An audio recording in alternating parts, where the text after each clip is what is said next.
Bersama GrabFood Resto legendaris, koparkan pesananmu.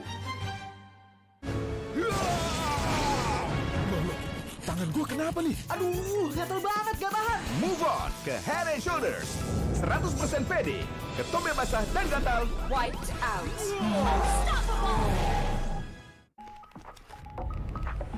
Beli-beli, beli-beli, beli-beli pasti ori. Beli-beli Pasti ori. beli-beli. Download sekarang. Pasti puas, pasti beli. Beli-beli, beli-beli. Gratis ongkir. Beli-beli. Gratis ongkir. Beli-beli. Download sekarang. Pasti puas, pasti beli.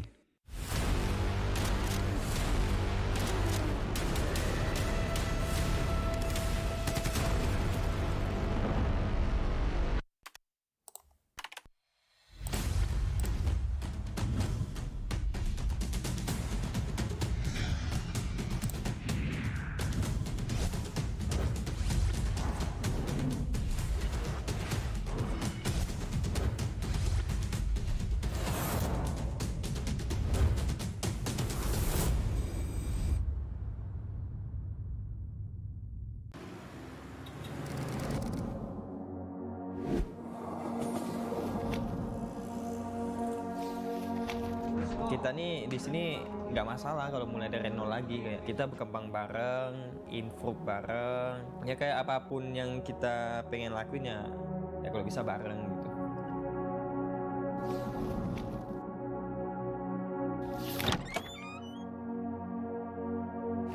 Dulu kita juga latihannya giat banget, kayak kita bangun pagi latihan sampai malam, bangun pagi latihan sampai malam, ya kerja nggak mengkhianati hasil lah gitu lah ya dulu.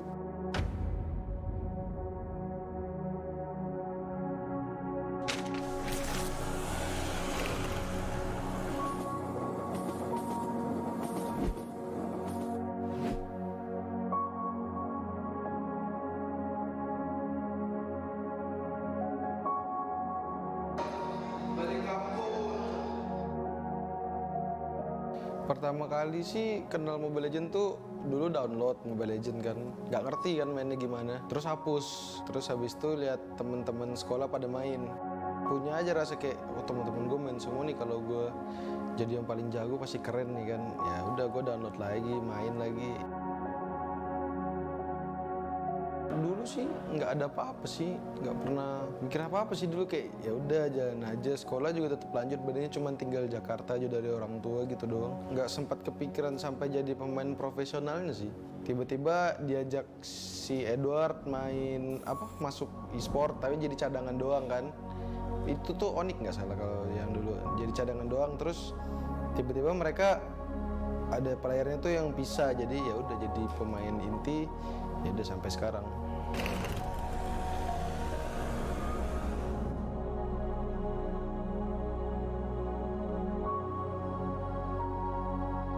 Waktu itu kuliah tuh, wah kenal tuh yang namanya Mobile Legend. Kebetulan skillnya juga ya enak banget buat dilihat ya, maksudnya wah ini kayak kenal nih skill ini nih, ya udah jadi enak dimainin dan ngerasa bisa juga, wah kayaknya punya chance nih, punya kesempatan buat masuk ke dunia pro-scene-nya di game ini loh. Pas ditawarin masuk KE, ya udahlah kita buat, kita cari. Nah di situ si Aras tuh bilang, man ini kalau lu masuk di sini lu harus stay di GH di Jakarta kayak gitu. Nah di situ lah tuh mulai pusing lagi, kayak waduh harus jauh dari orang tua nih, gimana nih kuliah gimana nih, udah masuk semua tuh di situ tuh.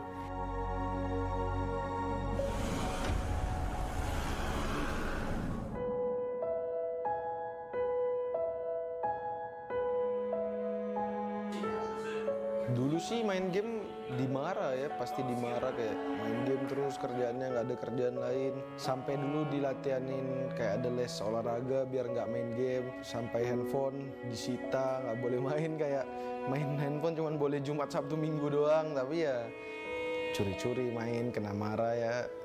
Mau ditarik tim kan, terus dikasih gaji gitu-gitu. Nah barulah mungkin berpikir dua kali tentang game emak gue kan. Ya. Di season 6 tuh orang tua tuh udah mulai, open minded banget. Papaku aja yang sebelumnya nggak pernah komentarin masalah pekerjaan karirku pada saat itu kayak tiba-tiba langsung, Rahman kenapa namanya nggak diganti aja nama yang in game yang pernah dibahas kan? Iya mau sih. Perjuangannya nggak egois, lebih bergaul sama teman satu tim. Karena orangnya lebih doyan sendiri-sendiri kan daripada ngumpul. Ya udah jadi kayak yang pas season 8 tuh mulai ngumpul sama teman, mulai coba dengar masukan orang, lebih mencoba untuk menjadi orang yang lebih dewasa dan lebih baik.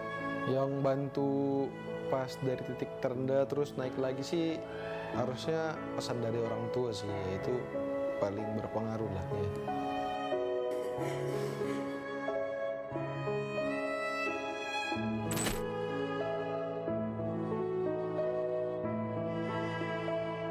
Kalau pengen pindah segala macam tuh ada. Kayak gue kan orangnya yang selalu overthinking gitu loh. Cuman apalagi kalau udah masalah tim, apalagi karena yang masalah ke personal, per individual, terutama gue sendiri. Kayak misalnya titik jalannya tuh udah gak ketemu ya udah.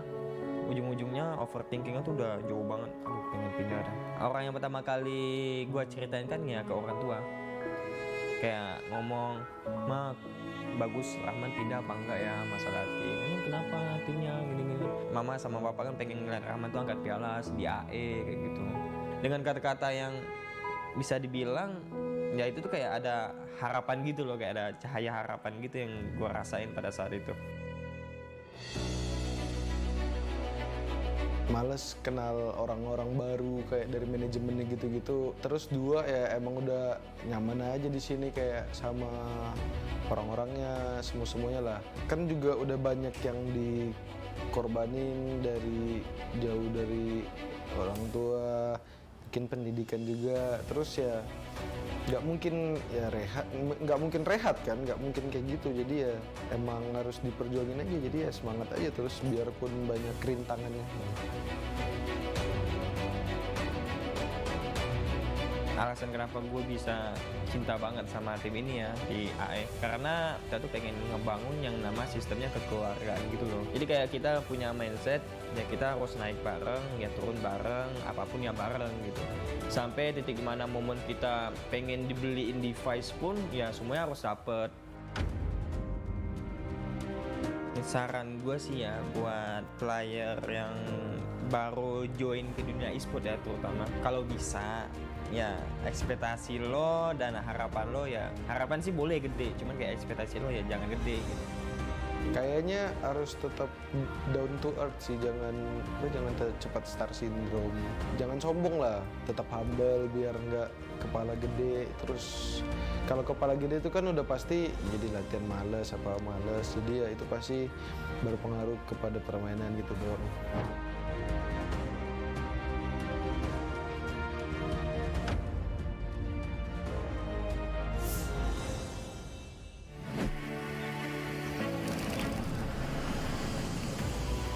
Kita keluarga tapi tetap profesional. Kalau prinsip aku mungkin gini deh, sebelum aku keluar aku pengen ngasih yang terbaik dulu buat ini tim.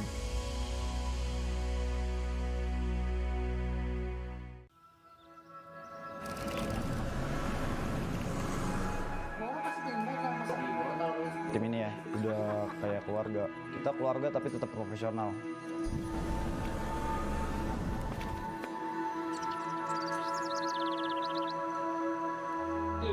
Kalau prinsip aku mungkin gini deh, lebih ke kayak sebelum aku keluar aku pengen ngasih yang terbaik dulu buat ini tim.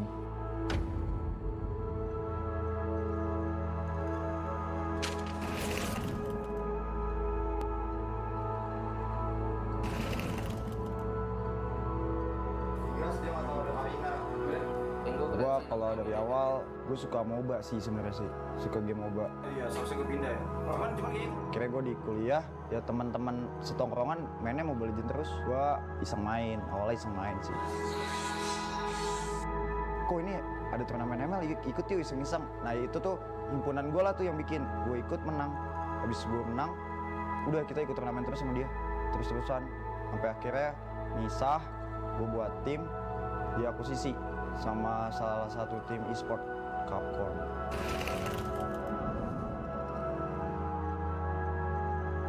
Dulu aku pernah, maksudnya sebulan tuh kayak di rumah tuh cuman ganti baju, terus nginep di rumah abang, pulang ganti baju, nginep lagi di rumah abang, kayak gitu sebulan cuman buat main game doang. Mbak BTR Trik, ya dia yang ngechat aku pertama kali untuk nawarin buat ke Bigetron. Sampai orang tua minta kepastian dari manajemennya langsung. Makanya waktu itu pas Bang Patrick jemput aku ke Ponti, dianya datang ke Ponti, enggak, dia nyuruh aku terbang sendiri gitu. Doa yang paling sempurna itu doa yang dikirim dari orang-orang yang disayang sama Rasulullah.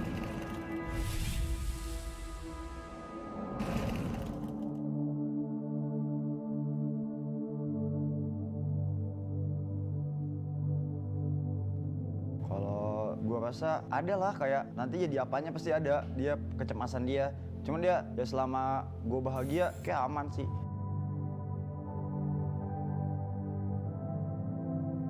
Semenjak ini sih kayaknya, dulu kan ada platform live stream kan, alhamdulillah dapetnya gede kan, lumayan kan waktu itu. Jadi kayak, oh ya udah emang ini lu bisa kok, lu bisa tanpa harus pendidikan. Jadi kayak nyokap gue udah ngerasa, ya udah terserah kamu udah gede juga.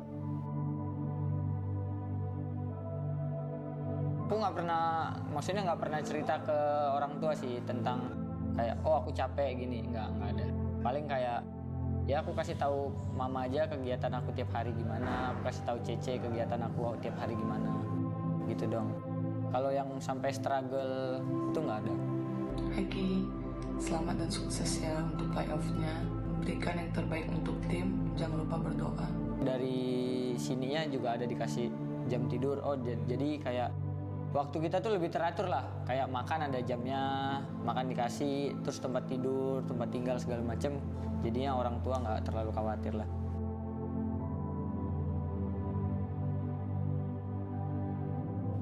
Kalau gue realistis aja ya, di umur gue yang sekarang, kalau gue buat pindah tim nggak terlalu kepikiran, soalnya ya lu udah tua juga, mendingan lu fokus, lu cuman harus stay fokus aja, lu jangan ada pikiran kemana-mana.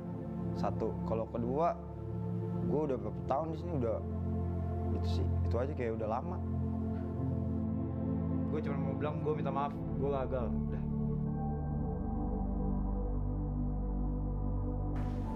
Mungkin gue lagi performance gue lagi drop, lagi turun, terus gue nggak ada dikasih kesempatan buat main gitulah. Makanya kayak gue sempat ngerasa, oh apa gue udah nggak cocok di sini, apa udah nggak pantas di sini gitulah.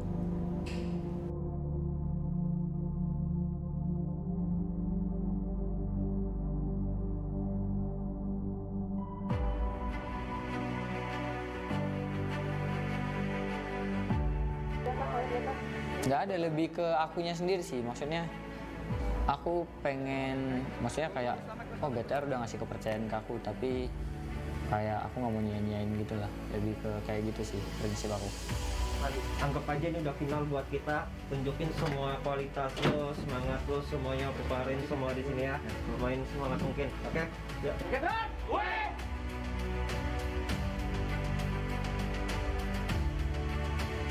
Karena gue rasa tim gue ini baik ke gue, jadi gue harus baik balik lah.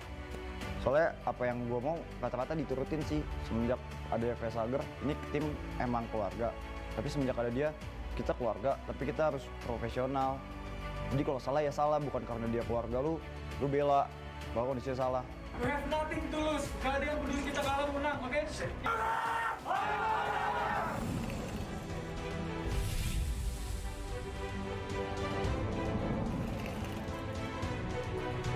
Beberapa orang yang aku lihat kayak baru masuk e-sport tapi kayak udah males-malesan, apa yang kayak dia pengen udah tercapai gitu. Contohnya misalnya dia pengen masuk e-sport nih, tapi pas dia udah masuk e-sport jatuhnya males-malesan.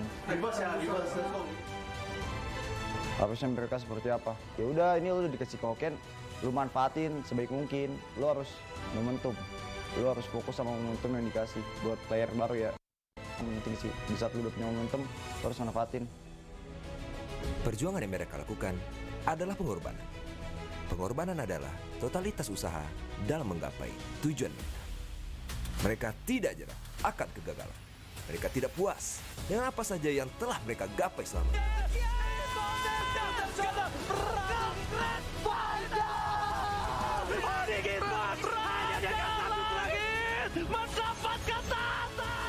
Yang mereka lakukan adalah terus berjuang bersama tim yang mereka banggakan. Dan bersama berani menghadapi rintangan. Itulah arti loyalitas. Mari saksikan dan dukung usaha mereka pada MPL Celebration Season yang ke-10. We own this.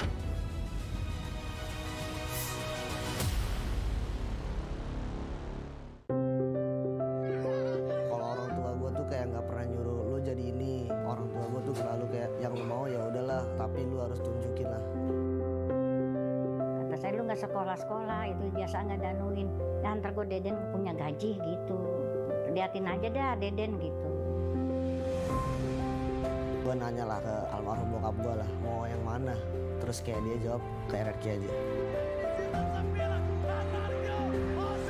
Jadi Matt ada bilang, kenapa pada saat aku bisa main bagus, Max gak ada di tim itu? Kenapa pada saat aku main yang kurang bagus, ada Max di sana, gitu loh. Matt selalu ucap tante, Mami gak usah khawatir, ada aku di sini. Mungkin karena itu juga kali ya bikin susah majunya mungkin. Soalnya kan harusnya emang dia bener salah, tapi gue malah belain mungkin.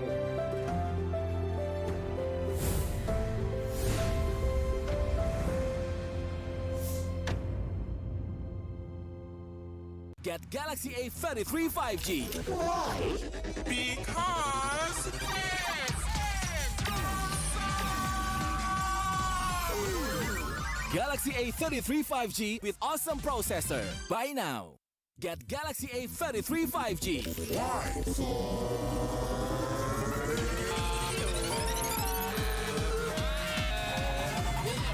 Galaxy A33 5G with awesome battery. Buy now. Get Galaxy A53 5G. Why? Because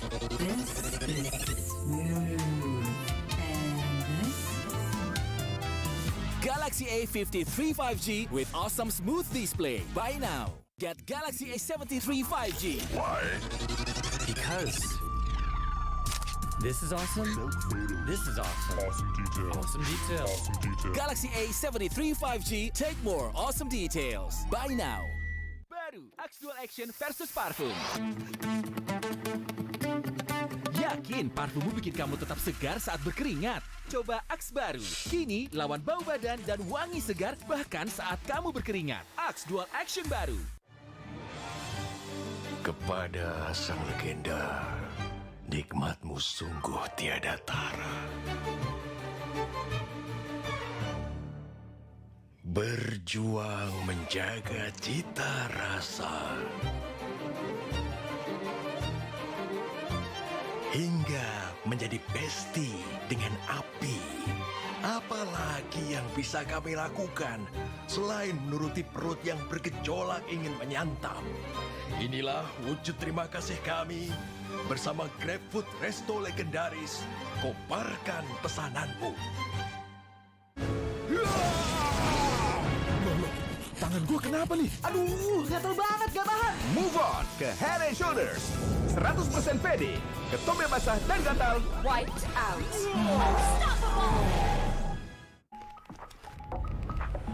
Beli beli hihi. Beli beli beli beli. Beli beli pasti ori. Beli beli Pasti ori. beli beli. Download sekarang. Pasti puas, pasti beli. Beli beli. Beli beli. Beli beli beli. Gratis ongkir. Beli beli. Gratis ongkir. Beli beli. Download sekarang. Pasti puas, pasti beli.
Kita nih di sini nggak masalah kalau mulai dari nol lagi, kayak kita berkembang bareng, improve bareng, ya kayak apapun yang kita pengen lakuin ya kalau bisa bareng gitu.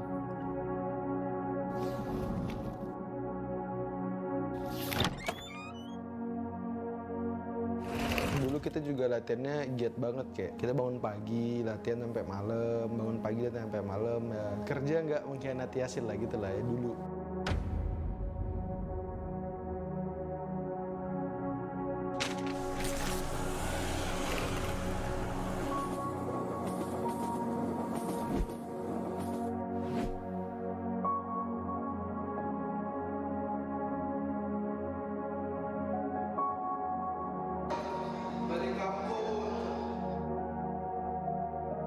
Pertama kali sih kenal Mobile Legend tuh dulu download Mobile Legend kan, nggak ngerti kan mainnya gimana, terus hapus, terus habis itu lihat temen-temen sekolah pada main, punya aja rasa kayak oh temen-temen gue main semua nih, kalau gue jadi yang paling jago pasti keren nih kan, ya udah gue download lagi, main lagi. Dulu sih nggak ada apa-apa sih, nggak pernah mikir apa-apa sih dulu, kayak ya udah jalan aja, sekolah juga tetap lanjut, bedanya cuma tinggal Jakarta aja dari orang tua gitu doang. Nggak sempat kepikiran sampai jadi pemain profesionalnya sih. Tiba-tiba diajak si Edward main masuk Esports tapi jadi cadangan doang kan. Itu tuh Onyx nggak salah kalau yang dulu, jadi cadangan doang, terus tiba-tiba mereka ada playernya tuh yang bisa, jadi ya udah jadi pemain inti, ya udah sampai sekarang.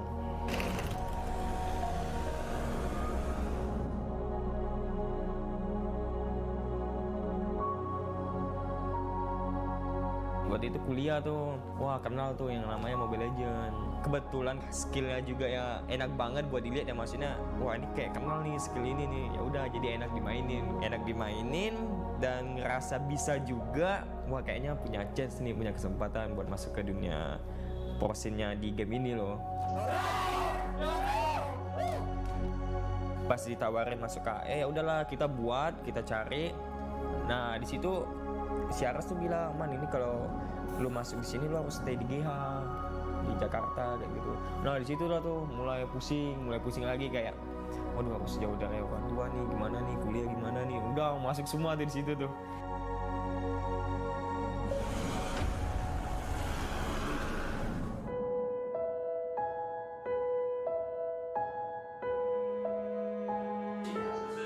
Dulu sih main game dimarah ya, pasti dimarah, kayak main game terus kerjaannya nggak ada kerjaan lain. Sampai dulu dilatihanin kayak ada les olahraga biar nggak main game. Sampai handphone disita, nggak boleh main, kayak main handphone cuman boleh Jumat, Sabtu, Minggu doang. Tapi ya curi-curi main, kena marah ya. Mau ditarik tim kan, terus dikasih gaji gitu-gitu. Nah barulah mungkin berpikir 2 kali tentang game emak gue kan. Ya. Di season 6 tuh orang tua tuh udah mulai open minded banget. Papaku aja yang sebelumnya nggak pernah komentarin masalah pekerjaan karirku pada saat itu, kayak tiba-tiba langsung ngomong, Rahman kenapa namanya nggak diganti aja nama yang in game yang pernah dibahas kan. Iya mau sih. Perjuangannya nggak egois, lebih bergaul sama teman satu tim, karena orangnya lebih doyan sendiri kan daripada ngumpul. Ya udah jadi kayak yang pas season 8 tuh mulai ngumpul sama teman, mulai coba dengar masukan orang, lebih mencoba untuk menjadi orang yang lebih dewasa dan lebih baik. Yang bantu pas dari titik terendah terus naik lagi sih harusnya pesan dari orang tua sih, itu paling berpengaruh lah ya.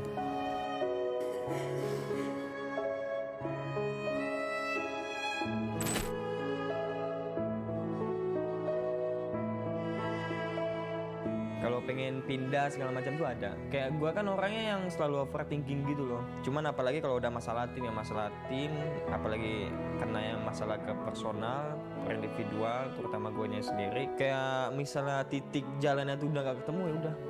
Ujung-ujungnya overthinkingnya tuh udah jauh banget. Aduh pengen pindah dah. Orang yang pertama kali gue ceritain kan ya ke orang tua. Kayak ngomong, Mak, bagus Rahman pindah apa enggak ya masalah tim. Emang kenapa timnya gini-gini. Mama sama papa kan pengen ngeliat Rahman tuh angkat piala di AE kayak gitu. dengan kata-kata yang bisa dibilang ya itu tuh kayak ada harapan gitu loh, kayak ada cahaya harapan gitu yang gue rasain pada saat itu. Males kenal orang-orang baru kayak dari manajemennya gitu-gitu. Terus dua ya emang udah nyaman aja di sini kayak sama orang-orangnya, semuanya lah. Kan juga udah banyak yang dikorbanin dari jauh dari orang tua, bikin pendidikan juga. Terus ya nggak mungkin ya rehat kan, nggak mungkin kayak gitu. Jadi ya emang harus diperjuangin aja, jadi ya semangat aja terus biarpun banyak rintangannya. Alasan kenapa gue bisa cinta banget sama tim ini ya di AE, karena kita tuh pengen ngebangun yang nama sistemnya kekeluargaan gitu loh. Jadi kayak kita punya mindset ya kita harus naik bareng, ya turun bareng, apapun ya bareng gitu. Sampai titik mana momen kita pengen dibeliin device pun ya semuanya harus dapet. Saran gue sih ya buat player yang baru join ke dunia e-sport ya, terutama kalau bisa ya ekspektasi lo dan harapan lo ya, harapan sih boleh gede, cuman kayak ekspektasi lo ya jangan gede gitu. Kayaknya harus tetap down to earth sih, jangan cepat star syndrome. Jangan sombong lah, tetap humble biar nggak kepala gede. Terus kalau kepala gede itu kan udah pasti jadi latihan males, jadi ya itu pasti berpengaruh kepada permainan gitu dong.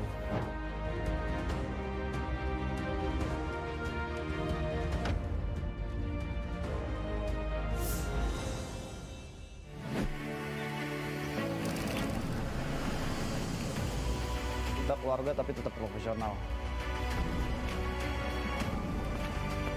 Kalau prinsip aku mungkin gini deh, sebelum aku keluar aku pengen ngasih yang terbaik dulu buat ini tim.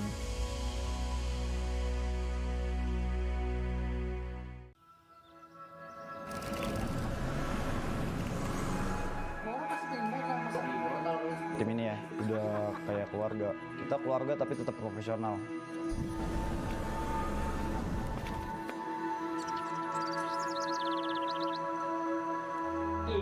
Kalau prinsip aku mungkin gini deh, lebih ke kayak sebelum aku keluar aku pengen ngasih yang terbaik dulu buat ini tim.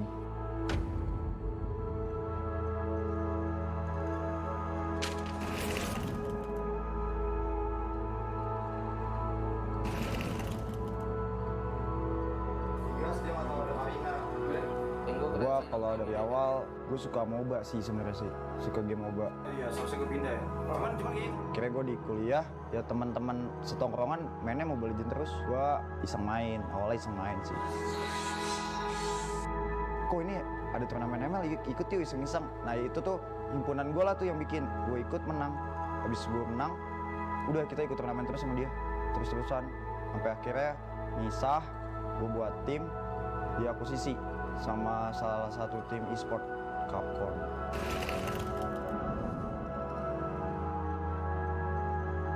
Dulu aku pernah, maksudnya sebulan tuh kayak di rumah tuh cuman ganti baju, terus nginep di rumah abang, pulang ganti baju, nginep lagi di rumah abang, kayak gitu sebulan cuman buat main game doang.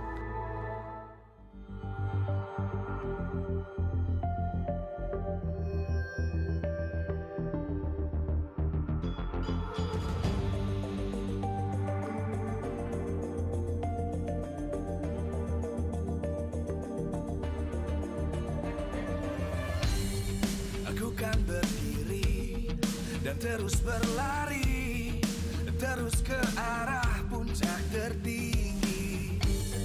Ku takkan berhenti, hanya sampai di sini. Kemenangan abadi menanti. You know we won't miss if we unite our focus. And if you haven't noticed, we all live. Nyalakan apimu, hadapi semua tantangan.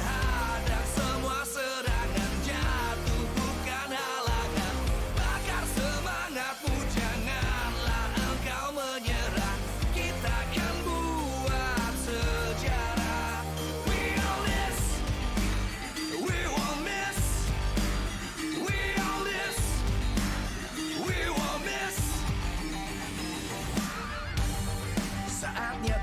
beraksi, jalani ambisi. Aku kan menyawakan hari ini. You know we won't miss if we unite our focus. And if you haven't noticed, we all live. Nyalakan apimu, hadapi semua tantangan, hadang semua serangan, jatuh bukan halangan. Bakar semangatmu, janganlah engkau menyerah. Kita akan buat sejarah. We all this, we won't miss. We all this, we won't miss. We all this.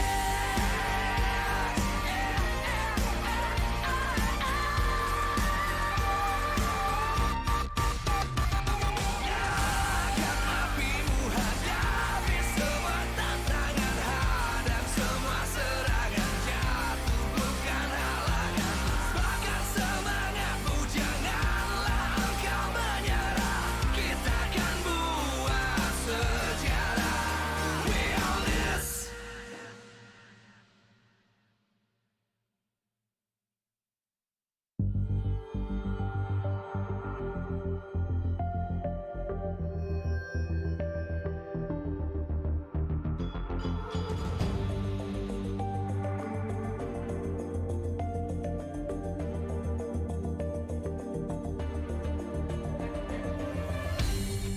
Aku kan berdiri dan terus berlari, terus ke arah puncak tertinggi.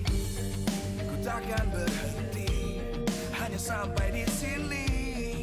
Kemenangan abadi menanti. You know we won't miss if we unite our focus. And if you haven't noticed, we all live. Nyalakan apimu, hadapi semua tantangan, hadang semua serangan, jatuh bukan halangan.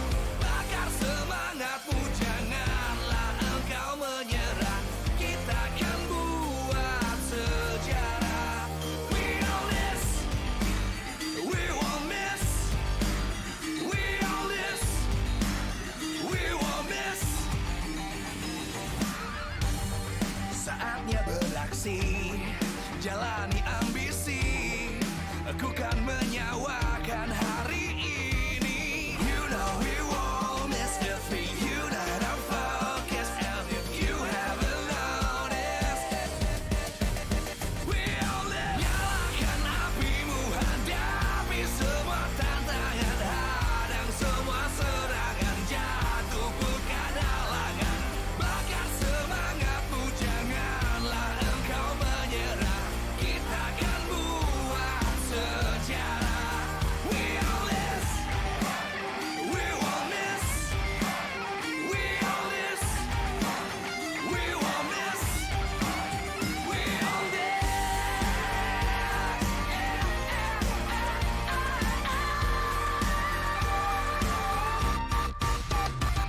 Nyalakan apimu, hadapi semua tantangan, hadang semua serangan, jatuh bukan halangan. Bakar semangatmu, janganlah engkau menyerah. Kita akan buat sejarah. We all this.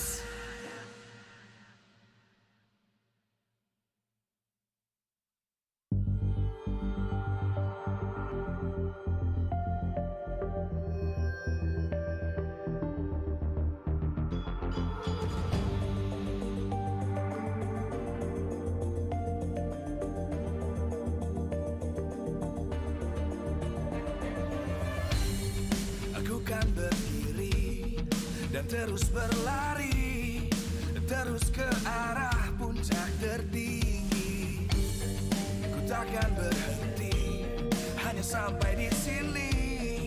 Kemenangan abadi menanti. You know we won't miss if we unite our focus. And if you haven't noticed, we all live. Nyalakan apimu, hadapi semua tantangan, hadang semua serangan, jatuh bukan halangan.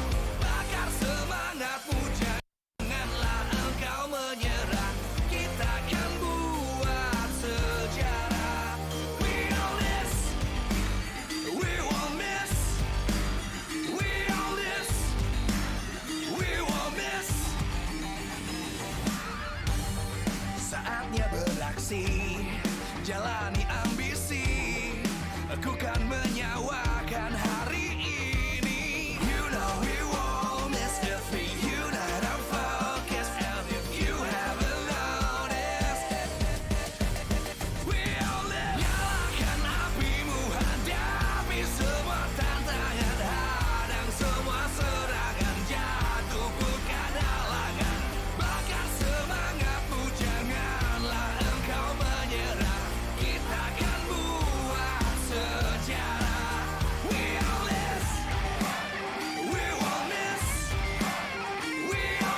dan terus berlari, terus ke arah puncak tertinggi.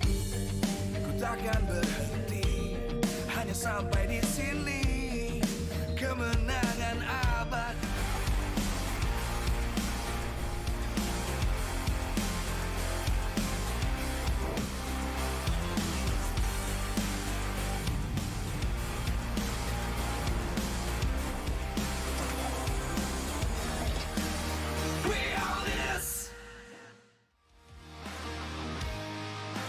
Live from MPL Arena, MPL Season 10 presented by Samsung Galaxy A Series. Official sponsor, Axe, Head and Shoulders, and Super App partner, Grab. 8 most prestigious teams in Indonesia will prove that hard work makes the dream work. Who will be the best? Let's see. We own this.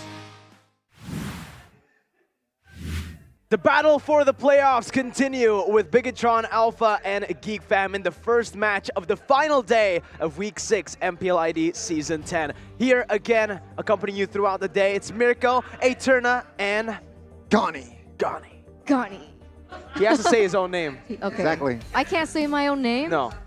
Why? What you can say is, what's happening today? That's going to be the question here. A lot of upsets yesterday. Are we going to experience the same thing? Because we are going to have 2 matches as usual, but what's not usual is how heated these matches are. Week 6, Gani. Awesome. Stakes are high, and we are going to get ready to see awesome matches. Speaking of awesome, the Samsung Galaxy A series phone, A535G, the one that we'll be talking about right here, is awesome for you guys. You guys can check it out because Gani has a list of specs to tell you guys. Well, specs-wise, right? 256 gigabyte in memory, 120 hertz refresh rate. Well, a lot of good specs as well from this phone. You can play it without charging for like, what, 3 days perhaps? So that's a long battery life. A long battery life, only 5.779 million IDR with a cashback worth up to 900,000 IDR. And you guys can get Mobile Legends skins, so many other prizes as well. But now it's time to take a look at the official standings post Week 6, Day 2, presented to you by the Samsung Galaxy A series. When I said that today's matches are going to be so heated, this is because of the standings. So if you guys take a look at number 2 and number 3, that is exactly the match number 2 that we're going to see. But in the first match between Bigetron and Geek Fam here, now, they're going to fight for that playoff position. We do know that Bigetron is in that 6th. Whereas Geek Fam, if they are able to win a 2-0 against Bigetron, it is going to help Rebellion go up in the ranks. It might increase their chance to secure the playoff spot themselves, but Bigetron really needs their win here in this match to somehow solidify themselves in that playoff spot. But if we're talking about Geek Fam, they've seen to found their jam a little, but it's not clear. I'm not convinced yet, but perhaps with this match, as the players are walking down tunnel cam by Head and Shoulders, perhaps they might change. We'll see. High stakes for this team. A few more losses and they might be out of playoff contention. But today, we're going to be talking about a special mid laner, the Wizard of Geek, Elzura. The man that has been able to actually play a whole lot of different heroes, bringing a whole lot of unique heroes to Geek Fam's playstyle. With his Selena, he's absolutely lethal, accurate on the Abyssal Arrow, but also on other heroes such as the Valentina, his creativity really does shine. Able to take in the right ultimate at the right time. With his remarkable hero, obviously being the Selena, 4 times picked up, 50% win rate. With 109 total assists, he's a very, very active mid laner. Again, heavy emphasis on enabling his team with that kill participation, 72%. He's active all across the map and enables the team to find that success. We're going to give them the best in the second leg. Ladies and gentlemen, the Geeks, welcome Geek Fam! After they suffered a loss yesterday against RRQ 2-0, as we can also see in the match history now, the question is, are they going to be in the right mindset and in the right position to be able to go against someone like Bigetron, who just won a 2-0 against none other than Aura Fire? That's the thing, right? Momentum is huge here, and Geek Fam momentum is not on their side, so they really need to build within themselves to somehow find their jam. And perhaps Elzura, the key player, the wizard of Geek, he can bring something to the table. Remember, he can also play the conventional mid lane roles, not like Selena, but it adds more dimension. Meanwhile, Bigetron, with their momentum, they have a slight favor. Remember, the pressure is on their side though. They need to secure the last place for the playoffs. It's interesting, right? Because yesterday when we saw Bigetron going against Aura Fire, they weren't heavily reliant on Key this time around. And I think that is going to be very important as the players are going to be walking through the tunnel camp by Head and Shoulders. And I gotta say, in yesterday's match, all throughout, back-to-back MVP, Max was the highlight hero, but he couldn't have done anything without Marky. The sharpshooter, mark him because he is Marky. Coming in, he is actually the solution for yesterday's game. Every single time he picks up his signature pick this season, the Melissa, he's always found success. Still sitting at a 100% win rate. But even on the signature heroes that we've seen him on in the past, the Beatrix has always been reliable for him. His remarkable hero obviously is that Melissa. 3 times picked up, amazing go-aways, 100% win rate with a solid GPM. Shows that he's a very efficient farmer, even in the losing games. With the average damage dealt being 51,000, you know, he likes to dish out that damage in the game. Beloy, what time is it? Well, right now, it's time for Bigetron Alpha to step on stage. The red robots going up, Marky up against his ex-teammate.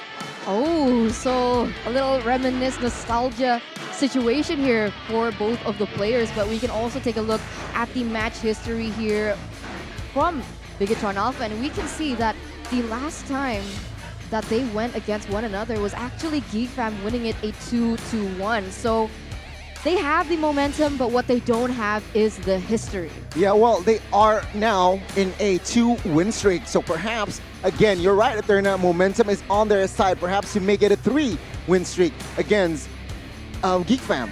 Marky, the main man. Even though in week 3, I feel like his debut hasn't really shined, but now it seems like he has found his jam. And let's take a look at the head-to-head by Head and Shoulders here. Yeah, previous match history-wise, Bigetron has won 4 times here against Geek Fam.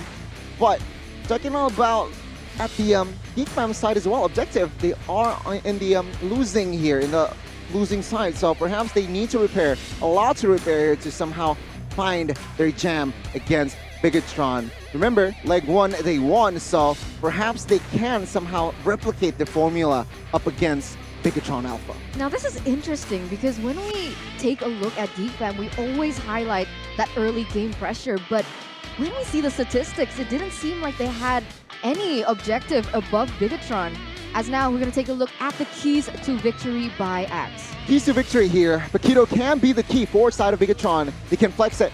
Max is just deadly on that Paquito, and do not overextend in team fights. That is going to be a very, very key factor here because Bigetron, they sometimes tend to overextend, overcommit on towards that is unnecessary. Beware of Geek's pick-off gameplay, especially on that Selena, and of course, giving Jana QTs his comfortable hero. Because sometimes you saw that Jana QT, when not on the comfortable hero, Assassins, his impact is less evident. Now, looking forward to the side of Geek Fam here, keys to victory by Axe, Luke winning laning phase. I do not like the Fredrin. Perhaps they can change it up here in today's match. Geek Duos PH, they need to get the comfort pick, right?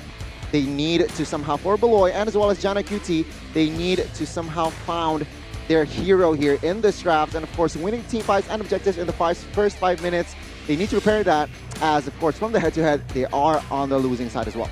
The audience prediction by TikTok, though, Gani, BTR, just like the statistics leading here, 72% to 28%. The fans of Geek Fam and BTR are both ready for this matchup, though. Again, very high stakes for BTR. Hey, who's that? I think I know that guy. Coach Yeb. Is that Coach Yeb? Yeah. Hey. Guess he's watching from the audience. He's on the side of Geek Fam. In the audience, right? In the audience seat, he's on Geek Fam's side, so perhaps he's rooting for Beloyski instead of Marky. Well, let's see here. Monstrous gold laner, number 1 GPM. 985, Kadira. Remember, he's a rookie. He is a rookie this season, and it seems like his performance, even though team number 8, but he can still shine here. Kadira, I feel like he's a promising player. When he snowballs, he gets going. I mean, #1 in terms of GPM, that's huge. That's the highest we've had in MPL ID Season 10. And that really shows how effective he is in that gold lane, especially when left alone. So perhaps in this upcoming match, Bigetron really needs to consider this. Try to pressure him from the early game, prevent him from snowballing, and that may be the key to success for Bigetron. He's a rookie monster as well, coming in, no MDL experience, no stage experience, stepping up into the MPL and performing this well. Again, so much potential for this young player. But again, for BTR, there's a lot of support in the building right now. We're gonna have to see, Gunny, because after yesterday, all the Biget Troopers, they're hyped up for this matchup after they won 2-0 against Aura Fire. That was huge. That was a huge moment for Bigetron, and I feel like they really needed that, especially for their passion. You know, it must be hard to ignite that fire that they initially had in the beginning of the season, and to be able to win a game against the #2 on the standings, Aura Fire. That's a huge feat, and that's going to carry on for the rest of their matches as well. Let's jump in, though, into the drafts for the opening match of the final day of Week 6. Bigetron Alpha on the blue side, Geek Fam on the red. Fanny banned out instantly, with Geek Fam opting to go for that Julian ban. We can see here, Bigetron with the first pick, they opt for a Fanny ban here, so perhaps they are not going to have the game plan here. They also like to eliminate perhaps the assassin potential from Jana QT, but Geek Fam also respond with their prio hero themselves with Julian here. Now, Bigetron has a couple of ways to go about this, but they opted for a Natalia ban, so perhaps we might see a Valentina and Fermis trade in our first game.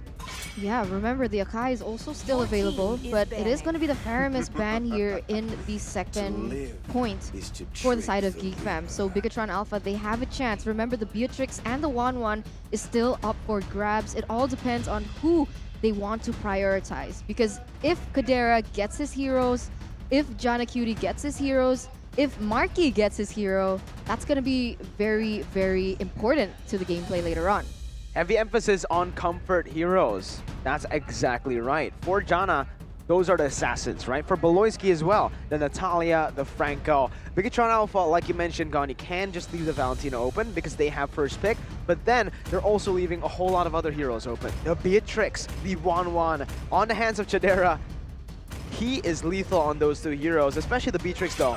985 highest GPM was on that Beatrix, but Bigetron, ooh, they went for the Paquito ban. Valentina ban comes in. Beatrix is wide open.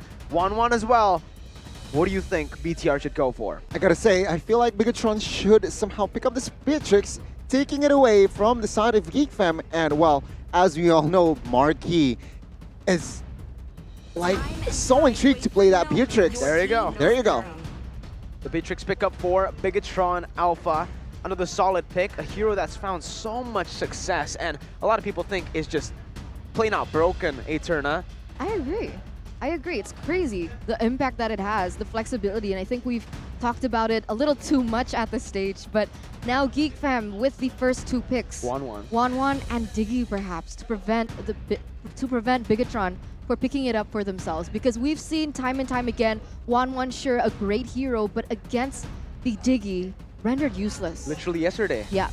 I mean, Diggy is such an annoying hero. Babysitting in the gold lane, it's just... Yeah, Beatrix needs support as well, so perhaps Geek Fam, but they are now going to opt for a Franco, so perhaps they are more relying toward that CC pick-off potential here. It's good. Remember, Beloyski is also very good here on that Franco as well. Signature. Bigetron, though, they can respond with that Diggy, and perhaps Esme. Esmeralda is a very solid pick here. Yeah, I'm thinking towards there as well. The Diggy to counter the 1-1, the Esmeralda to remove Diggy's counter technically there. If they do pick up these two heroes, Beatrix is going to have a great time up against the 1-1 in lane. And the Franco won't really have that much kill pressure when we get into that late stage because of the Diggy as well. You're right. That should be the choice here for the side of Bigetron, but no. They're going to go for the Lunox as well as the Diggies. So the like Esmeralda is still left open, and that kind of denies that pick away from Yeah. Fam as well. With Very that, smart choice. With that Lunox, yeah, it somehow nullifies, it negates that option here for side of Geek Fam. And Geek Fam, they seem to somehow have their scenario responding very quickly here with that Lilia pick. So they add more wave clear with that Lilia, and Geek Fam, realizing that they have 1-1 in their composition, they are going to eliminate Phoveus. A comment here from Beloski, I really know that Marky is great in the gold laner, but yeah, but no buts. He has a great macro play. Yeah, and that's what makes Marky special in the gold lane, right? Not only is he just really good mechanically, but that macro power, that Filipino macro that he's able to bring with Coach Rendini into BTR. Again, they've found their form in week 6, but they need to stay consistent, right? One win isn't going to win you MPL ID. They have to stay consistent, especially up against a team as unpredictable as Geek Fam. This is interesting though now, Mirko. Frederick. Bigetron have actually opted to ban Wow. Luke's hero, his signature hero so far, right? The Fredrin. We saw yesterday Geek was opted to pick this up twice, even though, as we all know, Fredrin is a very situational hero. He's great against the melee type of heroes, but when kited away with long-range heroes, he doesn't do as well. And that's interesting because Bigetron, they have the Beatrix, and they have the Diggy, and they have the Lunox, and I would have just let that slide, to be honest. I somehow agree, and also Geek Fam, they adapted from yesterday's situation. They somehow prioritized that Fredrin yesterday, and it didn't work for them, and now they have changed their somehow approach here against Bigetron. But Geek Fam, they are now going to ban that Amon here, taking it away from the side of Max, and I feel like that is a very smart ban because the first 3 heroes that were picked up is quite squishy and quite vulnerable if there is an Amon in your opposition. There you go, the Bellman ban. But to be honest, Goni, I would have banned Esme for Geek because Bigetron, they still have the option to pick that up. However, now we can see that Geek Fam has opted to take away Max's power heroes. The Paquito is gone, and now they have picked up the Ling for themselves. And this Ling against someone like the Beatrix, that's going to be tough for Beatrix. Yeah, very, very tough. Actually, it really depends, right? Because I would actually say it might be tough for the Ling. Every time you jump onto the Beatrix, if Beatrix already hit the item power spikes, the Beatrix can actually one-shot the Ling with the ultimate, with the Wesker. So it's going to come down to how they utilize this Ling. Obviously, it's also a signature pick for Janna QT. We've only seen it once from Janna this season, and he lost on it. But BTR, Max, wants to just go for it. Lancelot for Ling. Esmeralda pickup, like you mentioned. Very solid front line for BTR, but Geek Fam, no waiting here. They pick up another hero that can dive into that back line. A good counter towards the Beatrix. And with this pick/dive heavy composition, Geek Fam has a lot of kill pressure. And they're going to be very aggressive in that early game here. Well, Goni. I feel like Bigetron can also have the early game. Remember, they have that Lancelot, which somehow can go aggressive, can somehow secure a lot of kills as well. But remember, the Lilia is going to be able to clear way faster than the Lunox in the early game. That's true, that's true. So perhaps they are trying to go all in the early game here, Mirko. Let's see. Let's see, ladies and gentlemen, both of the drafts have been set, like you mentioned. It's going to be a very interesting dynamic. In the mid lane, mid control is going to be heavily prioritized, but in the gold lane, that's where the magic will happen. Ladies and gentlemen, here in the MPL arena, everybody is ready. Are you guys ready to witness this match? The battle for playoffs begin. Bigetron Alpha and Geek Fam enter the land of Dawn here in Game 1. The risk, the standings ever so high here, as it is going to be both of them really eyeing for that 6th position, that playoff position. And we can see that Chidera is actually opting to go and help Janna QT with the buff first. So perhaps a a preemptive movement, realizing that perhaps Bigetron Alpha want to go and die for it. But here we see already the kill pressure coming in from Beloyski that we notoriously are known. Well, it seems like Geek Fam here, their game plan, of course, to babysit 1-1, but against the Diggy, Franco perhaps needs to do extra work because when he does get that suppression on towards Marky, there is always that time journey that can eliminate that crowd control. And of course, in the early game here, it seems like the game plan for both of the teams, it seems like they're going to go slow tempo here. Meanwhile, topside Luke, Masha has also a lot of tasks in somehow targeting Beatrix in the mid towards the late. And you can tell, right, Chadera knows how to really bully on the 1-1. He popped in at that Inspire as well, taking a whole lot of HP from Marky, noticing that he doesn't have the flicker. So again, these little mechanical victories in lane has been the main source of success for Chadera. And that's going to have to count. And it's really important to see, especially when it comes down to their power spikes. But the talents prediction here by Axe is quite split here. But on the Indonesian Despo, what? There's going to be a hook by Beloyski, bringing Marky back. That one was definitely personal. Targeting Marky again. 2 hooks in the game so far, and both of them connecting onto Marky. Yeah, as I was saying, the prediction is very split here. We do see that I'm alone with Geek Fam. And because I see the kill pressure potential that we saw just now being able to get a win, but Jana Cutie is going to be able to actually take away the turtle from Bigetron. Not only that, Luke as well on the sprint, able to find a thunderclap onto Max, taking him down. And Jana QT, what a steal from the man on the Ling. He didn't even have any damage to chain the retribution with Goni. A great timing as well. And if we're taking a look at the emblems here, it seems like, of course, Esmeralda will opt for a regeneration and as well as movement speed. Nothing too fancy from both teams here. All standard item-wise. Penetration for Lunox and as well as Lancelot. But now, bot side perhaps. Another setup that were somehow established by Geek Fam earlier. That was a perfect setup because the timing was just so on point.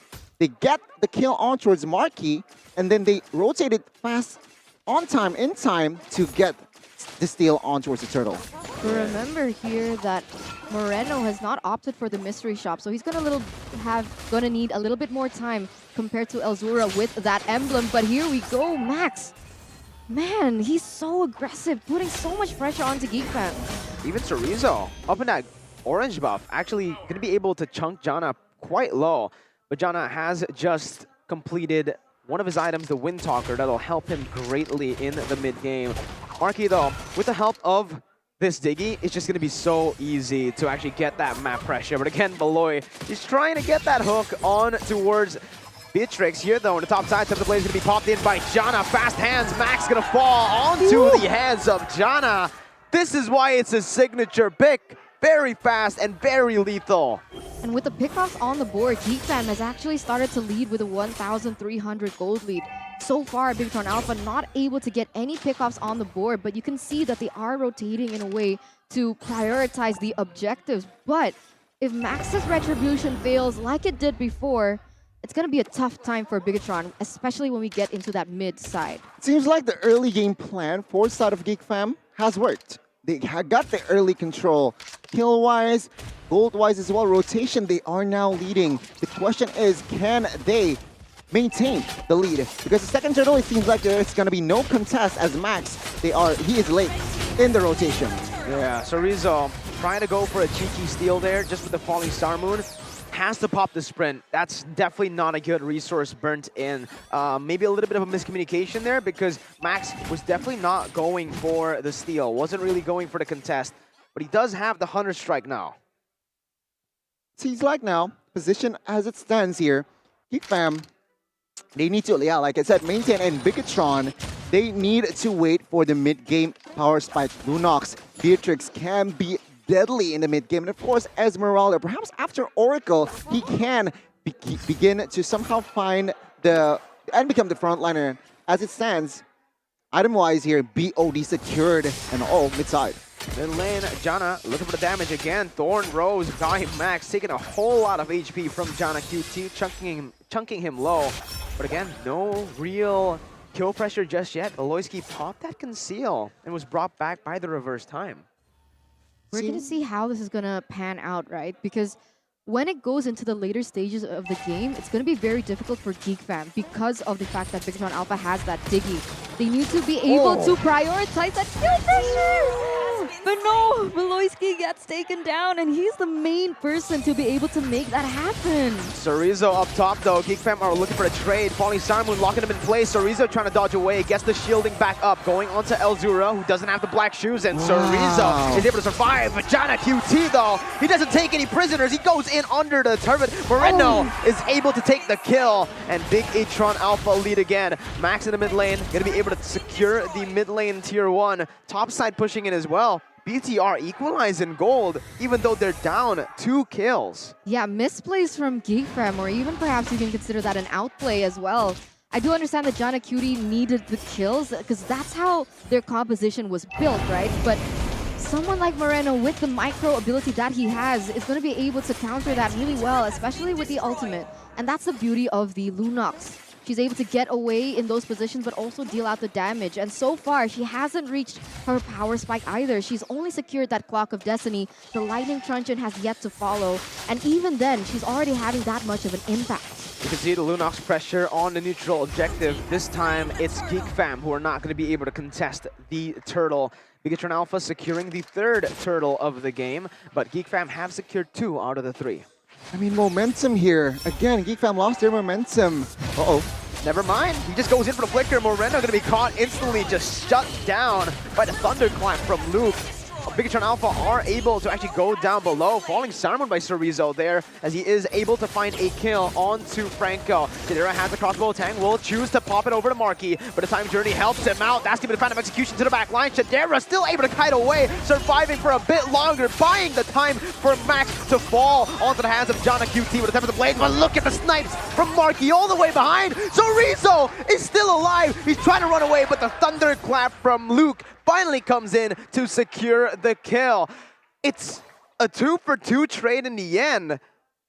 3-for-2? I think Moreno, yeah, Moreno fell. So it was 3-for-2 in the end. Geek Fam in favor.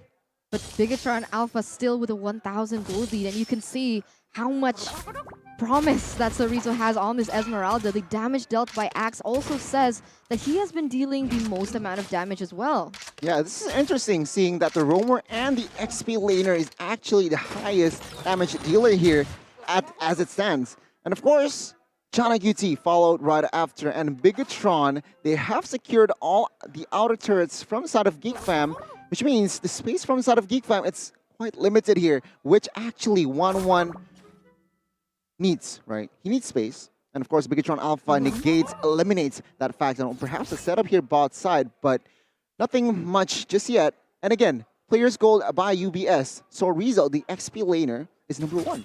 Yeah, that's interesting. And that top 2 was from the side of Geek Fam, whereas Bigetron Alpha, they're not falling behind as much.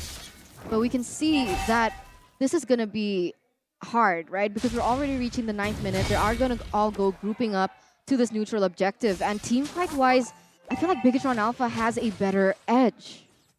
They kind of do, right? Again, in terms of AoE damage, in terms of just reliable abilities, with a time journey, it really negates a whole lot of CC and kill pressure from Geek Fam. I mean, it seems like Luke here on the Masha, he holds his lane well. But now with the Lord standing, I feel like Bigetron has a chance to somehow steal it away here. Take a look at the health.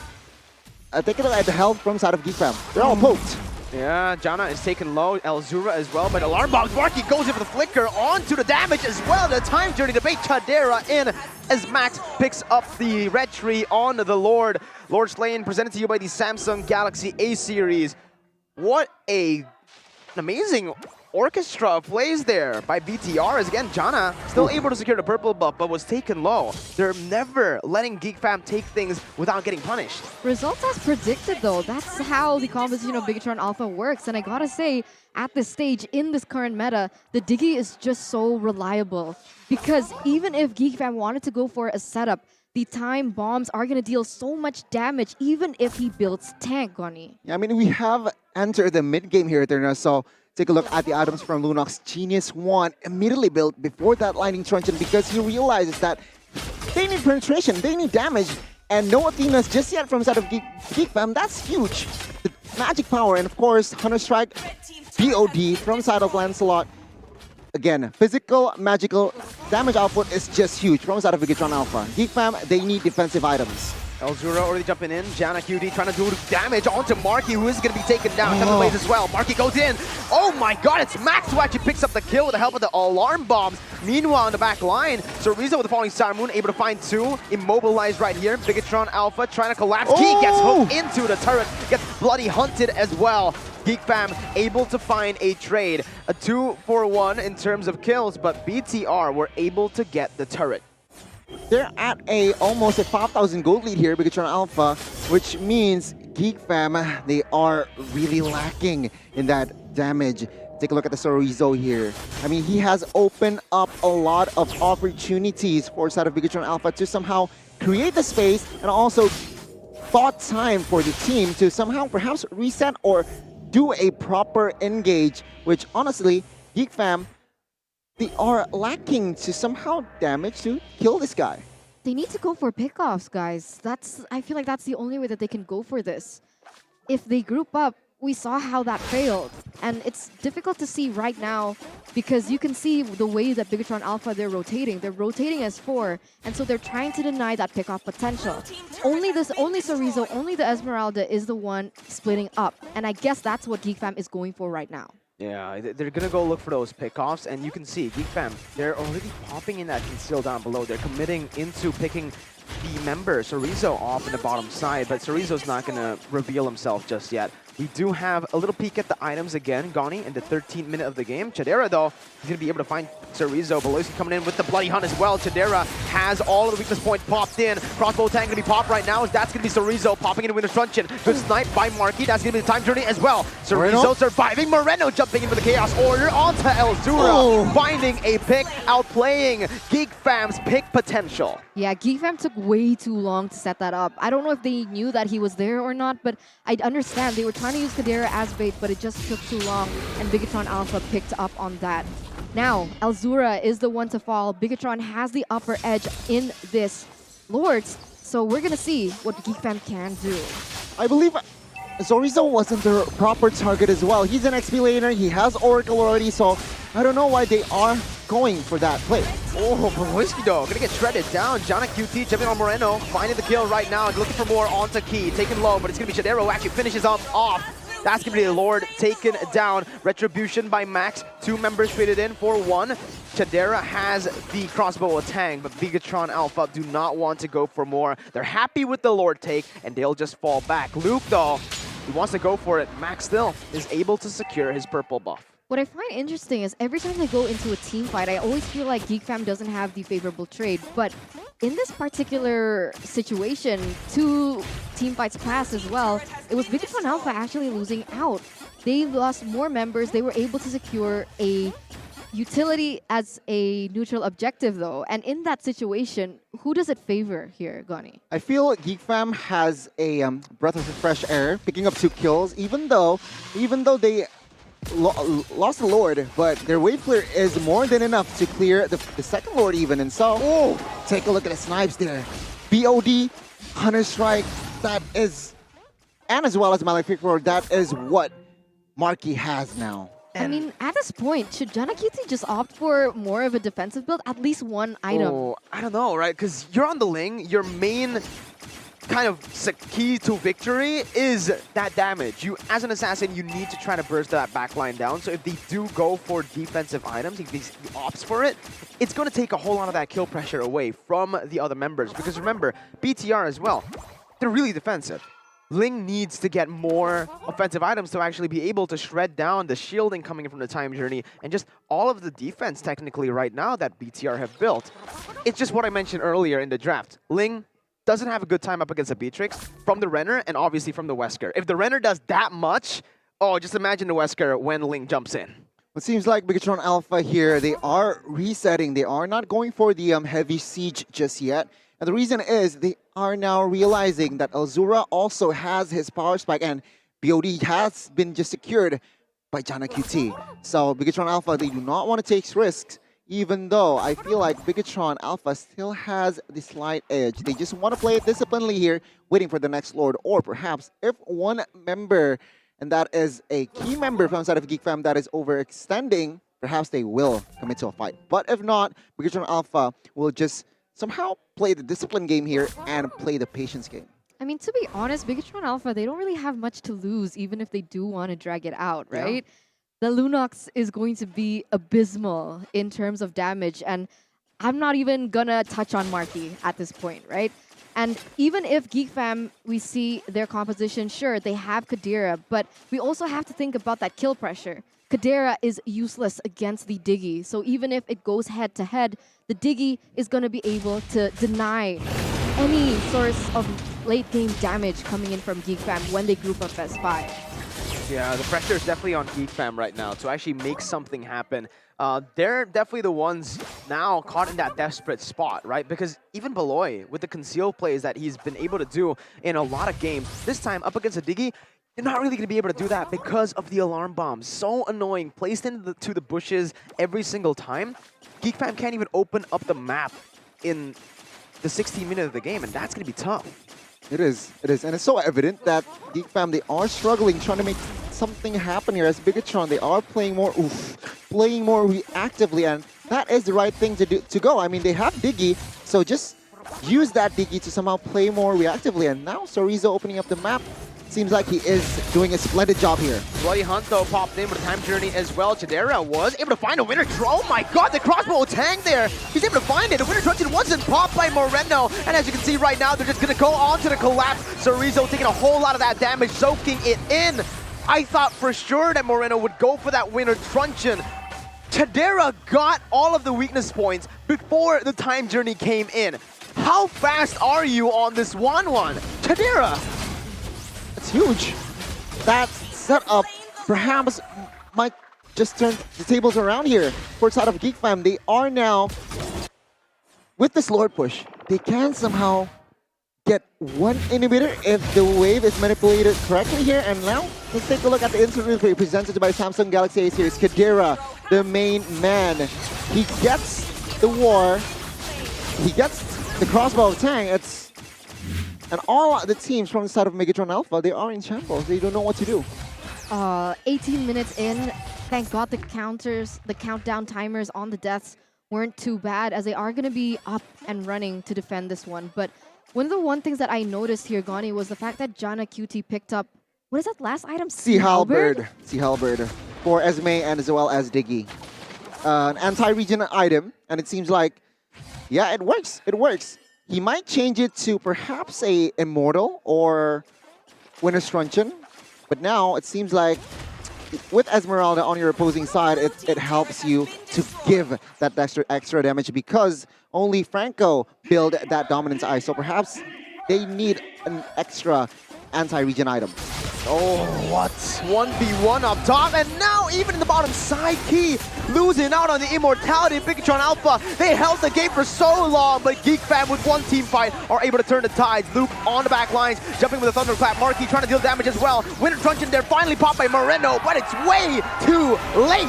Geek Fam turned the game around on its head, securing game 1 in a comeback fashion. Amazing, amazing plays coming in from Geek Fam with a composition that kind of wasn't on their side when it got to the late game. 18 minutes was the duration of the game, and that should have been Bigetron's game to win. One mistake and all it takes to Geek Fam to somehow turn the game around. And well, ladies and gentlemen, this is MPL. Bigetron, they kind of snoozed there in what, minute number 12? They kind of snoozed a little, and Geek Fam took the gamble there, capitalizing on that mistake, and Bigetron Alpha, they aren't able to turn the game around because I feel like 1-1 was a huge game changer there. But to be honest, right, that's where it kind of flipped, right? Yeah. The momentum for Geek Fam. But Geek Fam knew their winning condition. They needed to split things up. They needed to isolate one of the members from Bigetron Alpha. So when it comes down to that team fight, they have that man advantage.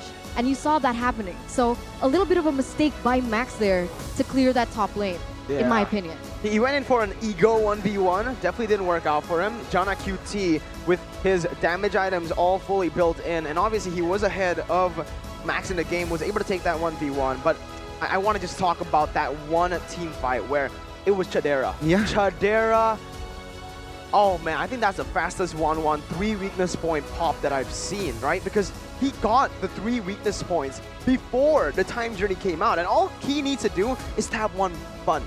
That's all he needs to do. Meanwhile, Chadera, he did the combo really well. First ability, when it came back, he hit right so that the back weakness point gets popped in. He hit the left one, while moving to the right, he pops his second ability to just pop it, and he was able to get the crossbow tang targeted towards Moreno. So everything, that sequence of of the mechanics coming in from the 1-1 was what turned the game. I agree, and Was the time journey up? yeah, It was It popped was in, popped. I didn't even expect the time journey to be... I didn't expect the crossbow tank to be that fast. Like, And the target was Moreno, so Yeah, a very he did good all of target, that, exactly, in the backside. And I believe Moreno hasn't built the winner's truncheon at that point, so he's just vulnerable. And Chadera, with the timing, he is able to capitalize on that itemization mistake, perhaps too overeager from the side of Moreno there. But yeah, Geek Fam, they won first game. That's the beauty of Mobile Legends. Like, you lead from that early game up until that mid to late, and just one moment can turn that around. And I gotta say, Geek Fam were very patient all throughout that, because if they didn't hold on that long, if they didn't try to catch up as much as they did, that could have been completely different. That could have been a game for Bigetron to win, because they were so objective. They were able to get a lot of objectives on the board, but it comes back down to the pick-off gameplay from Beloyski and Luke that made Geek Fam take the game in game number 1. And I gotta ask, Gani, as we're gonna take a look at the item builds as well, does it matter in those team fights around that Lord if you lose too many members? Of course, it Like, matters does that huge. add up? Exactly, it will add up, it will accumulate. And let's take a look at the item builds here. 19-minute game time, and Geek Fam, they have managed to somehow squeak a comeback here. Jana QT building that Sea Halberd, like I mentioned earlier, because there is only one Dominance Ice in their composition, so it seems like they need more anti-region items. And apart from that, Chadera, of course, building not full damage, realizing that the magical power from that Lunox, from Sorizo, and even from that Diggy it might be a little too much for him. He opted to build that Athena, and to accompany that Athena, he built also that Winner's Truncheon, Wind of Nature, rather.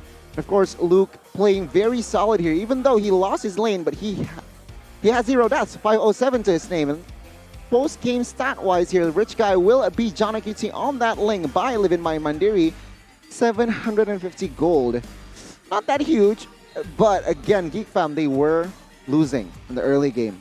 For that, the carry will be key on that Diggy, Sorizo will be the sandbag, and of course the forgotten one will be Luke on that Masha. And damage to tower somehow quite significant here, leading heavily towards Geek Fam, and quite an even actually from the neutral objectives, Turtle Lord and turrets.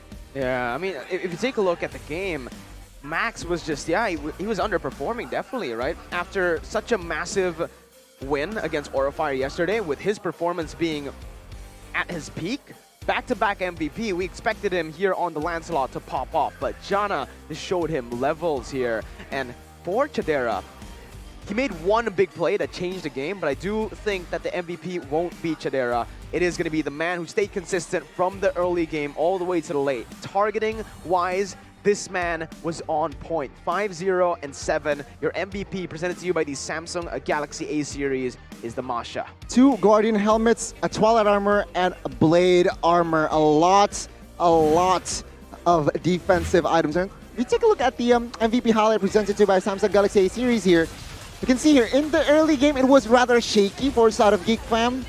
Even though they got the early lead, but towards the mid game it seems like the Lunox was a little too much for them size, but they stayed composed, and that is the key and mostly because of Luke. I mean, he's unstoppable, he's unkillable on this Masha, opening up maps, and it seems like nothing can stop him. You can see here, from this fight, there's two perimeters in the backside and in the front side as well. Luke trying to somehow eliminate, trying to zone out 3 members, 3 damage dealers, and it works. It rather works because the backside, Elzura, the damage dealers, can deal more damage. And here, once again, Luke is everywhere in the mid game and as well as late game. He provided enough time and damage, and take a look at this. This is the play where it all happens. This is where time journey pops, but Kadira managed to fly here, and with the right target as well, Moreno immediately deleted inside of the map, and from this point on, Geek Fam, they can't somehow win any. They can't continue to roll and win the first game. Meanwhile, Bigetron, they just lost their momentum from then and there. And there you go. Patience and persistence for Geek Fam. That's what won them the game, because a lot of times they actually forced these fights. They went for the crazy pickoffs and it was turned around by BTR. But they stayed patient, they stayed persistent, and they didn't let that frustration get into their heads. Nope. That's the thing about Geek Fam, right?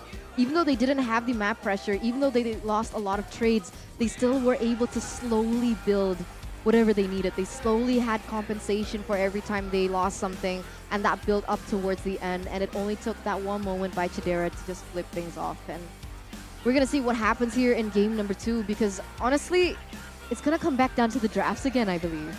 It's going to come back to the drafts.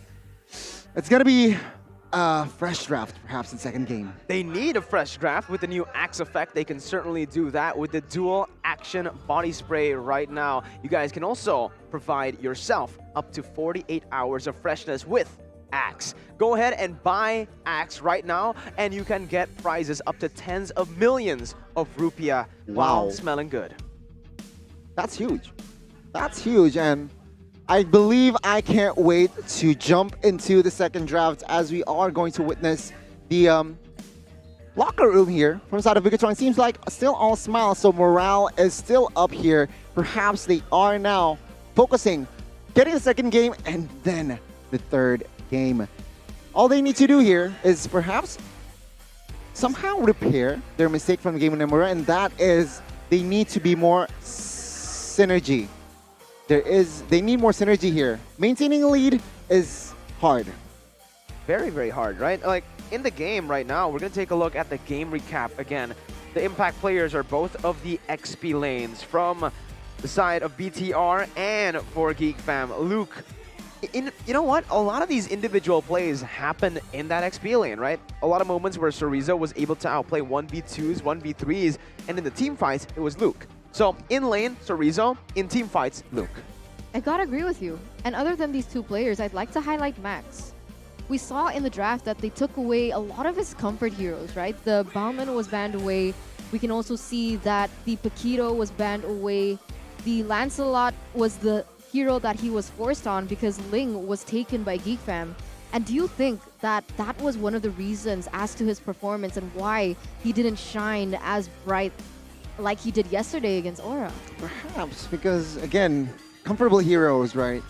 It matters. And well, we can see here from the drafts, I expect perhaps more or less the same approach from the side of Geek Fam. No, but like how comfortable is Max on the Lancelot? Miracle. I don't think he's that comfortable here. I mean, it just shows just now, right? 0, 5, and 4. Definitely not the same Max we saw from yesterday on the Ling, on the Paquito. It was kind of weird. Yeah, but then again, it's hard to be aggressive on Lancelot against a Franco, against a Masha, and even Lilia that can just pay out your resources. It's some mixed feelings here because when you engage, perhaps there's Bloody Hunt that can just stop your mobility, it seems like. But again, they need to somehow give Max his comfortable heroes. Yeah, I mean, like, the Akai was also up for grabs just now in game number 1. Not a single team went for it. Utility junglers, Bauman wasn't banned as well. Bauman was banned. Bauman was banned in the second phase, right? Yeah, you're right. So again, there was just a lot of opportunities for both of the teams to go for these picks, and obviously it's going to be on to the hands of the coaches Brandini and Ruben, who are on the JBL Quantum. Sound is survival, and they definitely have that survivability with the JBL Quantum. Why do you think that the Akai wasn't picked up for these two? I honestly don't know. Because Max can use the Akai. Feel like it fits their draft. It fits their draft, but it seems like he wants to kill 1-1. And it makes sense because against a 1-1, I mean, you can go to the back line against a 1-1, but what they forgot is I feel like I don't know. Why are they committing on towards the Lancelot? I don't know. Melissa in action here, force out of Marquis, 3 times being picked up, still 100% win rate. Always so solid. Even in the Beatrix game just now, his positioning was great, right? But it was just really hard to survive the dive coming in from the Ling, coming in from the Masha, and that actually would have been a good game for Melissa, right? There's so much dive on you. If you have that go away, I don't think the Masha or the Ling could have gone that close and could have done that much damage. But again, when Beatrix is open, it's way too expensive to let her go. Chidera performed super well in the 1-1. Imagine what he can do on the Beatrix. That he was I mean, last time we did see him on the Beatrix, he got 985 GPM. That's insane. And I think the last time that we saw him pop up was also on the 1-1. So I guess that's why he had that micro capacity to even outskill the Diggy, which shouldn't have happened in the first place. But ladies and gentlemen, we're going straight into the second game drafts where Geek Fam still on the... Geek Fam are on the blue side now. Yeah, that BTR were on the blue side, and now Geek Fam will trade it back. BTR on the red, and in terms of the bans, we're already seeing a whole lot of respect, maybe even too much respect, question mark. Geek Fam, Paquito, Julian, and Ling. Say goodbye to your heroes, Max. You're not going to have the chance to play it. BTR, though, going for the same as well. To respect, Fanny, 1-1. No, Fanny, Beatrix, and Franco, they let the 1-1 open again. Perhaps this time, though, with the Beatrix ban, they want to pick up something like a Melissa. Perhaps here. So, Bigetron, they are taking a risk here, letting that 1-1 go once again, realizing based on game 1, it was actually Kadira on that 1-1 that manages to somehow turn the game around, and Bigetron lost. So Geek Fam here, perhaps for the first pick, they are taking their time, but if they do pick up the 1-1, Bigetron has a chance to pick up a hero. Oh no, they will trade Varamis and Valentina first. Varamis, Valentina, and as well as 1-1. That's actually quite risky. Geek Fam do have the option of picking up the Diggy. So perhaps they can pick up the Diggy first? No, I think BTR just go for it, right? Valentina, 1-1, pick it up. Let Geek Fam go for the Diggy. You have a Valentina, you can steal either the Cult Altar or the Time Journey with the IMU. You can use those two crucial ultimates to steal away. Valentina gets locked in. It's either 1-1 or Diggy at this point, right? It's going to be very tough if they let go of both 1-1 Diggy. Let's say they go for an Akai here. Geek Fam have the chance to just pick that up. 1-1 Diggy Faramis. Oh, that's a combination made in... Your team. Oh, they're going to go for it. They go for the Grok pick here. Oh, that's... Ooh. With the time... Oh, Gani. This combination. Chadera's 1-1. Oh, this is going to be crazy. It's going to be nasty. This is going to be nasty indeed. And Geek Fam, they will definitely pick up that 1-1. And perhaps combined with a solid pick here, they can definitely pick up Matilda. Someone who can disengage and as well as engage here. And also, somehow, that Circling Eagle isn't too much of a factor if stolen by Valentina. Kadira is an amazing player here, said by Marky. Selena? Do you think Bigetron would want to pick that up? Your team is No, they're going to go for the Amon pick instead. So securing a hero for Max, even though he was shut down in the first phase. I thought that perhaps Bigetron wanted to use the strat coming in from Geek Fam, because now with the Faramis and the Matilda duo roam combo, they're going to be able to roam around the map and put pressure in all the right places this time around here in game number 2. Very high mobility composition indeed here. Bigetron, I feel like they are going to safe route here, securing Max's hero first, realizing in the first phase it was actually 3 potential junglers banned out. And Bigetron once again still respecting Brethren here, even though that Masha is just so deadly in the first game. But Geek Fam they will opt for a gold lane ban here.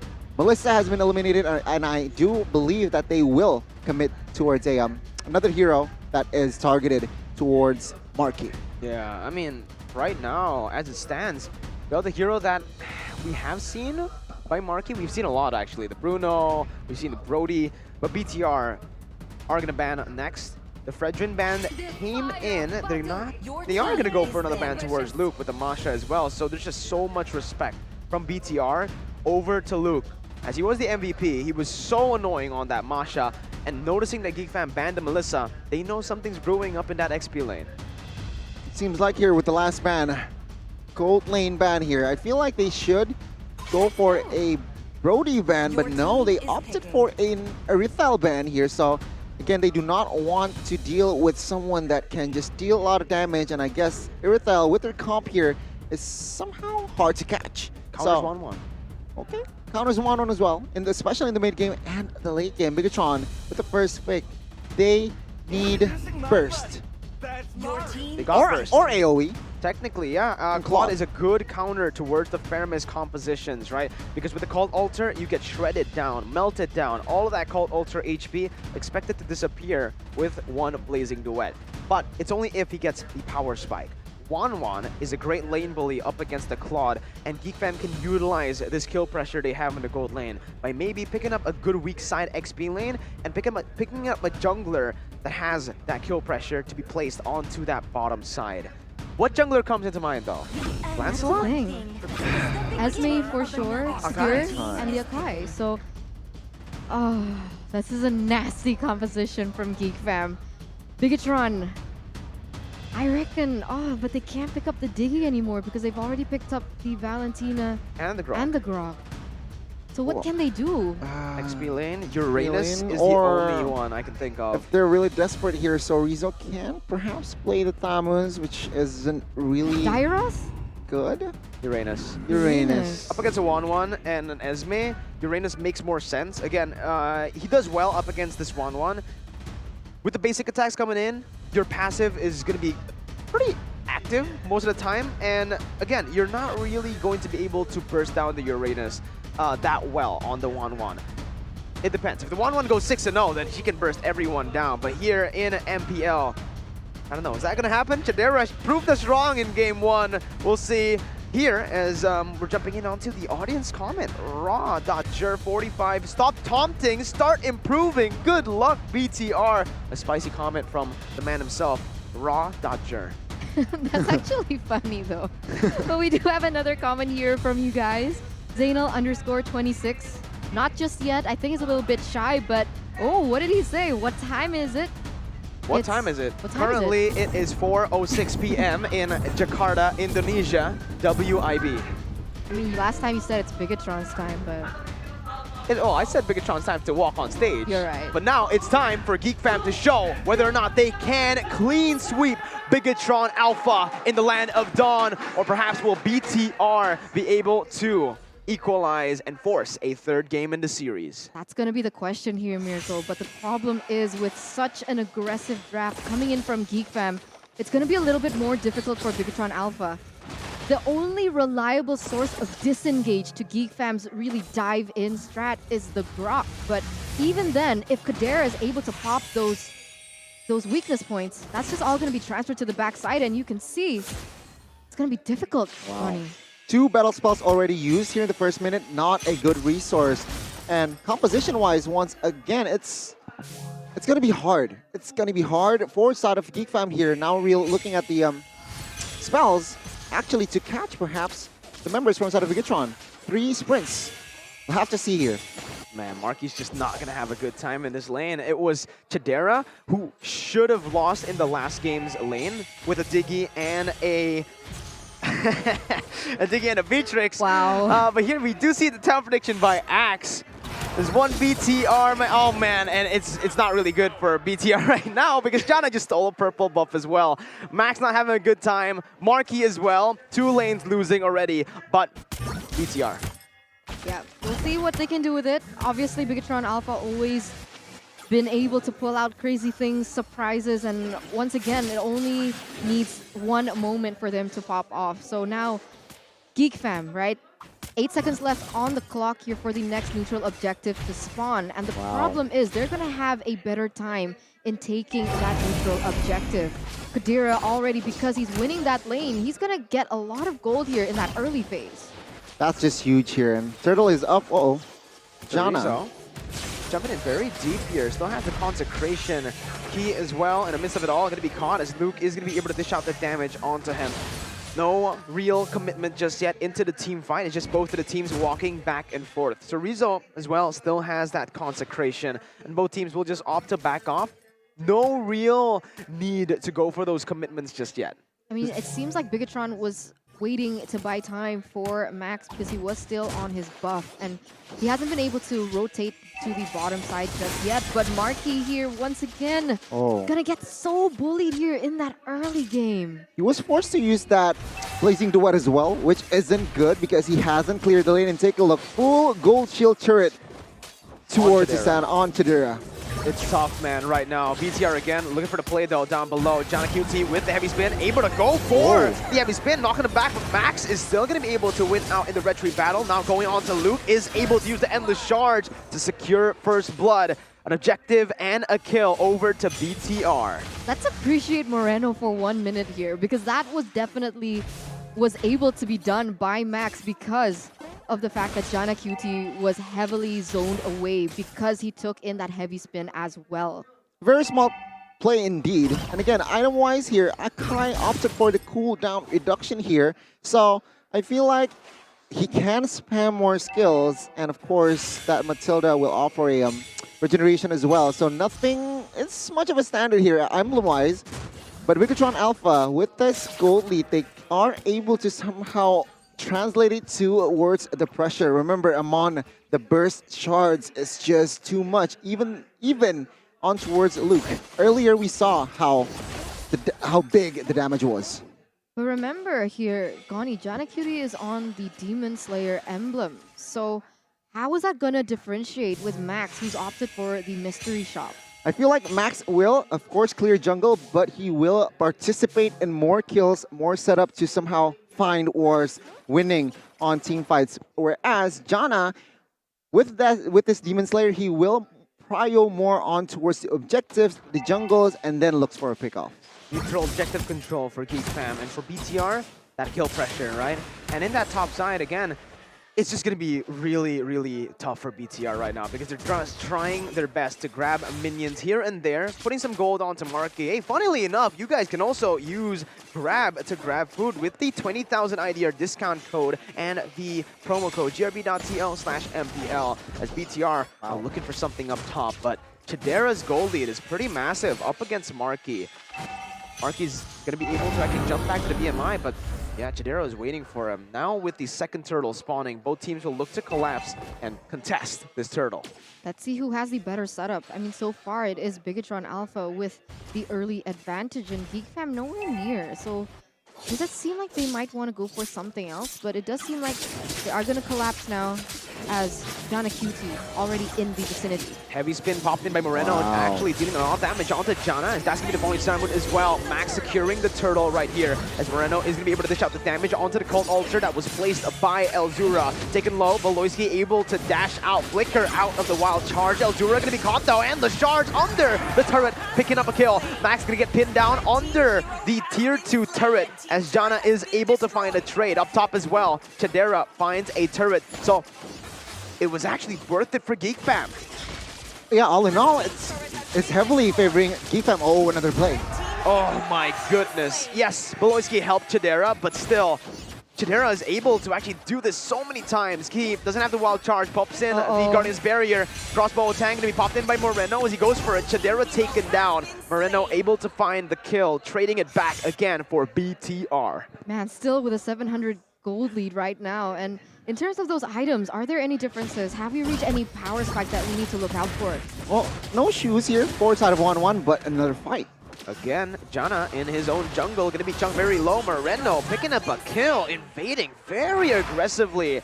And this is what you want to see for BTR, right? They're using that kill pressure early on to just try to bully Akai in the jungle. Chorizo also rotating towards that top side. They might actually want to go for the steal here, but Max is still all the way in his own jungle. Moreno is playing out of his mind here, Johnny. I mean, because the mid turret falls as well here, Bigetron Alpha, they have more space. And take a look at the shards here. Max, of course, he has built that Genius Wand, and Kadira could not rotate alone. Guiding Wind was popped in. Chadera, oh, he waited for the last second to pop that Guiding Wind. Good calculation though, because he knew Key's Wild Charge was on cooldown. But Marky, he has finished a Power Spike item with that Golden Staff, picking up a turret as well in that bottom side, setting up for the next turtle take. And it seems like here, Bigetron Alpha with a 2,000 gold lead, they are still somehow taking the advantage, the space that they have, and Geek Fam, they are suffocating. Wild Charge popped in by Key, Chorizo as well. Used the Consecration early on. Key going to be able to dash out, as that's going to be Marky actually jumping in with the Blazing Duet, getting the Cold Ultra HP down. Jana goes in for the heavy spin, able to find Chorizo, but that's a tanky member who's still able to survive according to the tankiness of that hero, with Moreno as well stepping up like you mentioned. Insane plays coming in from this Prodigy. Every time Geek Fam wants to look for something on the board, every time they have the better advantage, Moreno just always performs. Moreno steps up with whichever ultimate he needs, right? He's been using the heavy spin when it comes down to those team fights. In terms of pickup, he's picked up the crossbow of Tang, and each time he's able to get something out of it. Super value for Bigetron, and you can see that gold gap really just climbing up, already 4,000. And even if we take a look at the stats here, Ronnie, damage dealt by Axe, Moreno on top. Moreno and as well as Marky, the mid laner and the gold laner synergy is just too real here in the second game. And it seems like as it stands, Bigetron Alpha, they can force a game 3 because Geek Fam, with their comp here, perhaps they are looking for a comeback as well, just like they did in game 1. But remember, Jana QT is on an Akai, so perhaps the damage won't be enough, I would say, in the second game, but we'll have to wait and see. They're gonna have to rely heavily on Chadera. That's my question though. How is Marky more up in that player's gold versus Kadera, who was winning that lane in that early game? Because outside of lane, when the laning phase ended, it was Marky who was rotating across the 3 lanes to actually keep on collecting, funneling gold onto himself. Meanwhile, Chadera has been sticking with his team, trying to deal damage and trying to look for those team fights that we mentioned. Geek Fam needs to go for team fights, whereas BTR right now, they can just scale. They can wait for that late game as well with the Claude. As you can see, with that Golden Staff, he's dealing a whole lot of damage. He's going to be able to clear waves super fast, burst enemy teams, AoE as well in the team fights. And to add on to that, look at the neutral objective control with Marky on the DHS and the Golden Staff. They're taking it really fast, and Geek Fam do not have any response. Luke in the bottom side gonna get terrified by Moreno, who stole away the Cold Altar. And look, in the midst of it all, Lloyd, he tried to open up the map, but he will be taken down. Marky jumps in with a BMI, going for the disrespectful recalls, taunting Geek Fam. What are the items looking like here, Gani? Well, item-wise for here, Luke in particular, right? Because he was so squishy and susceptible to the damage coming in from that Claude. well, Luke has the Oracle ready, so perhaps he can sustain a lot of damage, and of course, regen his health. But what's interesting is actually Uranus opted for Dominance Eye, so perhaps that Oracle now is nullified. And take a look at that, Max. He has Holy Crystal. The damage burst is huge, and Geek Fam, the question is, with their items, I don't think it's enough. Yeah, the Claw is dealing so much because Luke opted to go for more magic defense, right? The Oracle, as well as the tough boots there in his items. So BTR are going to have a good time when it comes to the physical damage as Key jumps in with a wild charge, able to zone Jana QT away, baiting Beloyski in with that circling eagle. Eldura with a preemptive Cold Altar, definitely a resource burnt out, and here we go. Marky jumps in with the Blazing Duet, going to be caught though by Jana QT with a heavy spin. Marky pinned down against everyone, but BTR able to find the second base turret in the mid lane. Key with the conceal play, trying to look for something again, doesn't have to wild charge just yet. Eldura dishing out the damage, but Moreno placing it back onto it. him. Geek Fam still able to clear, but BTR, they lost 1 member for 2 base turrets. Super worth it for Bigetron, and you can see that gold gap now almost at 9,000. And it's so difficult because the damage output coming in from Bigetron Alpha is not nearly as close to how well Geek Fam can itemize at this point. They have to choose. Do they want to itemize for that magic, or do they want to itemize for that physical? And either one can put them in a tough position.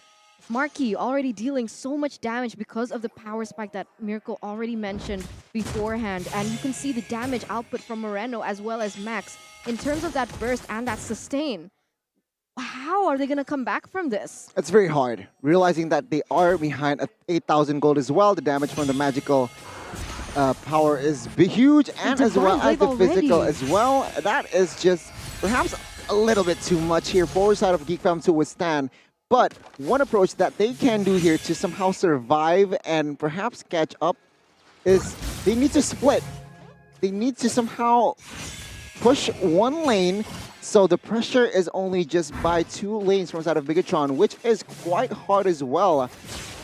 But that is a desperate approach. I mean, desperate times calls for desperate measures.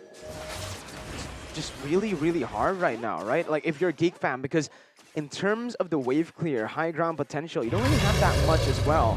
If BTR just consistently play disciplinedly at this point, they can use the wave control that they have right now to get that map control, and with that, they can just go for the Lord for free. Again, Marquis dishes out a lot of damage onto the tanks. Jana QT needs to look for the opening, but with Moreno on that cult altar, they might just look for a team fight right here, using the Lord to just bait in the members to come over to this choke point. Luke already taken down there by the Endless Charge. Jana goes in again, but the winner's truncheon was popped in by Moreno. Meanwhile, Chorizo just jumps in with a blazing duet from Marquis to help him out. He's going to be able to shred down every single member, jumping back to the BMI as he noticed Chadera has the crossbow tank. He will use it, but Chorizo is too tanky. He also has the winner's truncheon. Eldura taken down. BTR going crazy. Again, using Lord just to bait Geek Fam into that choke point. Marquis able to bait Beloyski back in, still trying to sustain back up. Jana QT trying to make the miracle play happen here, but BTR go for the base. Marquis already on the BMI, goes in and secures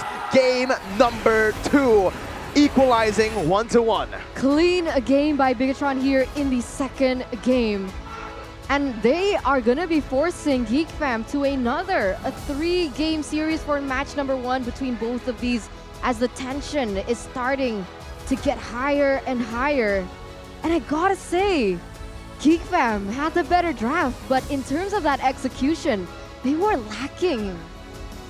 Bigetron's gameplay, game plan, executed to perfection. It seems like they understand that what they need to do is just suffocate their opponent, rotate quickly, and it seems like Geek Fam, they lost their synergy in the second game. They do have a slight better draft, but the difference is it seems like no one can support Kadera to somehow give an opportunity. And remember, 3 sprints on the side of Geek Fam, which makes it very hard to pop that crossbow tank from the side of Kadera. No damage from Geek Fam. Chadera was the only one who can deal damage, and in terms of soaking in damage too, not a whole lot, right? The Cult Altar provides another HP bar, but Bigetron had the answer for it. They have a Cult Altar for themselves. They also have massive AoE CC coming in from that wild charge, and the Blazing Duet obviously just melts down every single member. No chance given over to Geek Fam this time around. Props to Moreno, honestly. I mean, he was MVP. able to just be the pavement I of feel like Bigetron's early success. Moreno did his job like huge. His impact was huge. But I feel like the MVP is going to fall to Max. I mean, this guy on the Amon is just deadly, seems like. But the problem is, I don't think he would have gotten as much of an impact without the setup from Moreno. Neutral objective-wise. All-wise, even in team fights. Okay, we'll have to wait and see here. Always. Always. Is that even a word? I make words up. Sure. I think everyone knows I that agree. right now. Always. Put that in the dictionary here. Max's Amon makes Bigetron goes to game 3. And it seems like now it's a reset. Best of 1. I feel like in game 2, there was little to no synergy here. Little to no synergy from the side of Geek Fam. I actually think in terms of synergy, there was synergy, but what are they supposed to do, right? Like, against a Valentino who can take a heavy spin, take a Cult Alter, there was a lot of dimensions to BTR's draft, whereas for Geek Fam, it was just, we go for a fight. If we don't win initially, that's it, right? BTR, they can pull back. They can obviously use the team fight potential from Marky. They also have some split potential, the cutting of the waves from Cerezo, and it's mixed, right? They have a physical damage dealer, they have a ton of magic damage. It works out. You can see it happened to Geek Fam. They had to think twice, thrice in the itemization. Luke, all the way to the late game, he still only has the steel leg plates. He opted to go for an Athena after the Oracle, not respecting Marky at all. And it seems like from the side of Geek Fam as well, yeah, there was little to no damage here. They are heavily relying on towards Kadera. Luke building defensive. Zura here only managed to build 2 items. He is way behind if you compare it to Moreno here. And Jana, of course, on that Akai will have a tank build. So it seems like no damage whatsoever from the side of Geek Fam. Different story. Bigetron Alpha, a lot of damage in their arsenal. Post-game wise here, we can see Rich Guy by Mandiri will be a Mon. Again, doesn't matter. Magic Shop, he can clear the jungle. He rotates fast, and of course he gets the kill here. All 4 members here, not all, 4 members from side of Bigetron will have a title. Rich Guy, Max, the carry, Marky, Sandbag will be Uranus, and of course Forgotten One will be Key. Take a look at the significant difference from side of damage to tower and as well as neutral objective wise. Only 1 turret was taken down from side of Bigetron Alpha, and it shows that their game plan strat is executed to perfection in the second game. Poor Moreno, man. Like, he's the only person without a category here. He has the most kill participation. That's 90%. Right? So we can verbally appreciate him for that. Again, in a lot of these team fights, he was the utility player, right? He goes in for the CC, he pokes them down, and he steals the proper ultimate. You don't need to be the carry in terms of damage dealt. You don't have to be the Rich Guy or the Sandbag or the Forgotten One sometimes. All you need to do is stay consistent, my man. And my man Moreno, he definitely did it. MVP presented to you by the Samsung Galaxy A series. Hey man, post-game, he didn't get any of the categories, but he got the biggest one, the M to the V to the P. Well, there you go. So all 5 members actually, he got the titles. And yeah, again, a very, very huge impact in the second game, forcing a game 3. But let's take a look at the highlights here. Again, in the early game, it seems like Bigetron already established their lead here, finding multiple kills, even though Marky initially was somehow pressured, but it doesn't matter. Once Moreno claimed the mid turret, they can roam freely towards the top side, towards the bot side, which helps them to find more pickoffs, force more team fights, and it is necessary. Remember, they are very strong as well in the team fight, so they do not matter. In the jungles, in the open spaces, it seems like they are able to find the right kills, find the right timings as well. And Geek Fam, they were lost because practically they have not enough damage in the second game. Kadera, sure, he has damage, but he needs more support as well. But game 2, clean, sharp execution from Bigetron. Clean, crisp, just like the JBL Quantum. But we're not talking about that right now. Eterna and Gonny, 1-1 in the series. The battle for playoffs, very, very high stakes situation. And for both of these teams, they're going to have to think and re-strategize, I believe, adapt. In game 1 and 2, I do believe that BTR, they control it pretty similarly, right? But in the difference being, game 1, they lost that control in the mid game with one team fight. In game 2, they fixed that issue, and now Geek Fam need to change something. They can't just rely on a mistake from BTR. They need to be the ones forcing that mistake to happen. Being proactive, perhaps have a cleaner game plan and a cleaner execution as well. Because, yeah, game 1, they are playing more reactively, you know, waiting for chances. But in game 2, I don't know, the drafts seems forced. Picking up that Akai, sure, it helps to clear objective, but Moreno was just too on point. So they really need to think, will they let Valentina and Fermis, will they go for that trade once again in game 3? In my book, they should just change their approach. Just ban it out of the first 5 and play it safe. You know, game 3, this is going to be the very, very key game.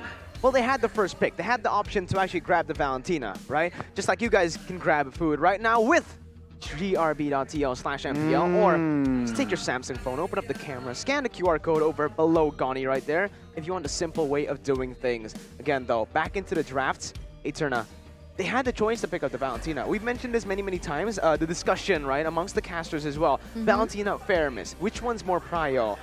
A lot of teams prioritize Valentina, but a lot of teams also prioritize Faramis. Here, we did see that Valentina effect. She was able to dictate the drafts completely, just like you guys can dictate your FYP on TikTok by uploading your excitement watching MPL ID Season 10. Again, using the hashtag, you guys can get a chance to win. What can you win? A lot of prizes. What prizes? The one I'm sitting on. Okay. The one that's in front of me. Okay. The one that I used to wash my hair. You're the prize. But you guys are the real prize. It is the prize. Head right here. and shoulders. Well, you guys can go and find that using the hashtag MPL. No. No. Celebrations. Oh, yeah. There you go. But I on keep that thinking note, about Grab. Here. Now it's your time. This is what you use at home. Tell them why you use Head and Shoulders. Because sometimes I get stressed out when I play my ranked games. Okay. And sometimes I just need to cool down, chill out.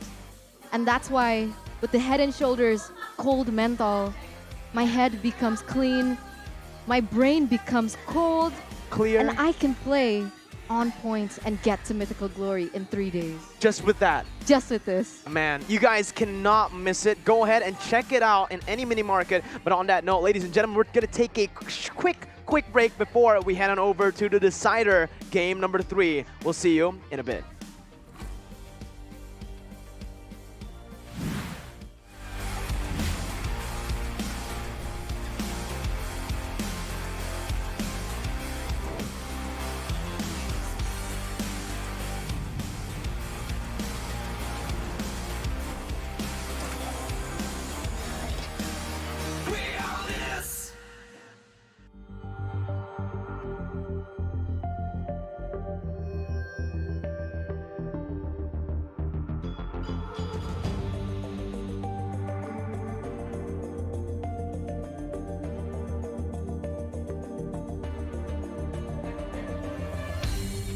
Aku kan berdiri dan terus berlari, terus ke arah puncak tertinggi.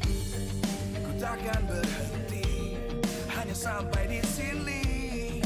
Kemenangan abadi menanti. You know we won't miss if we unite our focus, and if you haven't noticed, we all live. Nyalakan apimu, hadapi semua tantangan, hadang semua serangan, jatuh bukan halangan. Bakar semangatmu, janganlah engkau menyerah. Kita akan buat sejarah. We all this, we won't miss. We all this, we won't miss. Saatnya beraksi, jalani ambisi. Aku kan menyawakan hari ini. You know we won't miss if we unite our focus, and if you haven't noticed, we all live. Nyalakan apimu, hadapi semua tantangan, hadang semua serangan, jatuh bukan halangan. Bakar semangatmu, janganlah engkau menyerah. Kita akan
dan terus berlari, terus ke arah puncak tertinggi. Ku takkan berhenti, hanya sampai di sini. Kemenangan abadi menanti. You know we won't miss if we unite our focus. And if you haven't noticed, we all live. Nyalakan apimu, hadapi semua tantangan, hadang semua serangan, jatuh bukan halangan. Bakar semangatmu, janganlah engkau menyerah. Kita akan buat sejarah. We all this, we won't miss. We all this, we won't miss. Saatnya beraksi, jalani ambisi. Aku kan menyawakan hari ini. You know we won't miss if we unite our focus. And if you haven't noticed, we all live. Nyalakan apimu, hadapi semua tantangan, hadang semua serangan, jatuh bukan halangan. Bakar semangatmu, janganlah engkau menyerah. Kita akan buat sejarah. We all this, we won't miss.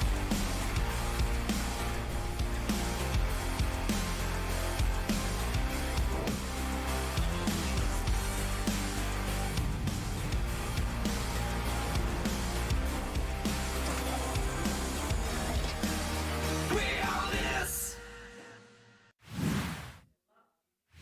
We're back for the decider of match number 1 here of week 6, day 2 of MPL ID season 10. Still with Mirko, Eterna, and Gani.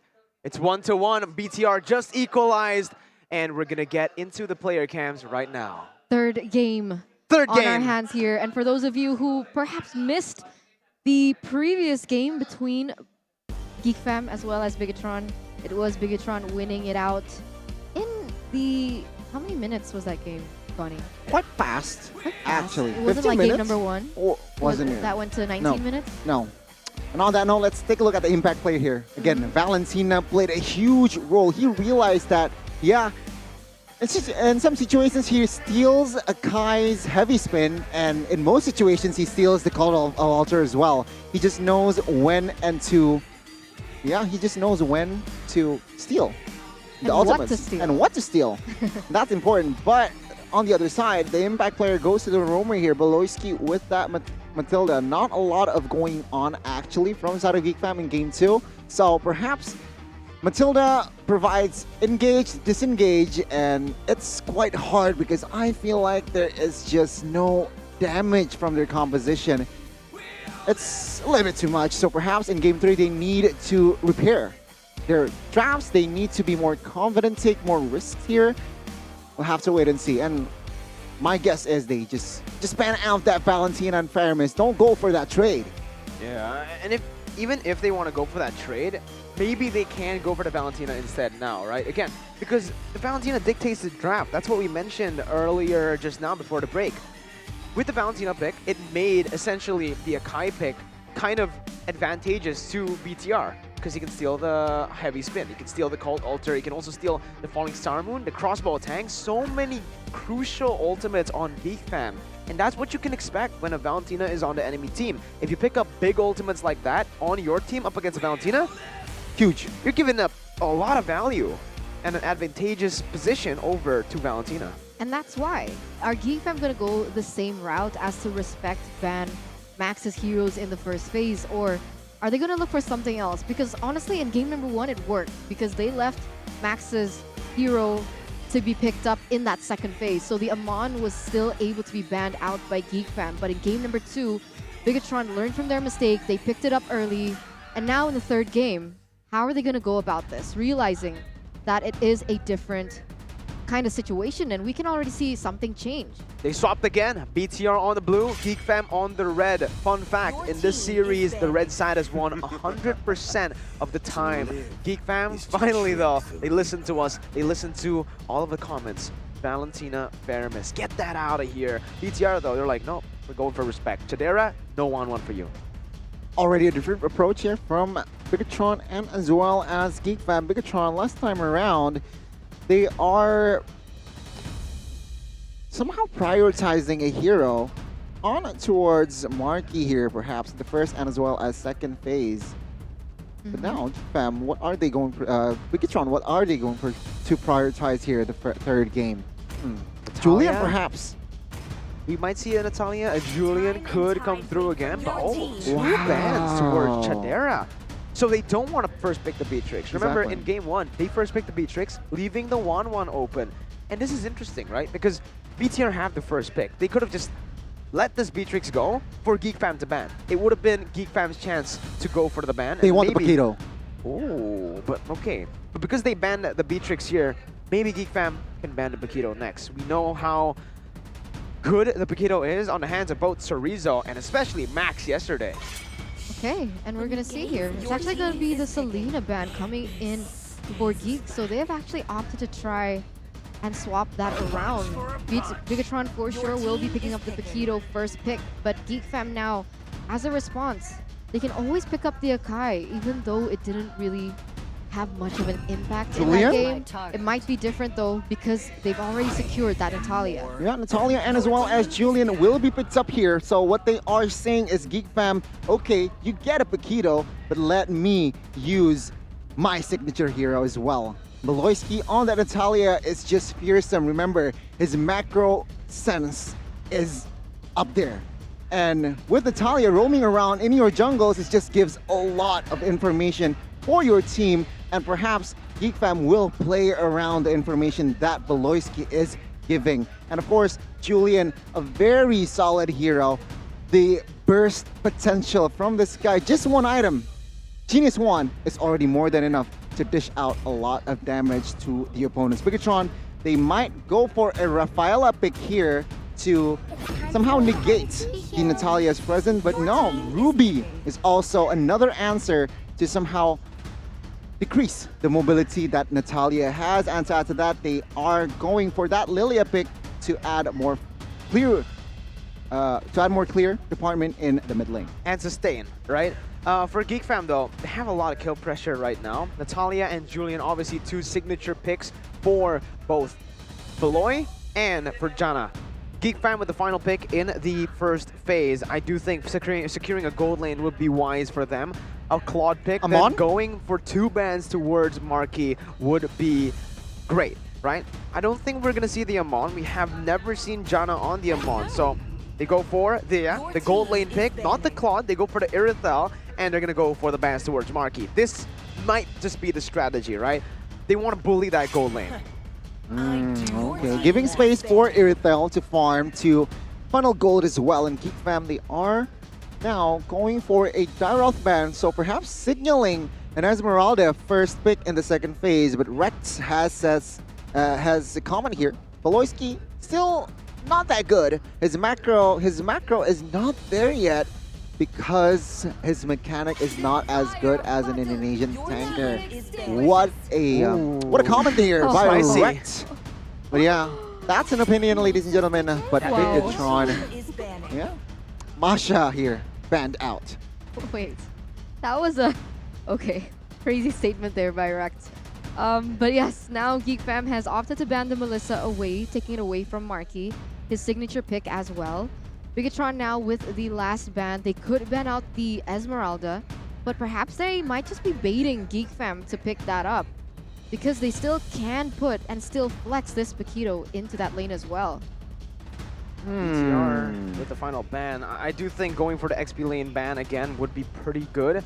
I don't think the Fredrin though. I think banning out something like a... Well, it's going to be tough though, because if they ban a Uranus, then Geek Fam can just pick up an Esme. If they ban an Esme, then Geek Fam pick up a Uranus. So BTR still just... They're going to go for the safe one, banning out the Fredrin. Not a whole lot of success from Luke on the Fredrin. He's only won 1 game out of 3, but it's a curveball of a hero, right? You don't really know what he can actually do. We haven't seen the peak Fredrin just yet. Esmeralda, perhaps here from side of Geek Fam is a very good pick. Perhaps here, don't you think? they banned out the Dairoth, the hero that can counter, and there you go, Geek Fam. They will come into that Esmeralda and Bigetron, 2 heroes to somehow perhaps add more depth. Uranus can be a possibility. Sorizo has found many success with that Uranus and perhaps another hero. If not the Brody, I mean, they can somehow go Claude. Oh, I don't know about It's the risky, Claude. but it's possible. Definitely possible, but up against a Natalia, oh, you're not going to have a fun time. An Irithel that can bully you already, and there's so much die potential as well. There's so much easy to cancel out your Blazing Duet. I think the Brody works better here with that self-sustain. That could be the choice here for Bigetron. And so we're going to see the Claude. They go for Claude still. They still go for the Claude, and they go for the Karina. See, this is what I meant. I think Bigetron was baiting Geek Fam to just pick up the Esmeralda and to put the Paquito in that lane, realizing it is going to be a skill matchup. And they're going to actually top that off from the side of Geek Fam with a Lunox pick. Oh, that's a good pick. That's a good pick against a Paquito as well. And Jana Cutie has a comment here that I actually, unfortunately, missed. Why he chose to join Geek Fam was because he wants to play with Beloy again. So right now, he got his wish, but he needs a win here against BTR to keep the miracle run to happen here in Season 10. They can still make it to playoffs, but they need a massive win streak. And Gani, based on the drafts, tell me. I gotta lean towards Bigetron here, Miracle. I'm not gonna lie, but let's just wait and see and witness Game 3. Let's see, ladies and gentlemen, jumping into the final game of the series, game number 3. Who will take it? BTR with a reverse sweep or Geek Fam with the recovery? The miracle run for Geek Fam is still alive, but it all depends on the game right here as we enter the land of Dawn. We'll have to see whether or not the teams can pull it off. We're going to see exactly what they're going to do with this. We know that from the drafts, Geek Fam is going to have a lot of kill pressure on those lanes because of the Natalia pickup. But Bigetron also have an answer to that. They do have the Ruby, but this will require the Ruby to be a little bit more active around the map when it comes down to it. We can already see that the Natalia was trying to pressure Max in that lane, and the Ruby is actually not going to go for cover. She actually focuses more on those aggressive plays. Yeah, trying to spot out the Natalia, right? Like Gani mentioned in the draft, that's why they picked up the Ruby. They want to stop the momentum from happening. They don't want to give Natalia the power to actually set the tempo of the game. Indeed, indeed. It seems like the composition-wise as well, it's quite balanced from side of Geek Fam, early and as well as late. But Bigetron, they are leaning towards early game, say they are going for a snowball from the early game. We'll see what they can do with this, actually. Already a lot of emphasis to shut down the Irithel right now. You can see that that is going to be their priority, as now we're going to take a look at the talents prediction by Axe. And it does seem it is going to be me alone here on the caster desk voting and vying for Geek's draft this time around. Welcome to the red side, Gani, BTR. I was the only one in game 2, so finally it's good to have a brother, man. Beloyski, though, right now caught in the midst of it all. Oh my goodness, 4-man gank with the recalls as well, Marky. He's feeling it there. First blood presented to you by the Samsung Galaxy A series. 300 gold lead early on. Have to wait and see here, folks. 3 sprints from side of Geek Fam here. Perhaps they are trying to replicate the success in game 1, but no, take a look at this. I feel like, again, Marky needs to farm DHS Golden Staff, and he needs to rotate to his team immediately to help out his teammates deal damage, because if not, perhaps it's gonna be a problem for side of Bigetron. We'll see here, the first little contest. Max definitely has an advantage when it comes down to the turtle takes. He goes in, wins out the red tree battle. Beloyski caught again, falling down to the hands of Max, who's gonna be able to jump in onto Jana, picking up a double kill early on here. That wasn't a double kill though, it was mixed, right? Because Moreno got one of the kills as well. But BTR surely with a 2-for-0 leading in the early stage. Sorizo jumps in with a knockout strike as well. Onto Luke. Luke, whoa, he's going very aggressive here. What? He finds the I'm offended. Max gets a second kill for himself. And Luke, very weird movements there. Basically, Bigetron winning it out in all those trades except in that gold lane where we can see Kadera still able to bully him out. Yeah, you can see here, emblem-wise, it's, again, all standard, no Nothing really fancy, it seems like, but I do want to add this. Bigetron Alpha, as expected, they are going hard in the early game. Max already collecting 2 kills and 2 assists. That's huge. Geek fam, they need to stay composed, and maybe this is it. Enhanced chain coming in with Voloisky, but now I'm offended. Finds 3 members. He survives. An absolute disaster in game 3. 3 minutes in, 3,000 gold lead, and Geek fam are on their signature picks. How did he get that I'm offended onto Kadera? He wasn't that close.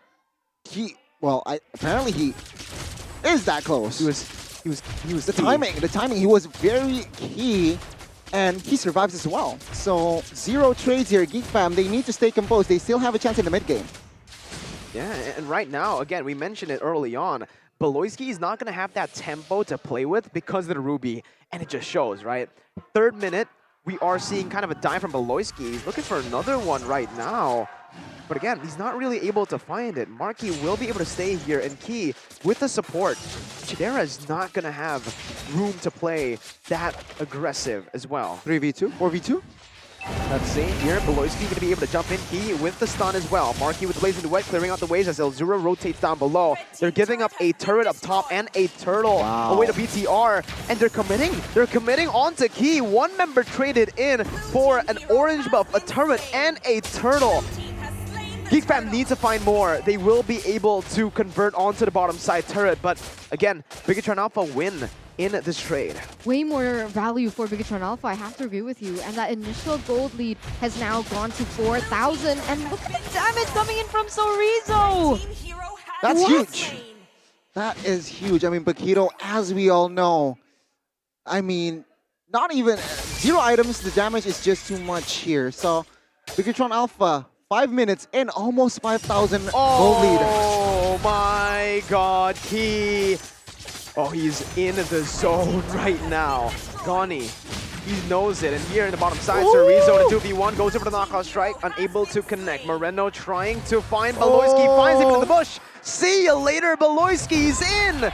Taken down, and even under the turret. Marky, the weak side laner here in this matchup up against Natalia Irithel, is able to find a kill on Chidera. 5.3k in 5 minutes. Holy Crystal secured. Oh my. For Karina, in 5 minutes in, it's huge, right? No member from side of Geek fam will survive if Karina goes in. And to add to that, DHS already secured as well. Oh my god, Max. It's a mess. Want to stop. He jumps in onto Luke. How much damage does he have? We'll see it tested out here. Luke in the bush trying to bait it in. Max with the first ability, trying to kite away. Gets immobilized. Jana looking for the play. Sorizo with a jab. Enhanced sword popped in, but it's actually a knockout strike coming in from Sorizo. Able to connect onto Jana again. 1 more hit is all it takes. They finally find it right now as Max goes into the back lines. Voloisky spotted out. Luke taken down up top by Sorizo.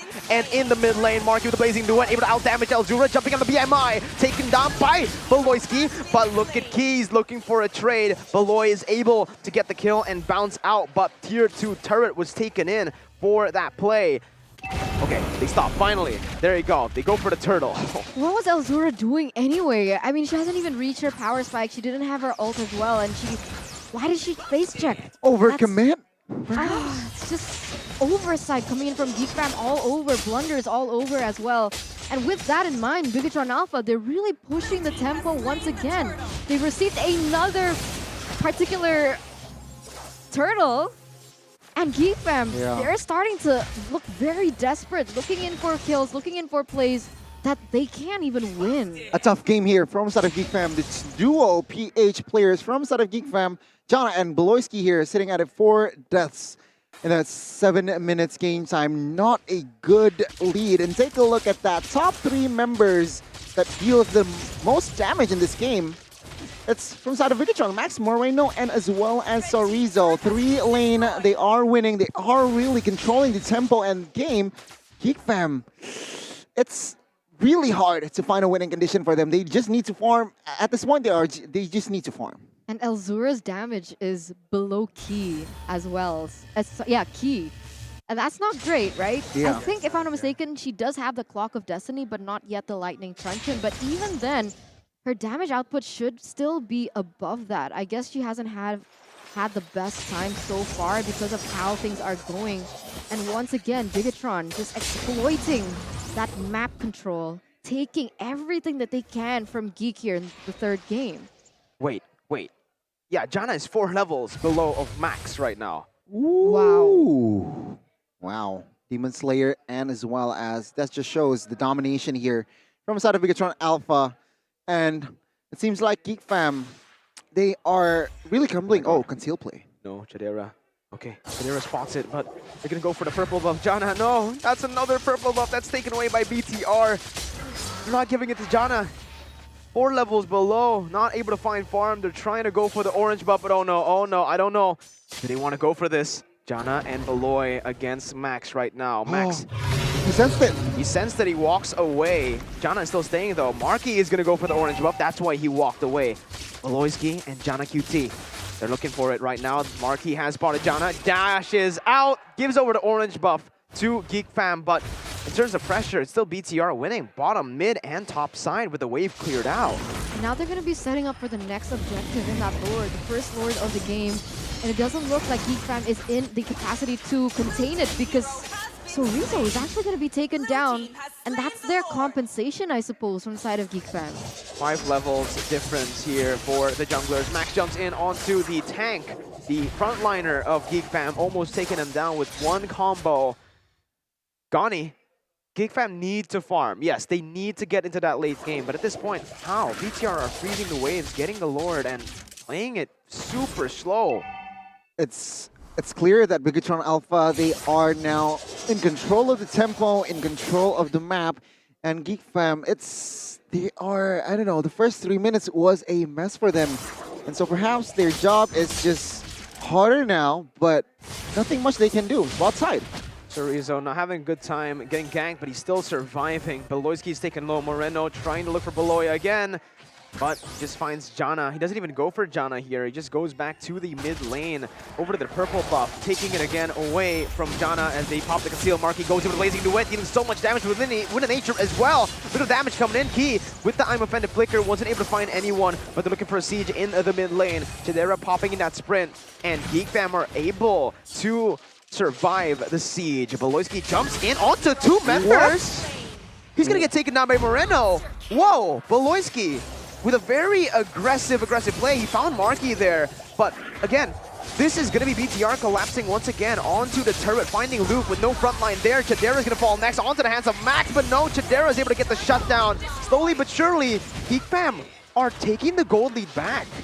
I think perhaps that was what he's trying to go for. He's going to go in for the 1v1 trade himself, a roamer for a gold laner, and in the end, it is going to be worth it for Geek Fam. That's going to be his play, and Marky needs to be able to consider this. That's what they need, and Lilia here building more of a utility, of course. Enchanted Talisman, Ice Queen Wand, and to that, adding the Burning Effect in that glowing wand. So when during team fights, during skirmishes, he is able to just slow down their opponents. Oh, take a look at this. Not just yet here, no commitments, but Claude, almost full items. DHS, of course, and Golden Staff. Wind of Nature, he is moving on towards Malefic Roar next. So expect a lot of damage from this guy.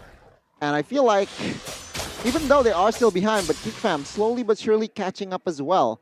Julian, Genius Wand secured, Concentrated Energy, and as well as Father of Heaven. So I feel like damage-wise, he is ready. And of course, Irithel. Almost full items as well. So Geek Fam, slowly but surely, they are getting there item-wise, but space is what they're lacking. To be honest, I felt like that could have ended very differently if Key got the I'm Offended onto Kadira. You can see Beloyski here trying to go for a play, trying to run at this stage.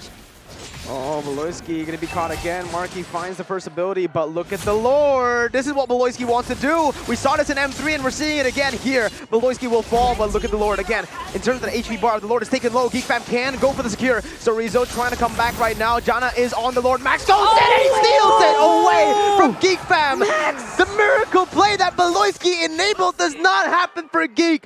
Max finds it in the midst of it all. Oh my god, that was such a beautiful play by Bigetron, and they're not stopping there. They're gonna take Elzura down. Beloyski is not on the table, and they have what it takes here now to win game number 3. So beautiful by Max, and you can always rely on this man's retribution to turn things back into their favor. What initially was 6,000, now at 8,000 gold lead. This guy's just so reliable. His timing, his presence is just too intimidating perhaps from the side of Geek Fam. And now with this Lord push, if Geek Fam makes a mistake, they can end. We'll have to wait and see, folks. We'll see with the dive and pick potential BTR have. They're going to go for the top side base turret taken down. Beloyski, very good job onto the mid wave, trying to delay it here from crashing into the mid lane. Chidera trying to clear a key, jumping in. Chidera going to get knocked up and stunned up for the team to take.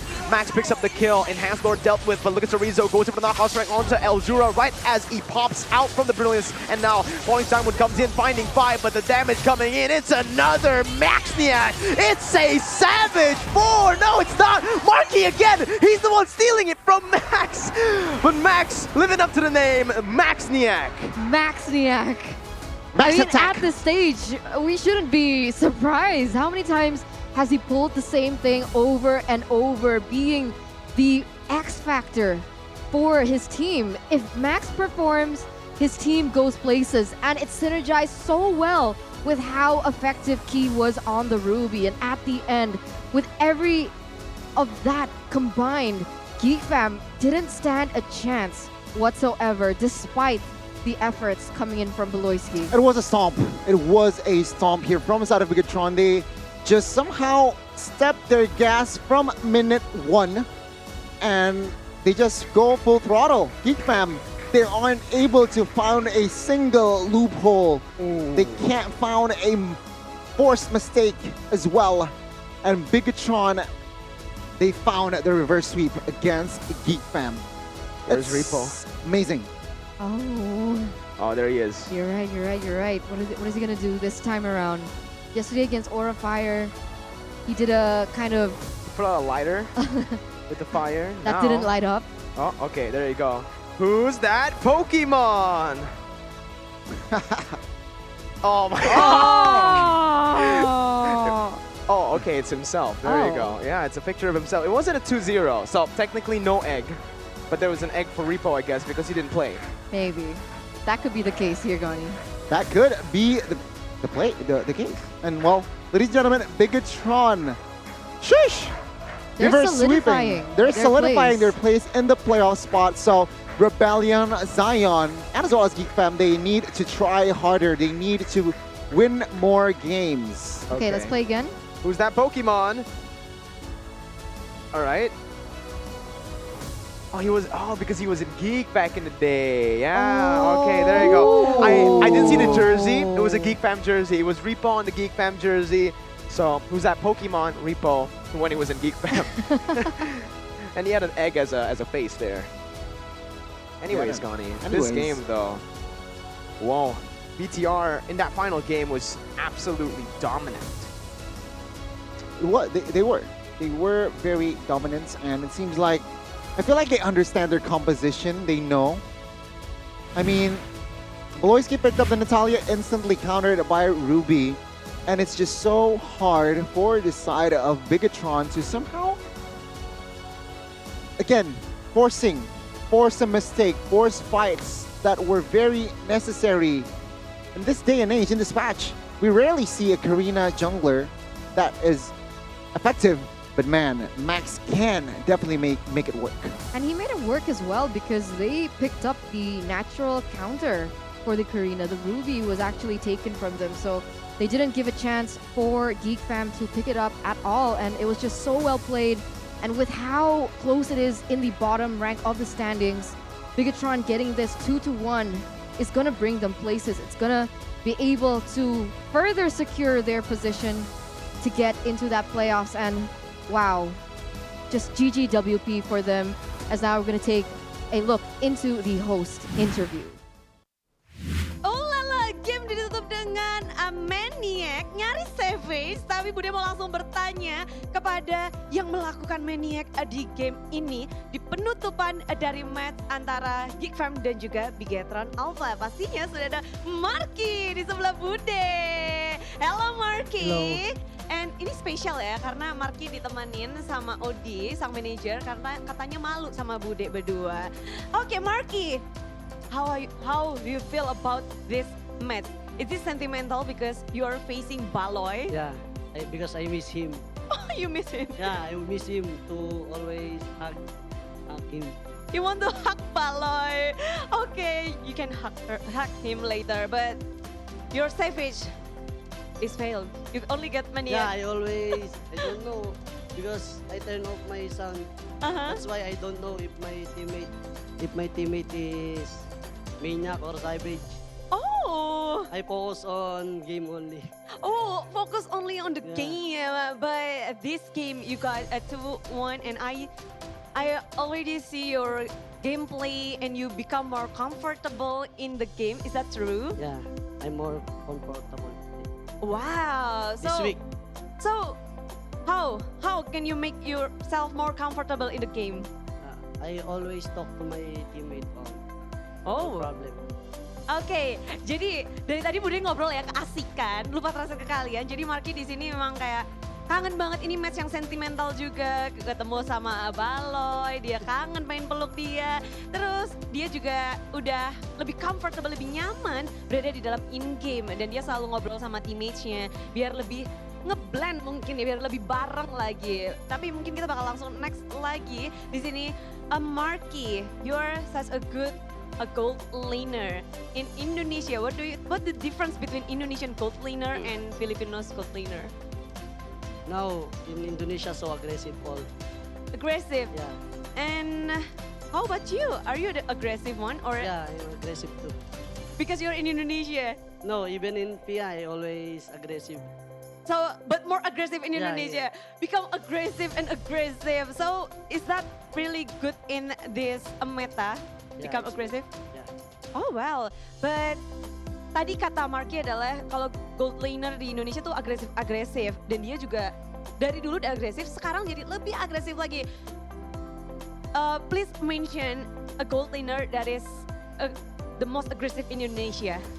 I think cewek.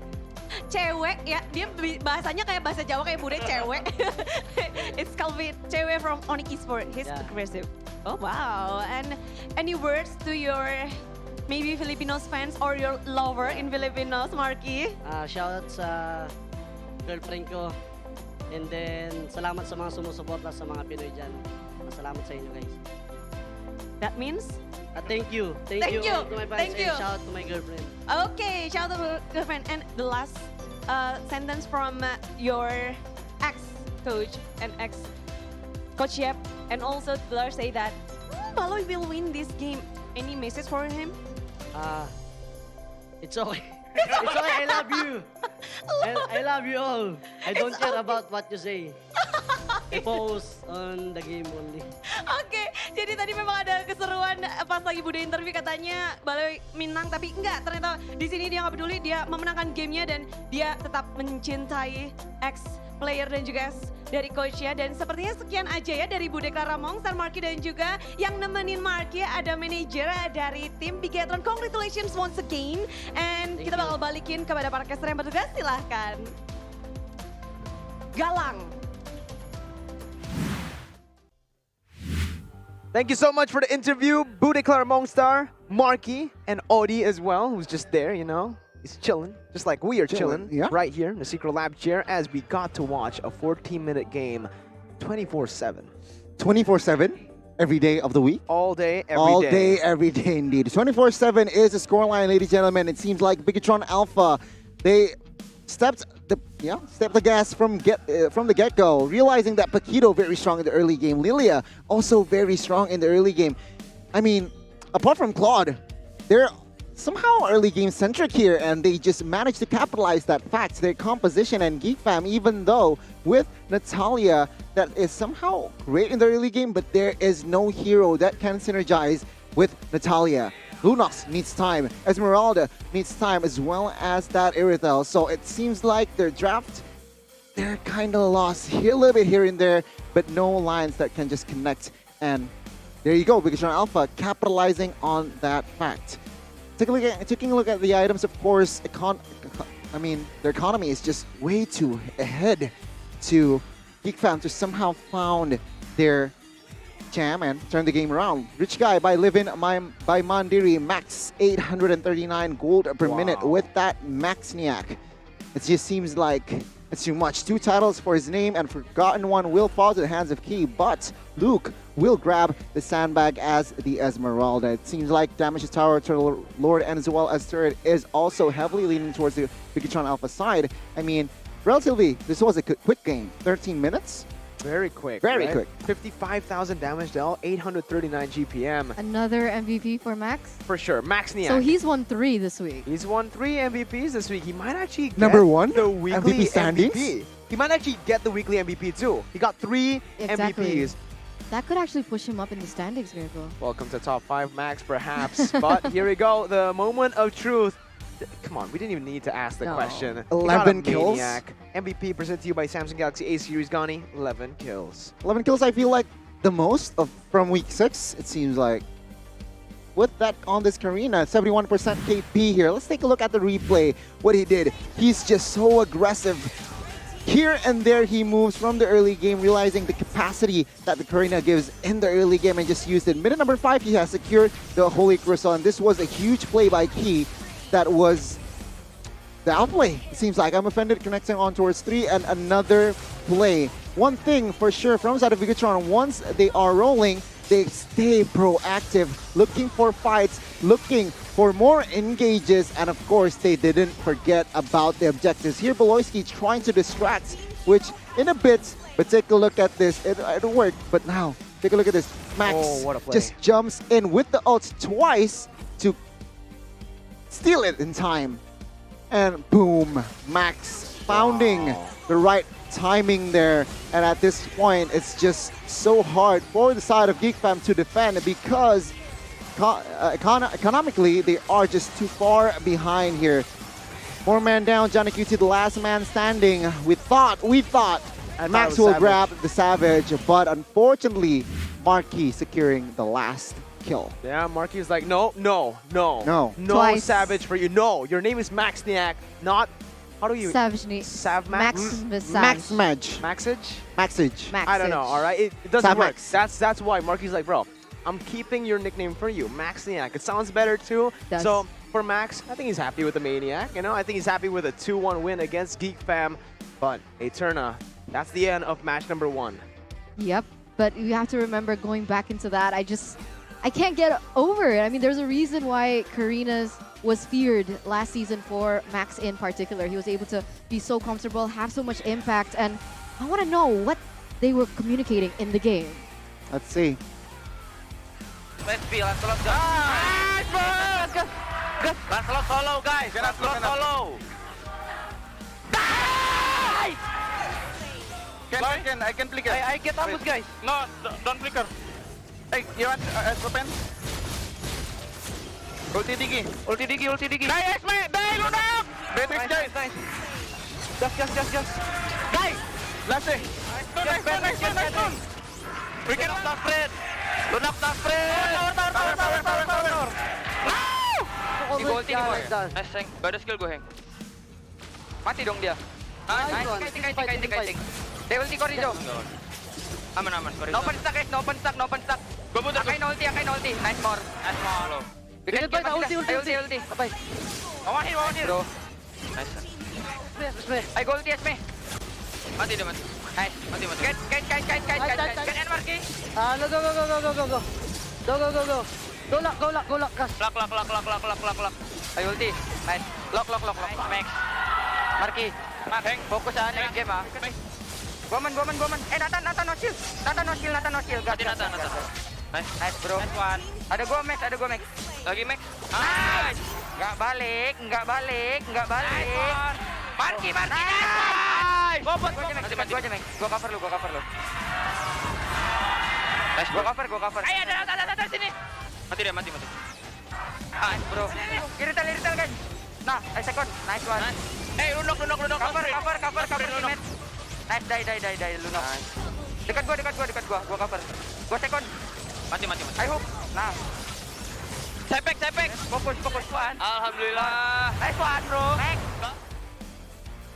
They said Savage, so Marky knew what he was doing. That's Marky why. knew what he was doing.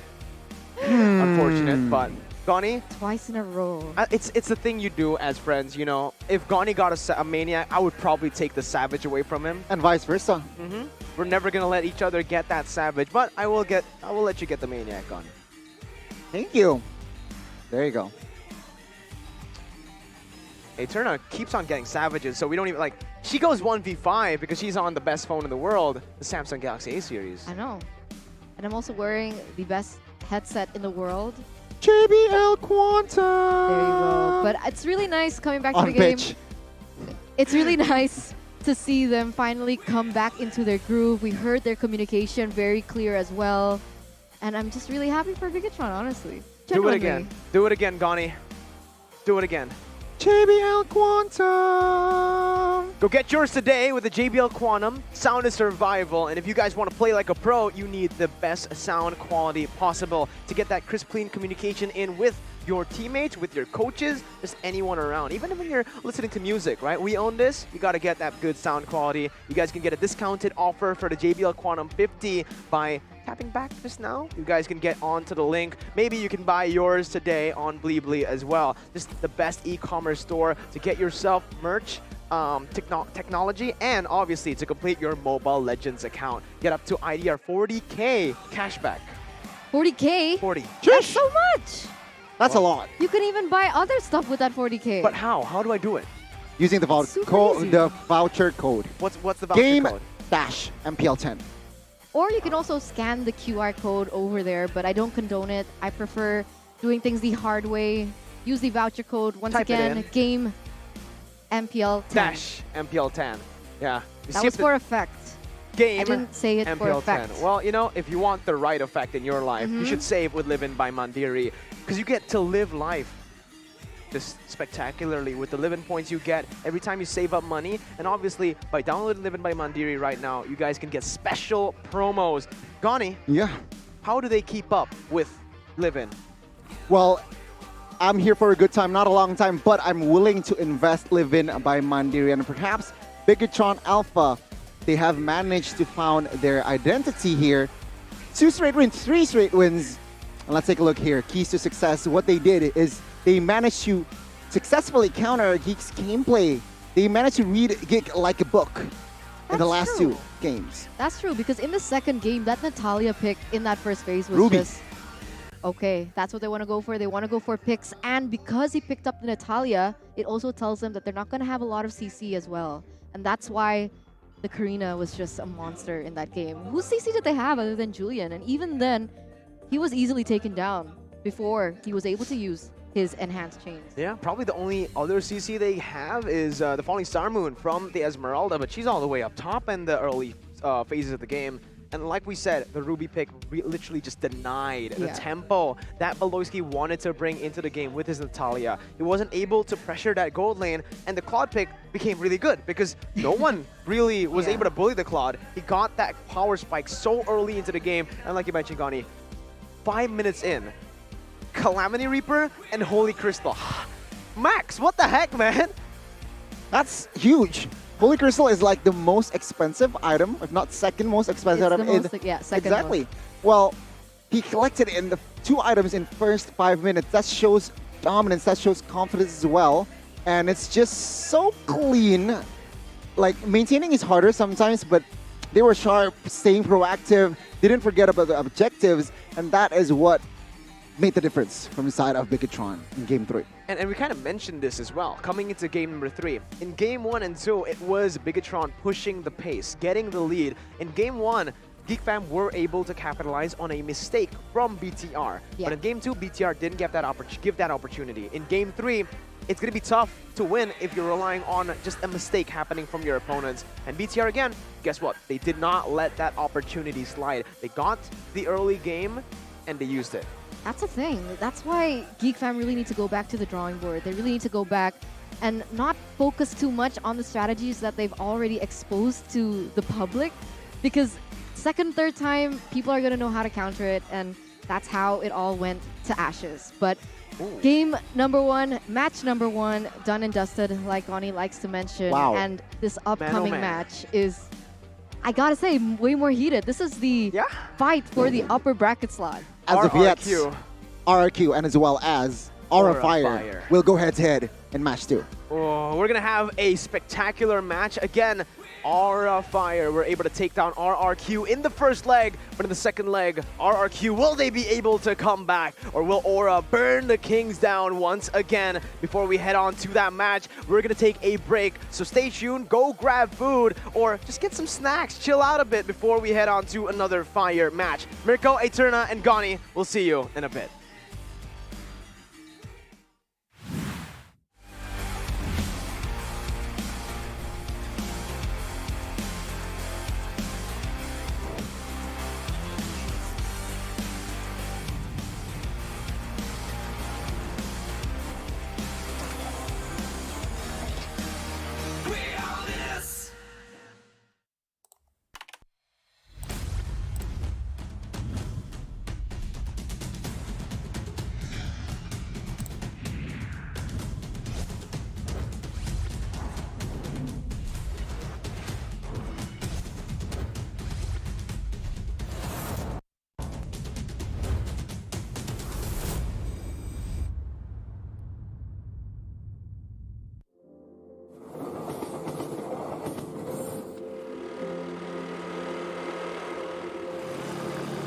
Anggi, pekerjaan saya baru-baru ini jadi driver Grab. Umur saya 23 tahun. Saya super fans dari Esports.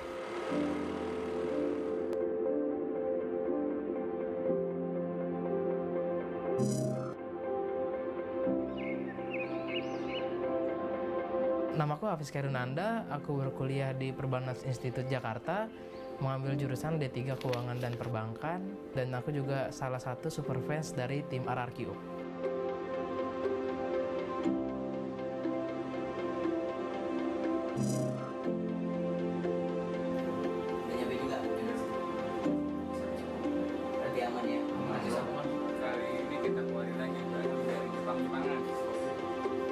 Halo, nama gue Dandia Ovar, gue umur 21 tahun, pekerjaan gue wirausaha, dan gue juga super fansnya EVOS.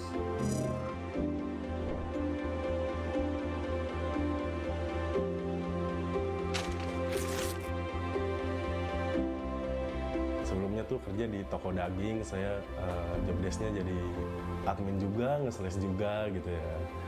Jadi terus malamnya jadi driver Grab buat cari-cari tambahan. Awalnya sih cuma buat sampingan aja ya, soalnya kan pendapatan di kerjaan masih kurang nih, jadi nyari sampingan gitu. Tapi setelah resign, jadi saya siang driver Grab juga, malam driver Grab juga.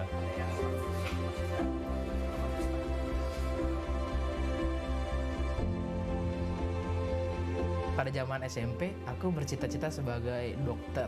Namun impian itu semua tidak bisa kurai begitu gampangnya, dan aku berpikir berulang kali. Pada akhirnya aku bercita-cita pada saat SMA itu menjadi farmasi di suatu rumah sakit. Wirausaha gue tuh kayak gue nge-thrift baju. Jadi gue beli baju balan kayak di karung gitu yang banyak. Terus gue pilih-pilih mana yang bagus, mana yang enggak. Terus yang bagus itu gue bakal jual lagi.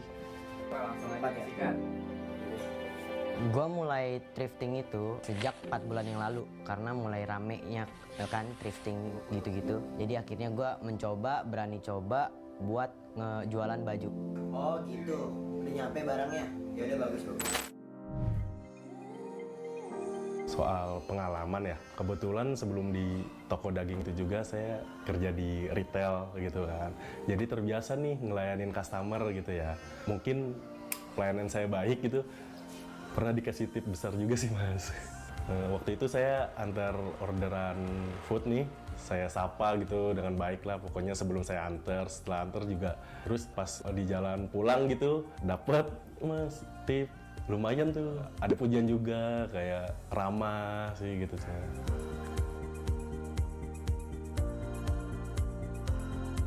Di SMA itu sering hanya bermain game, aku mengganti impianku menjadi seorang pro player. Namun semua itu gagal di saat tidak bisa lolos MPL Season 2.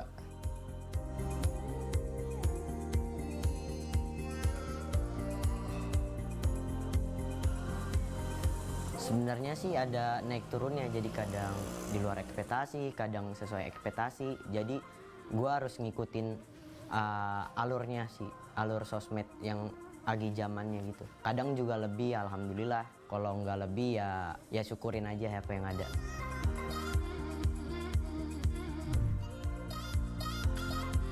Dari waktu kecil kan, zaman-zaman SD SMP tuh lagi boomnya game FPS. Lama-lama makin kesini makin maju kan. Terus ada Mobile Legends nih yang bikin apa ya, kayak e-sport tuh makin dikenal banyak orang gitu. Jadi suka sih nontonin. Kebetulan di season 2 kan, di season pertamanya Onyx langsung bagus tuh. Regular season peringkat pertama, walaupun di playoff-nya ya sedikit goyang deh. Masuk ke season 3 kan, jadi gabung deh gitu kan, Onyx NV sama Onyx Esports.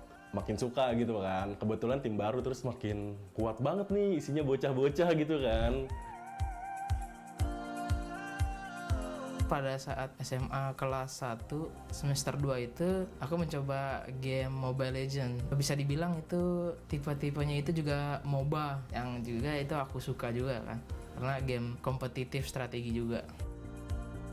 Pada saat season yang kedua, aku menyukai tim RRQ. Aku menyukai tim itu karena mereka tuh menerima responku dengan baik dan juga emang ramah sih.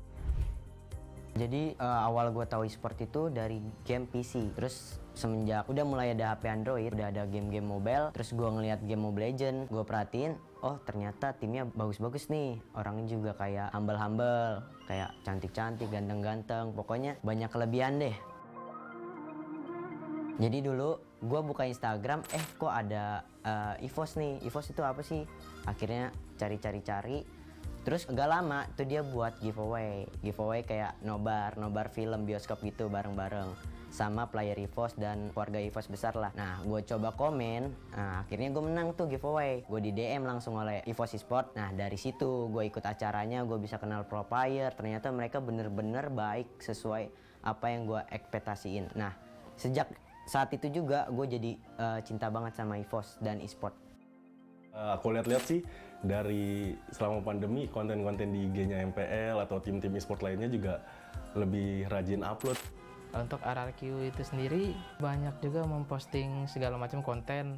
Itu bisa dibilang juga bagus kan. Kita nggak bisa bertemu secara offline, tapi kita juga bisa mengikuti kegiatan player-player RRQ gitu, seperti vlognya atau segala macamnya melalui YouTube tim RRQ ataupun Instagramnya juga, Instagram daily post.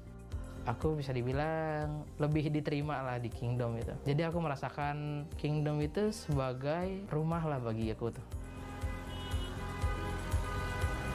Jujur sih semenjak pandemi kan mereka buat konten-konten supaya bisa tetap dukung tim favorit masing-masing kan. Gue lihat konten mereka tuh kayak happy banget.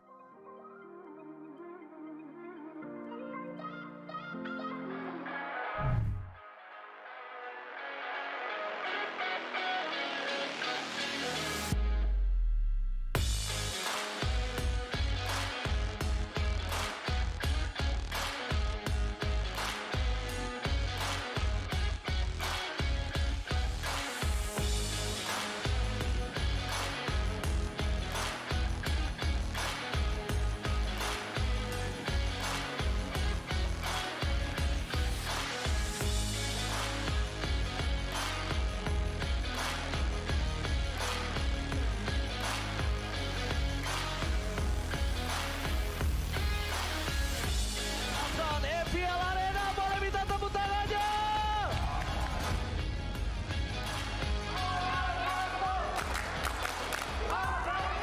Sedikit pasang landa mengobrol dan arrow with Blackheart again, Sabo Haste berhasil mengatakan bintang sang naga.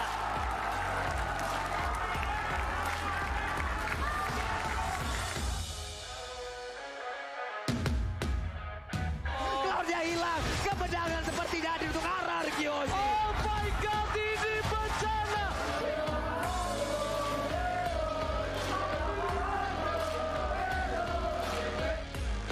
Dan lagi, bonus game lagi didapatkan. Sementara untuk kali ini Caldera berhasil dihancurkan pula.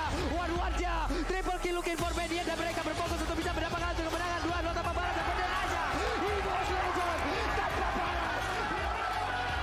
Kalau dari gua MPL season 10 aturan-aturannya mungkin lebih dipertegas lagi. Kayak misalkan di dalam stage tuh waktu nonton kan nggak boleh pakai balon gitu ya. Nah itu lebih dipertegas lagi, sekalian nggak pakai balon aja gitu. Sekalian ya udah teriak-teriak aja.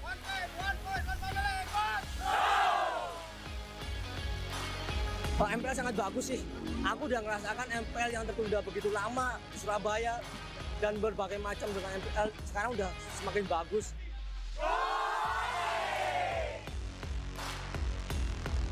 MPL kalau bisa ya setiap minggunya diadain di Expo lah biar gede. Alhamdulillah lancar karena sesuai jadwal itu masih ada yang 2-0. Jadi masih sesuai jadwal. Mungkin nanti ada misalnya yang 2-1 gitu kan nggak ini juga kan. Nggak possible juga untuk jam-jamnya nggak tepat waktu gitu.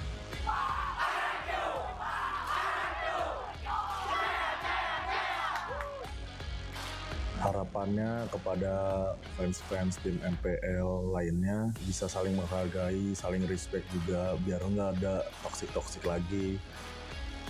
Untuk para pendukung online, semoga kita lebih akur lagi dan tidak ada toksik ataupun provokasi di kolom komentar chat agar kita bisa membangun scene kompetitif Mobile Legends yang lebih sehat lagi.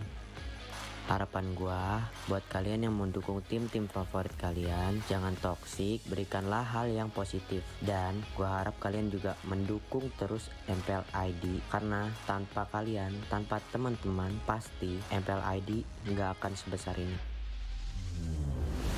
Begitulah perjalanan dan perjuangan para superfans dalam mendukung dan merayakan MPL ID season yang ke-10. Mereka tetap hadir untuk mendukung keberlangsungan MPL ID dan menjaga komunitas MPL ID dengan sportivitas. Mari rayakan dan dukung semarak MPL Celebration Season yang ke-10. We own this!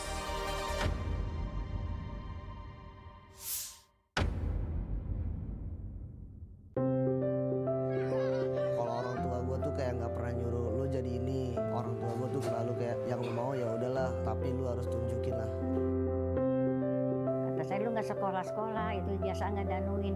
Dan ntar gue Deden punya gaji gitu. Liatin aja dah Deden gitu. Gue nanya lah ke almarhum bokap gue lah, mau yang mana? Terus kayak dia jawab ke RRQ aja. Jadi Matt ada bilang, kenapa pada saat aku bisa main bagus, Max gak ada di tim itu? Kenapa pada saat aku main yang kurang bagus, ada Max di sana, gitu loh. Matt selalu ucap tante, Mami gak usah khawatir, ada aku di sini. Mungkin karena itu juga kali ya bikin susah majunya mungkin. Soalnya kan harusnya emang dia bener salah, tapi gue malah belain mungkin.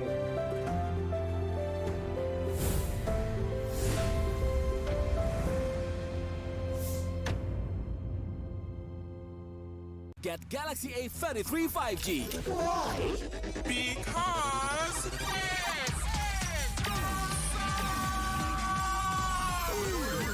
Galaxy A33 5G with awesome processor. Buy now.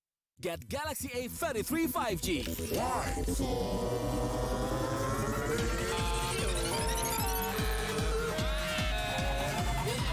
Galaxy A33 5G with awesome battery. Buy now.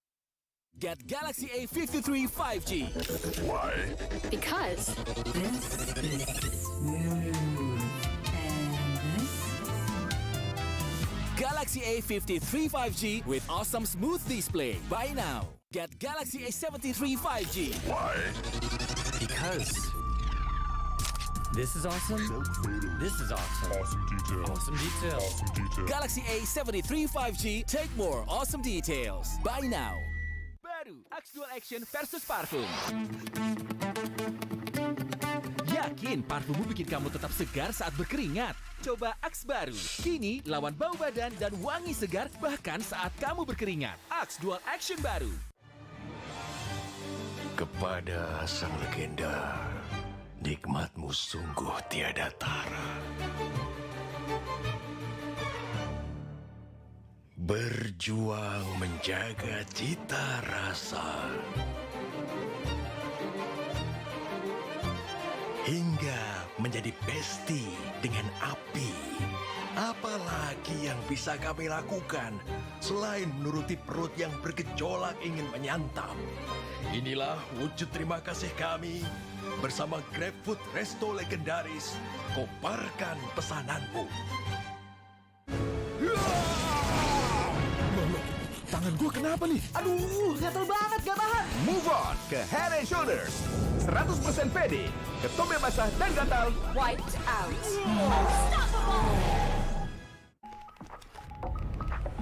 Beli-beli, beli-beli, beli-beli pasti ori.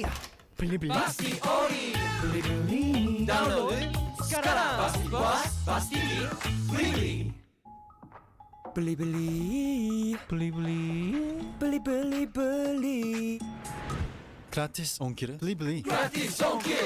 Beli-beli, Download sekarang. Pasti puas, pasti beli.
Anggi, pekerjaan saya baru-baru ini jadi driver Grab. Umur saya 23 tahun. Saya super fans dari Esports.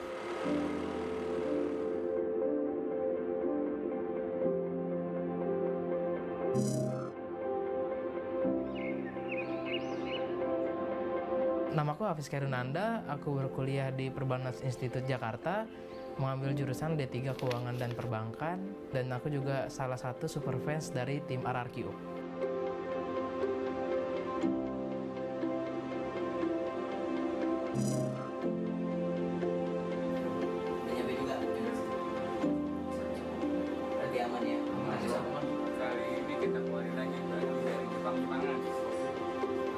Halo, nama gue Dandio Ovar, gue umur 21 tahun, pekerjaan gue wirausaha, dan gue juga super fansnya EVOS.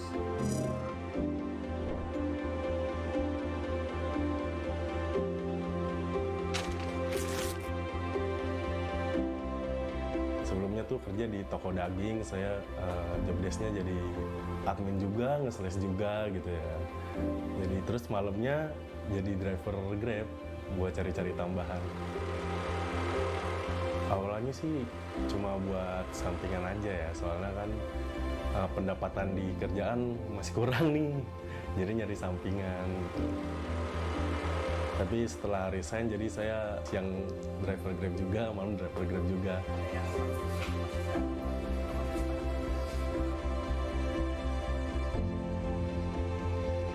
Pada zaman SMP, aku bercita-cita sebagai dokter. Namun impian itu semua tidak bisa kuraih begitu gampangnya, dan aku berpikir berulang kali. Pada akhirnya aku bercita-cita pada saat SMA itu menjadi farmasi di suatu rumah sakit. Wirausaha gue tuh kayak gue nge-thrift baju. Jadi gue beli baju balan kayak di karung gitu yang banyak. Terus gue pilih-pilih mana yang bagus, mana yang enggak. Terus yang bagus itu gue bakal jual lagi. Gue mulai thrifting itu sejak 4 bulan yang lalu karena mulai ramenya kan thrifting gitu-gitu. Jadi akhirnya gue berani coba buat ngejualan baju. Oh gitu, udah nyampe barangnya? Ya udah bagus. Soal pengalaman ya, kebetulan sebelum di toko daging itu juga saya kerja di retail gitu kan. Jadi terbiasa nih ngelayanin customer gitu ya. Mungkin pelayanan saya baik gitu, pernah dikasih tip besar juga sih mas. Waktu itu saya antar orderan food nih, saya sapa gitu dengan baik lah pokoknya sebelum saya antar, setelah antar juga. Terus pas di jalan pulang gitu, dapet mas tip. Lumayan tuh, ada pujian juga, kayak ramah sih gitu saya.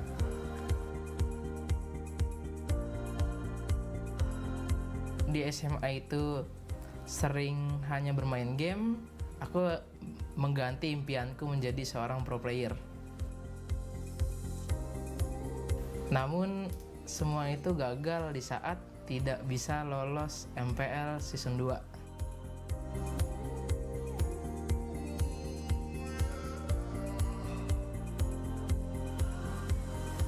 Sebenarnya sih ada naik turunnya, jadi kadang di luar ekspektasi, kadang sesuai ekspektasi. Jadi gue harus ngikutin alurnya sih, alur sosmed yang lagi zamannya gitu. Kadang juga lebih, alhamdulillah. Kalau nggak lebih ya syukurin aja apa yang ada.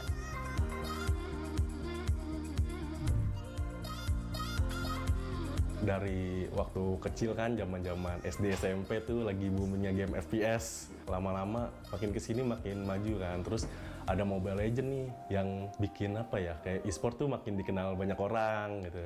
Jadi suka sih nontonin.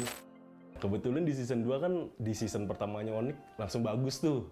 Regular season peringkat pertama, walaupun di playoff-nya ya sedikit goyang deh. Masuk ke season 3 kan, jadi gabung deh gitu kan, Onyx NV sama Onyx Esports. Makin suka gitu kan, kebetulan tim baru terus makin kuat banget nih, isinya bocah-bocah gitu kan. Pada saat SMA kelas 1 semester 2 itu aku mencoba game Mobile Legend. Bisa dibilang itu tipe-tipenya itu juga MOBA, yang juga itu aku suka juga kan, karena game kompetitif strategi juga. Pada saat season yang kedua, aku menyukai tim RRQ. Aku menyukai tim itu karena mereka tuh menerima responku dengan baik dan juga emang ramah sih. Jadi awal gue tahu e-sport itu dari game PC. Terus semenjak udah mulai ada HP Android, udah ada game-game mobile. Terus gue ngeliat game Mobile Legend, gue perhatiin, oh ternyata timnya bagus-bagus nih. Orangnya juga kayak humble-humble, kayak cantik-cantik, ganteng-ganteng. Pokoknya banyak kelebihan deh. Jadi dulu gue buka Instagram, kok ada EVOS nih. EVOS itu apa sih? Akhirnya cari-cari. Terus gak lama tuh dia buat giveaway kayak nobar film bioskop gitu bareng-bareng sama player EVOS dan keluarga EVOS besar lah. Nah gue coba komen, akhirnya gue menang tuh giveaway. Gue di DM langsung oleh EVOS Esports. Nah dari situ gue ikut acaranya, gue bisa kenal pro player. Ternyata mereka bener-bener baik sesuai apa yang gue ekspektasiin. Nah sejak saat itu juga gue jadi cinta banget sama EVOS dan Esports. Aku lihat-lihat sih dari selama pandemi konten-konten di IG-nya MPL atau tim-tim e-sport lainnya juga lebih rajin upload.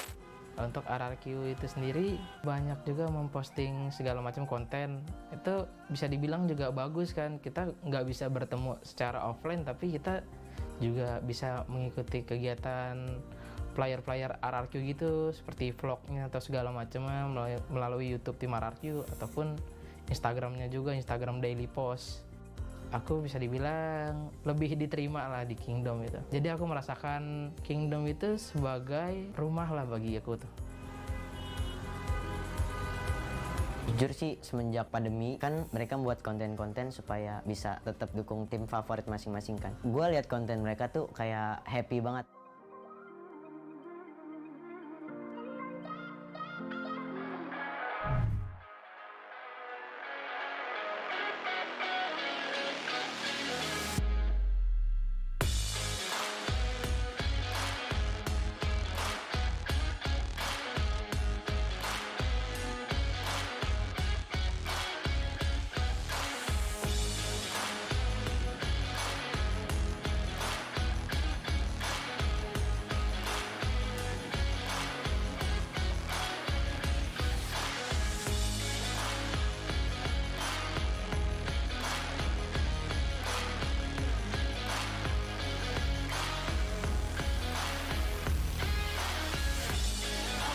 MPL Arena, boleh minta tepuk tangannya.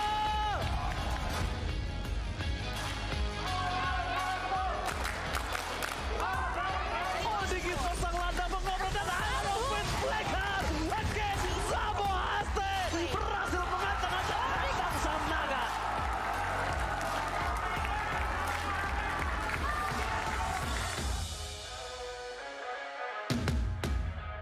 Cloudnya hilang, kemenangan seperti hadir untuk RRQ. Oh my god, ini bencana.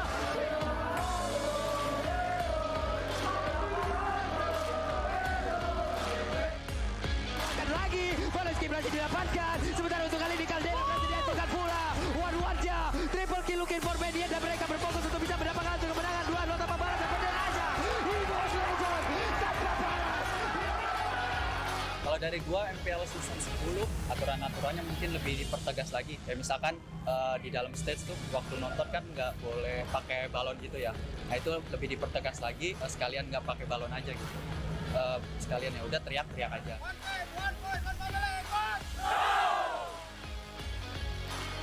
MPL sangat bagus sih. Aku udah ngerasakan MPL yang tertunda begitu lama di Surabaya dan berbagai macam dengan MPL sekarang udah semakin bagus.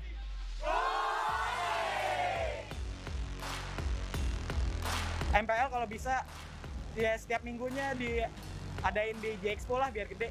Alhamdulillah lancar karena sesuai jadwal itu masih ada yang 2-0. Jadi masih sesuai jadwal. Mungkin nanti ada misalnya yang 2-1 gitu kan nggak ini juga kan. Nggak possible juga untuk jam-jamnya nggak tepat waktu gitu.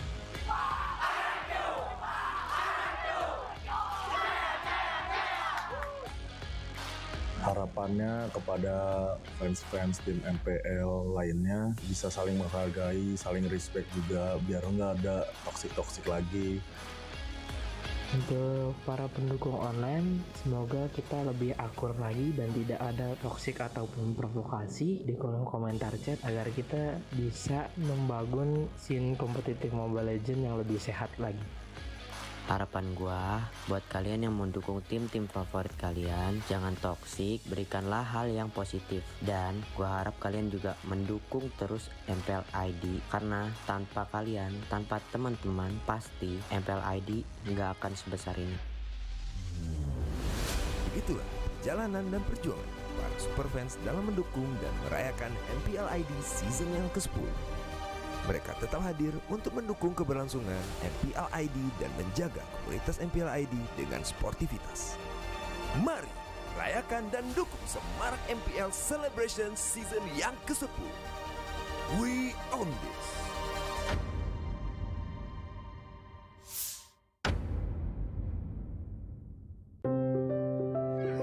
Kalau orang tua gue tuh kayak nggak pernah nyuruh lo jadi ini. Orang tua gue tuh selalu kayak yang lo mau ya udahlah, tapi lo harus tunjukin lah.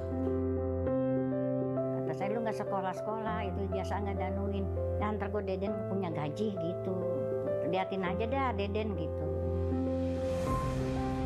Gue nanya lah ke almarhum bokap gue lah, mau yang mana? Terus kayak dia jawab ke RRQ aja. Jadi Matt ada bilang, kenapa pada saat aku bisa main bagus, Max gak ada di tim itu? Kenapa pada saat aku main yang kurang bagus, ada Max di sana, gitu loh. Matt selalu ucap tante, Mani gak usah khawatir, ada aku di sini. Mungkin karena itu juga kali ya bikin susah majunya mungkin. Soalnya kan harusnya emang dia bener salah tapi gue malah belain mungkin.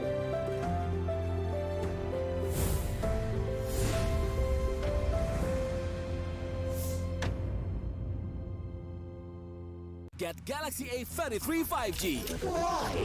Because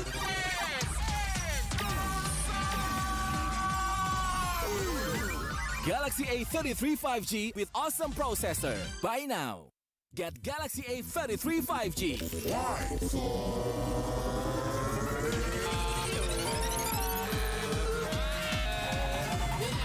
Galaxy A33 5G with awesome battery. Buy now.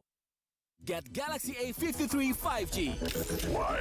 Because this is smooth. Galaxy A53 5G with awesome smooth display. Buy now. Get Galaxy A73 5G. Why? Because this is awesome. This is awesome. Awesome details. Awesome details. Awesome details. Galaxy A73 5G. Take more awesome details. Buy now. Baru Axe Dual Action versus parfum. Yakin parfummu bikin kamu tetap segar saat berkeringat? Coba Axe baru. Kini lawan bau badan dan wangi segar bahkan saat kamu berkeringat. Axe Dual Action baru. Kepada sang legenda, nikmatmu sungguh tiada tara. Berjuang menjaga cita rasa hingga menjadi besti dengan api. Apalagi yang bisa kami lakukan selain menuruti perut yang bergejolak ingin menyantap? Inilah wujud terima kasih kami bersama GrabFood Resto Legendaris. Koparkan pesananmu. Tangan gue kenapa nih? Aduh, gatel banget, gak tahan. Move on ke Head and Shoulders. 100% pede, ketombe basah dan gatal. Wiped out.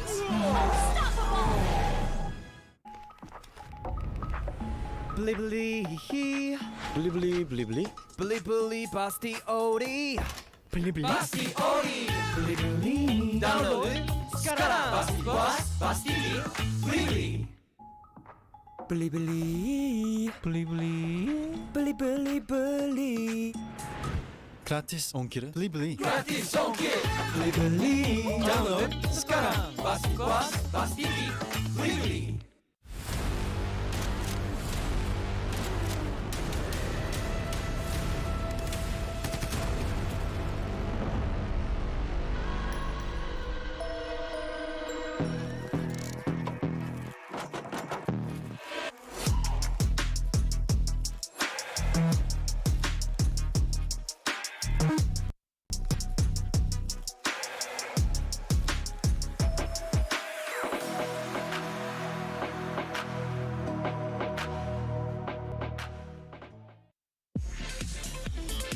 Tinggal selfie tabungan jadi. Hidup lagi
saya Anggi. Pekerjaan saya baru-baru ini jadi driver Grab. Umur saya 23 tahun. Saya super fans dari Esports.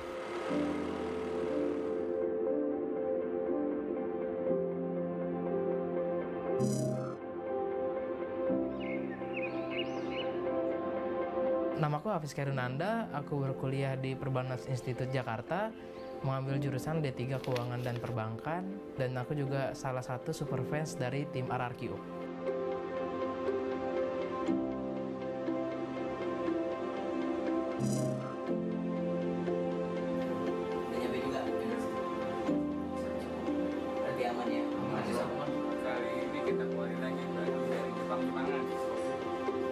Halo, nama gue Dandia Ovar. Gue umur 21 tahun, pekerjaan gue wirausaha, dan gue juga super fansnya EVOS.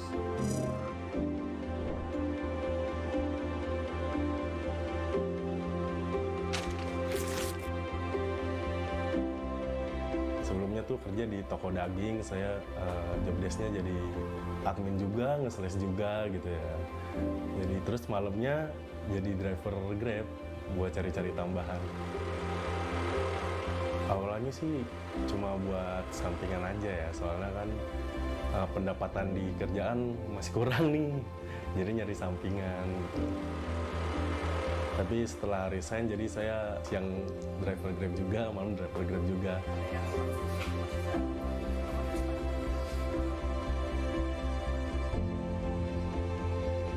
Pada zaman SMP, aku bercita-cita sebagai dokter. Namun impian itu semua tidak bisa kuraih begitu gampangnya, dan aku berpikir berulang kali. Pada akhirnya aku bercita-cita pada saat SMA itu menjadi farmasi di suatu rumah sakit. Wirausaha gue tuh kayak gue nge-thrift baju. Jadi gue beli baju balan kayak di karung gitu yang banyak. Terus gue pilih-pilih mana yang bagus, mana yang enggak. Terus yang bagus itu gue bakal jual lagi. Gue mulai thrifting itu sejak 4 bulan yang lalu karena mulai ramenya kan thrifting gitu-gitu. Jadi akhirnya gue berani coba buat ngejualan baju. Oh gitu, udah nyampe barangnya? Ya udah bagus. Soal pengalaman ya, kebetulan sebelum di toko daging itu juga saya kerja di retail gitu kan. Jadi terbiasa nih ngelayanin customer gitu ya. Mungkin pelayanan saya baik gitu, pernah dikasih tip besar juga sih mas.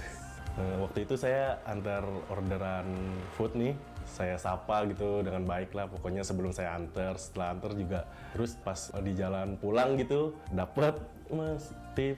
Lumayan tuh, ada pujian juga, kayak ramah sih gitu saya.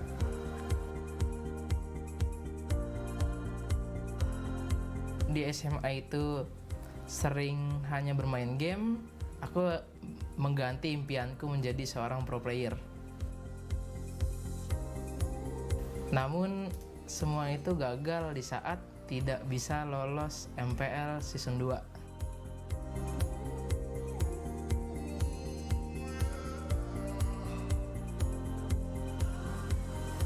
Sebenarnya sih ada naik turunnya, jadi kadang di luar ekspektasi, kadang sesuai ekspektasi. Jadi gue harus ngikutin alurnya sih, alur sosmed yang lagi zamannya gitu. Kadang juga lebih, alhamdulillah. Kalau nggak lebih ya syukurin aja apa yang ada.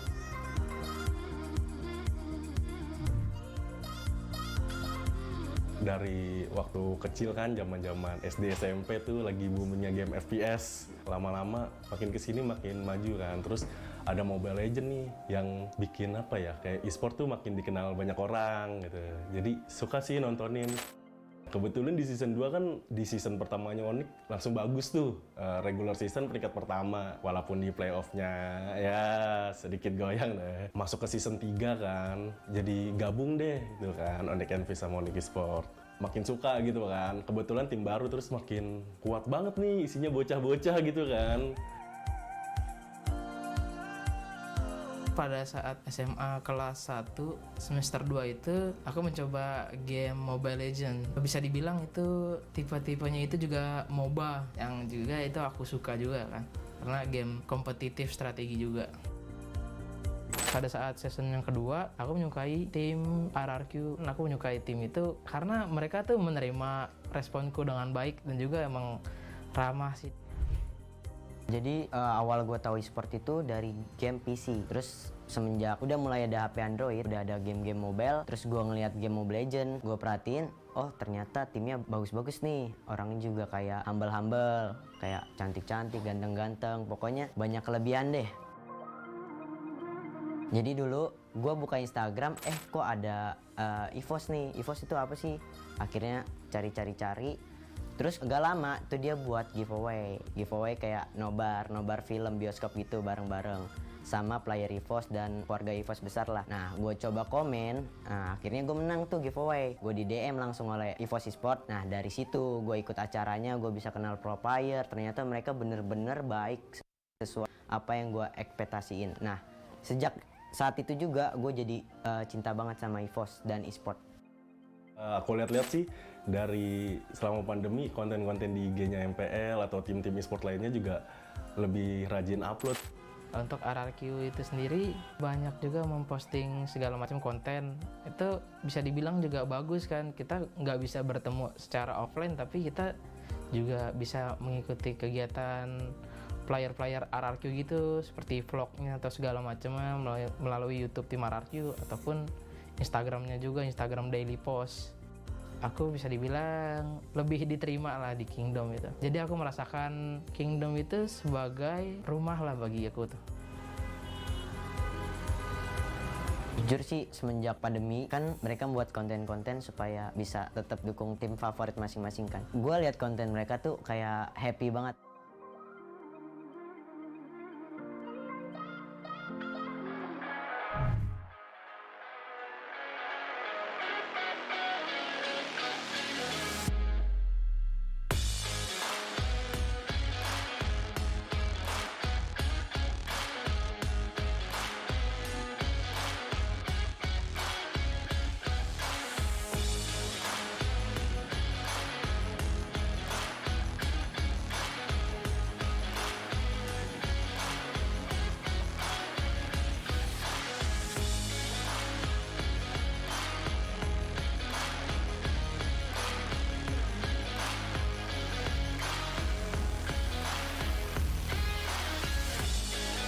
MPL Arena, boleh minta tepuk tangannya?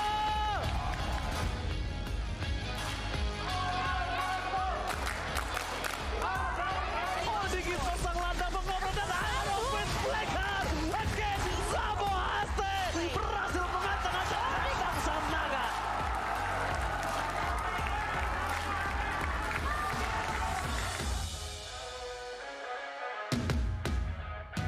Cloudnya hilang, kemenangan seperti jadi untuk RRQ. Oh my god, ini bencana.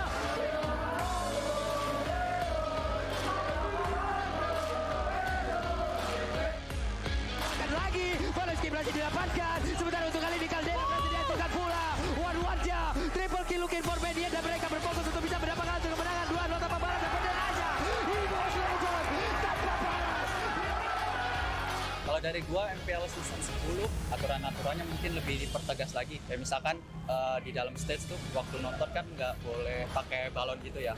Nah itu lebih dipertegas lagi, sekalian nggak pakai balon aja gitu. Sekalian ya udah teriak-teriak aja.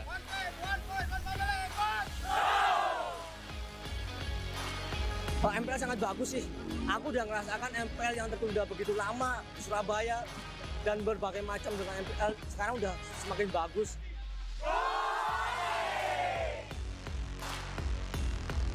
MPL kalau bisa ya setiap minggunya diadain di Expo lah biar gede. Alhamdulillah lancar karena sesuai jadwal itu masih ada yang 2-0. Jadi masih sesuai jadwal. Mungkin nanti ada misalnya yang 2-1 gitu kan nggak ini juga kan. Nggak possible juga untuk jam-jamnya nggak tepat waktu gitu.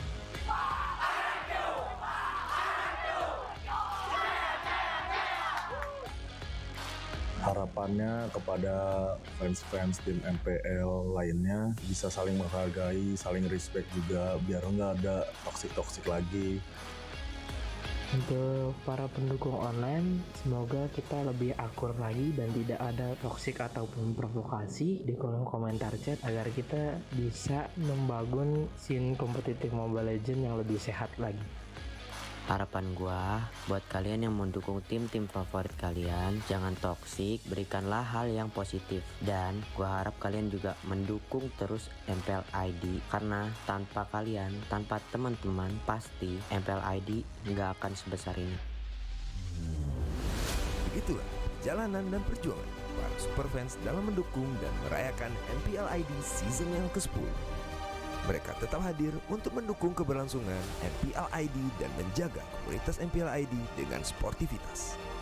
Mari rayakan dan dukung semarak MPL Celebration season yang ke-10. We own this.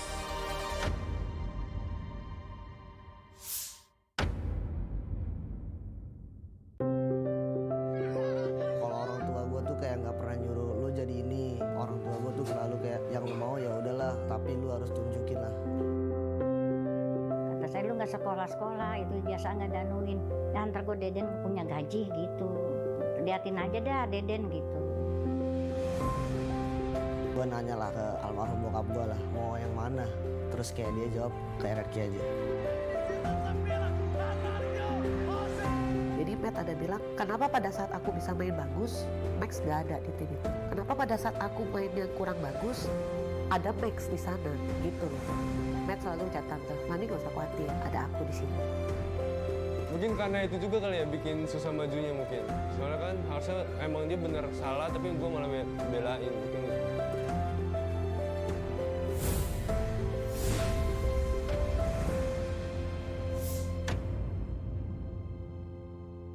Get Galaxy A33 5G.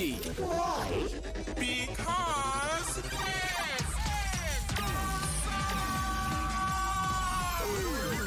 Galaxy A33 5G with awesome processor. Buy now. Get Galaxy A33 5G.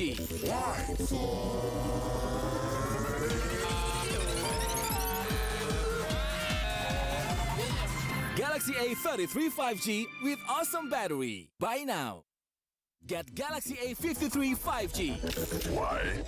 Because this is smooth. Galaxy A53 5G with awesome smooth display. Buy now. Get Galaxy A73 5G. Why? Because this is awesome. This is awesome. Awesome detail. Awesome detail. Awesome detail. Galaxy A73 5G. Take more awesome details. Buy now. Baru Axe Dual Action versus Parfum. Yakin parfummu bikin kamu tetap segar saat berkeringat? Coba Axe baru.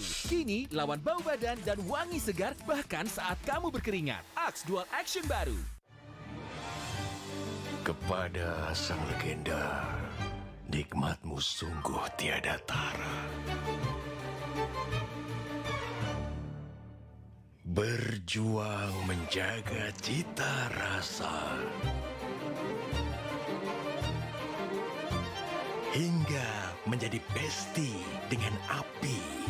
Apalagi yang bisa kami lakukan selain menuruti perut yang bergejolak ingin menyantap? Inilah wujud terima kasih kami bersama GrabFood Resto legendaris. Koparkan pesananmu. Tangan gue kenapa nih? Aduh, gatel banget, gak tahan. Move on ke Head and Shoulders. 100% pede, ketombe basah dan gatal. Wiped out.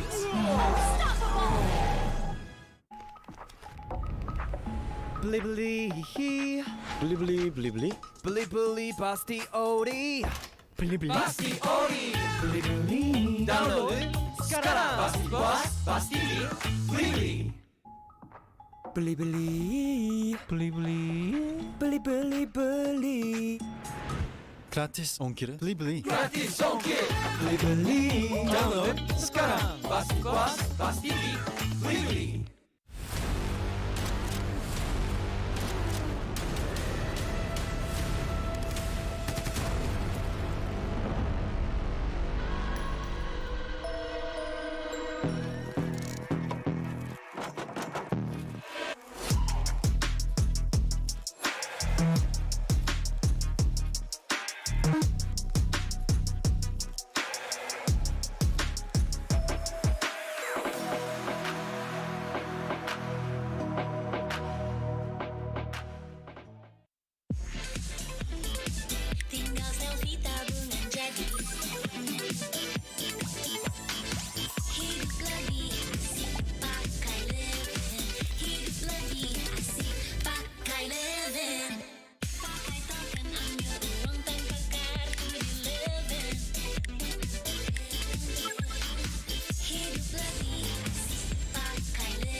pekerjaan saya baru-baru ini jadi driver Grab. Umur saya 23 tahun. Saya super fans dari Esports.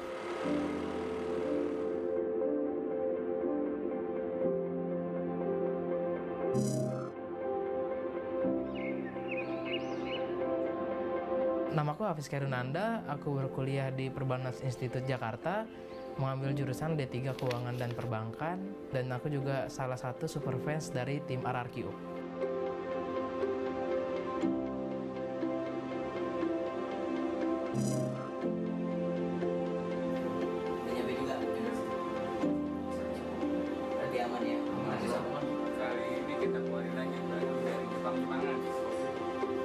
Halo, nama gue dan dia Ovar.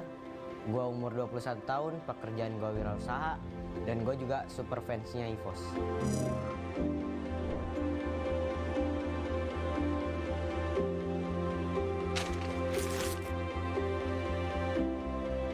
Sebelumnya tuh kerja di toko daging, saya job desk-nya jadi admin juga, nge-sales juga gitu ya. Jadi terus malamnya jadi driver Grab buat cari-cari tambahan. Awalnya sih cuma buat sampingan aja ya, soalnya kan pendapatan di kerjaan masih kurang nih, jadi nyari sampingan gitu. Tapi setelah resign, jadi saya siang driver Grab juga, malam driver Grab juga.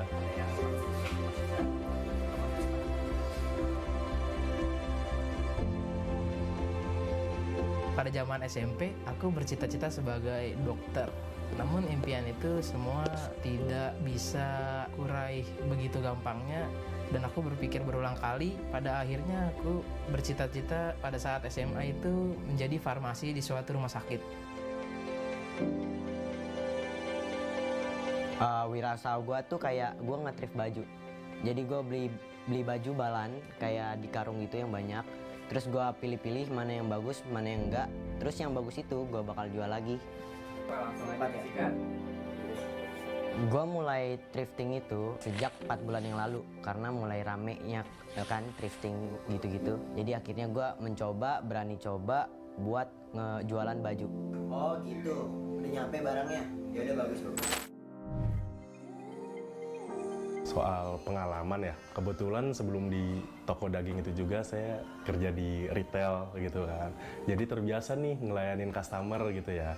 Mungkin pelayanan saya baik gitu, pernah dikasih tip besar juga sih mas. Waktu itu saya antar orderan food nih, saya sapa gitu dengan baik lah pokoknya sebelum saya antar, setelah antar juga. Terus pas di jalan pulang gitu, dapet mas tip. Lumayan tuh, ada pujian juga, kayak ramah sih gitu saya.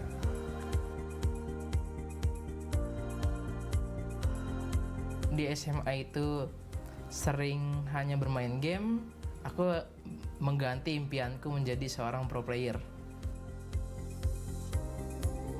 Namun semua itu gagal di saat tidak bisa lolos MPL Season 2.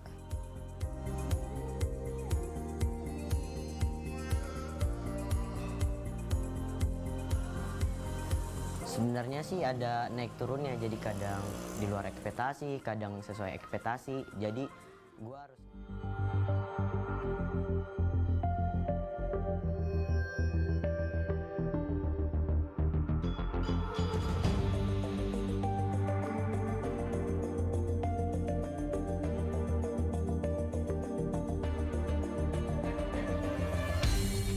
Aku kan berdiri dan terus berlari, terus ke arah puncak tertinggi. Ku takkan berhenti, hanya sampai di sini. Kemenangan abadi menanti. You know we won't miss if we unite our focus. And if you haven't noticed, we all nyalakan apimu, hadapi semua tantangan, hadap semua serangan, jatuh bukan halangan, bakar semangatmu, janganlah engkau menyerah, kita akan buat sejarah.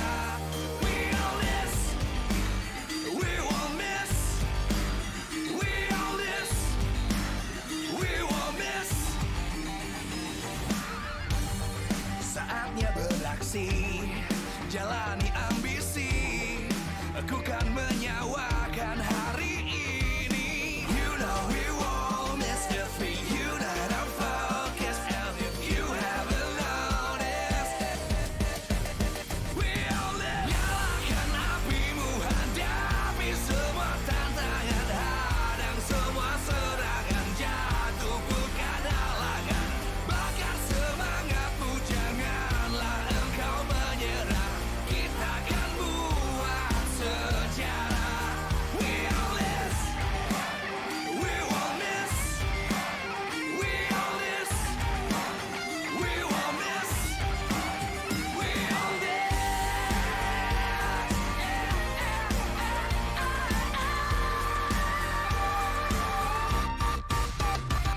Nyalakan apimu, hadapi semua tantangan, hadang semua serangan, jatuh bukan halangan. Bakar semangatmu, janganlah engkau menyerah. Kita akan buat sejarah. We all this.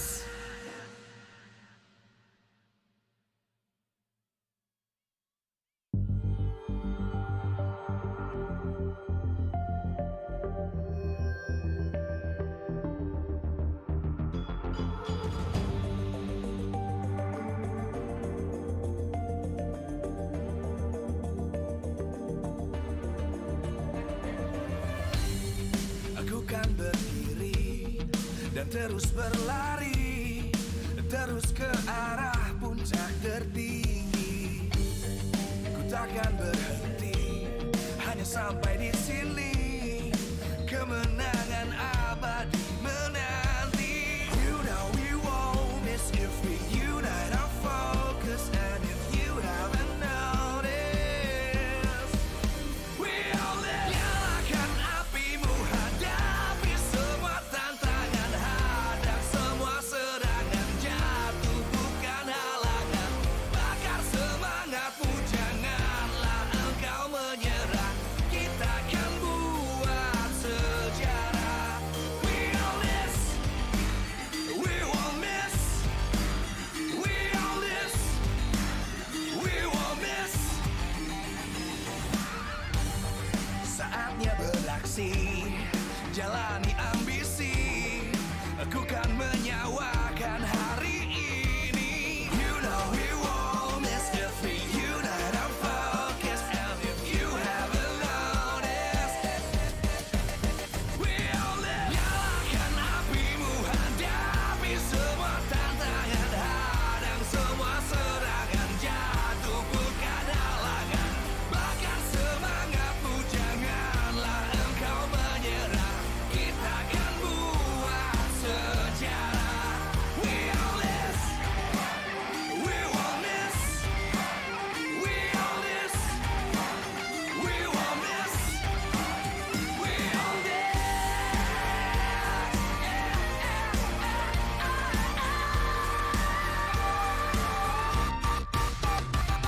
Nyalakan apimu, hadapi semua tantangan, hadang semua serangan, jatuh bukan halangan. Bakar semangatmu, janganlah engkau menyerah. Kita akan buat sejarah. We all this.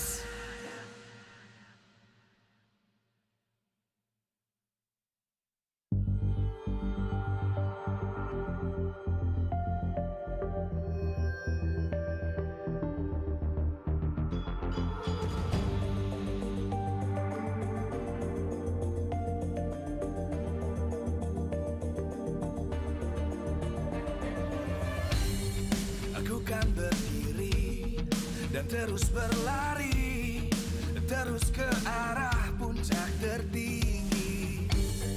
Ku takkan berhenti, hanya sampai di sini. Kemenangan abadi menanti. You know we won't miss if we unite our focus. And if you haven't noticed, we all live. Nyalakan apimu, hadapi semua tantangan, hadang semua serangan, jatuh bukan halangan. Bakar semangatmu, jangan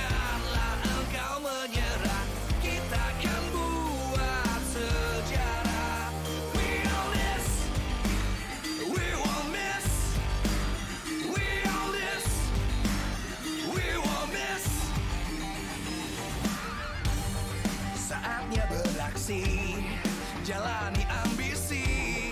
Aku kan menyawakan hari ini. You know we won't miss the free. You know I'm focused. And if you haven't noticed, we all live. Nyalakan apimu, hadapi semua tantangan, hadang semua serangan, jatuh bukan halangan.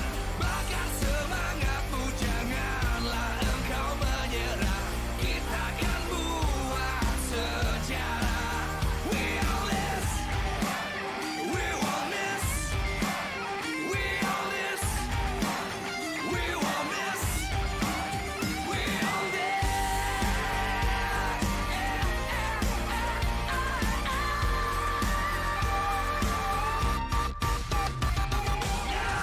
Nyalakan apimu, hadapi semua tantangan, hadang semua serangan, jatuh bukan halangan. Bakar semangatmu, janganlah engkau menyerah. Kita akan buat sejarah. We all this.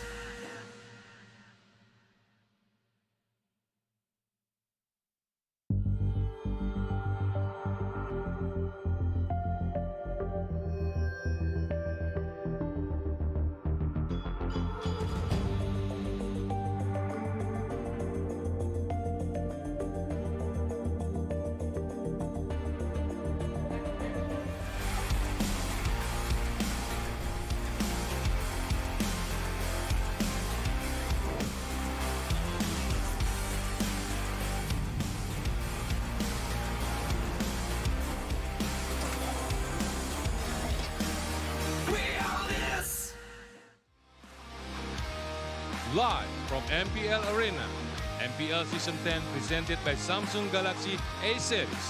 Official sponsor, Axe, Head and Shoulders, and Super App partner, Grab. 8 most prestigious teams in Indonesia will prove that hard work makes the dream work. Who will be the best? Let's see. We own this. The battle for the upper brackets, ladies and gentlemen, in the playoffs here in the regular season of MPL ID Season 10, where the Dragons will meet up against the Kings in this battle for the top. Still again, here on the English desk with Mirko, Eterna, and Donnie. Boom. Stakes are ever so high here, Mirko, because if RRQ Hoshi lose this, they are not going to be able to retain their reputation to always get that playoff upper bracket spot. And if Aura Fire can get this, this is going to be the first time in history. So a lot of things are going to go down, and of course, I'm just so excited. You're excited, but it's all right, okay? You won't get too crazy up in here. You won't be too uncomfortable because you have the best chair in the world. You're actually going to feel comfortable. Don't sleep, though, because this match is very, very good. Gani, yes. How comfortable is it? Well, being Secret Lab is the official gaming chair partner of MPL Season 10, so it must be very comfortable. And to add to that, well, you can do anything in the Secret Lab. Play, sleep, eat, and work. Cast as well. Anything. You can do it all with a Tiny Evo 2022, and you can check this out right now for your comfort. Very long time, especially when you're pushing rank, right, Gani? Because you, me, we're all Mythical Glory with the Secret Lab back at home. But on that note, ladies and gentlemen, we're going to jump straight into the lineups of this matchup right here. Again, the Dragons coming in with their starting lineup with RRQ as well. I'm very curious to see who's playing. No Lemon, still Clay. No Lemon, still Clay, and no Banana, right? Because the last time they met up, Aura Fire was able to win a 2-0, but that was because perhaps R7 not playing in that EXP lane. But now, as you can see here, these are all the players, the main 5 from Aura Fire. And the question is, do they have what it takes as the momentum is not behind them? Yeah, remember, Aura Fire lost last match. So you're right, momentum perhaps is not on their side, or they are now really preparing against RRQ, because perhaps with this main 5 here, it's going to be a testament. Last time around, as we mentioned, R7 wasn't in the lineup, and perhaps that was a huge factor on why Aura Fire, with his main 5, won. And of course, Facehugger is going to be very key here against RRQ. we'll see here as they walk into the tunnel cam by Head and Shoulders. All right, they're walking up here. They gave Fluffy actually the starting position here. Okay, there you go. Fluffy still feeling very humble, even though he's up there in the top, number 2 currently. But for Aura Fire, the Hydras of MPL ID, it's Fluffy, the XP lane, the Fist of the Dragon, coming in here with his Paquito. Most of the times he's on that Paquito, but this time we're taking a look at another hero, Esmeralda, another hero that he's found so much comfort in right here. He's such an active XP laner, probably the most active XP laner.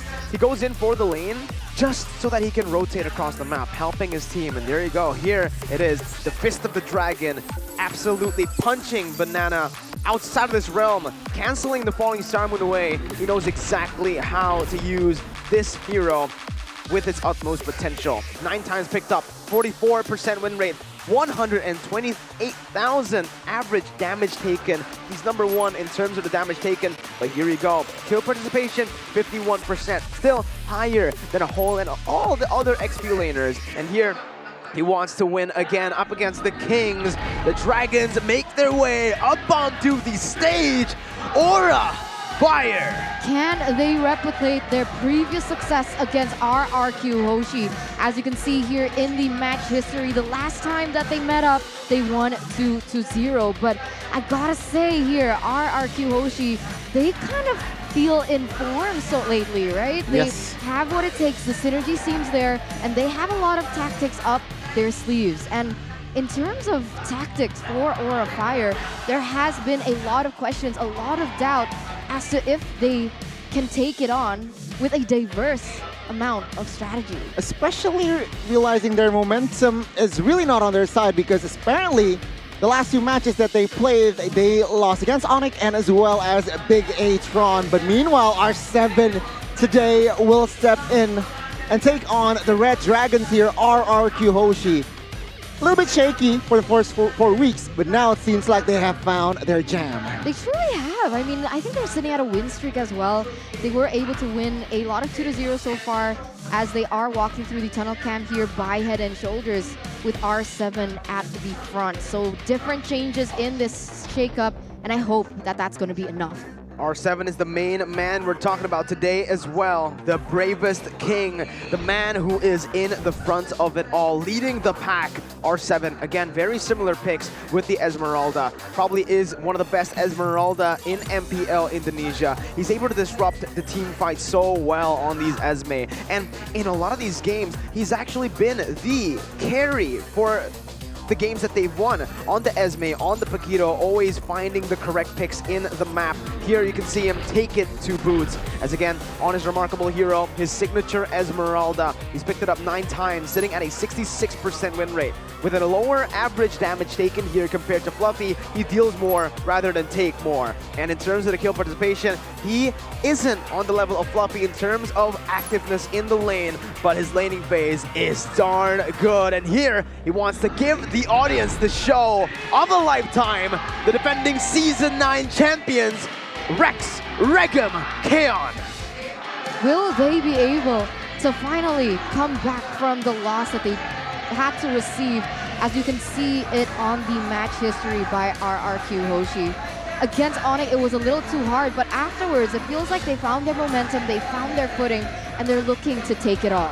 Again, a huge opportunity here for each teams to take and perhaps solidify themselves in the upper bracket slots. That is a slot that, of course, every team in this league wants. And if we're talking about RRQ, they already have the formula, they have the depth and experience, but it seems like Season 10, every team has also found the perhaps and capitalized on RRQ's weakness/mistake. Head-to-head by Head and Shoulders here. Previous match history, RRQ still with 4 wins. Aura Fire only being the last match that they met, getting the loss there. But overall, it is still Aura Fire leading in KDA, objective rate, and as well as Lord. It's so difficult, right? Because since the franchise of MPL started, RRQ Hoshi always won against Aura Fire. But this season, like we keep mentioning, the season of upsets, the season of unconventionalness, it may be that Aura Fire actually found the reading on RRQ Hoshi. I think there were a lot of questions about that because they've played so much, but we can take a look now at the keys to victory by Axe. Banning Kabuki's hero should be prioritized here from side of RRQ, and of course winning the matchup in the mid side against Facehugger and as well as Godiva, a very good duo. That's going to be a testament for Vin as well as Clay. Initiating ganking from the setup first 5 minutes, it's going to be crucial because Aura Fire, they like to team fight, they like to somehow snowball from the early, and that is going to be a very, very challenging target or task for side of RRQ. Meanwhile, keys to victory by X. Beatrix can be the key if not banned in the first phase. And of course, in the hands of Kabuki, it's gonna be lethal. Exploring highest hero pool, that could be the approach. Last time around, it did not work, but perhaps they have repaired it. Pressuring RRQ's gold laner / Skylar is going to be also a very key task here for side of RRQs to somehow pound their gem, build the snowball early, and of course being disciplined in a team fight, especially in the mid and late, which in the season they have already shown. So they just need to replicate it and just stay consistent. You know, when we're talking about the identities of these teams, Aura Fire, they've always kind of relied on their unpredictability to win these games in the draft, all the way to how they play the game. Again, prioritizing a lot. Whoa, what? Audience prediction by TikTok. I'm sorry for cutting myself off. 86% for RRQ, 14% for Aura Fire. Currently in the standings, and based on the track record of Season 10, Aura destroyed RRQ last time, but the audience still favoring RRQ. The support is definitely there, and you can even feel the atmosphere when RRQ Hoshi went up on stage. You could hear the fans really supporting, and even now you can hear them. Here though, the main men for the teams when it comes to the draft that play such a big role in the game, wearing the JBL Quantum, Coach Tezet and Coach VL will have the best in the industry to communicate with their players. Feel like, again, Phil and as well as Tezet has shown competence and as well as determination here as a coach in Season 10.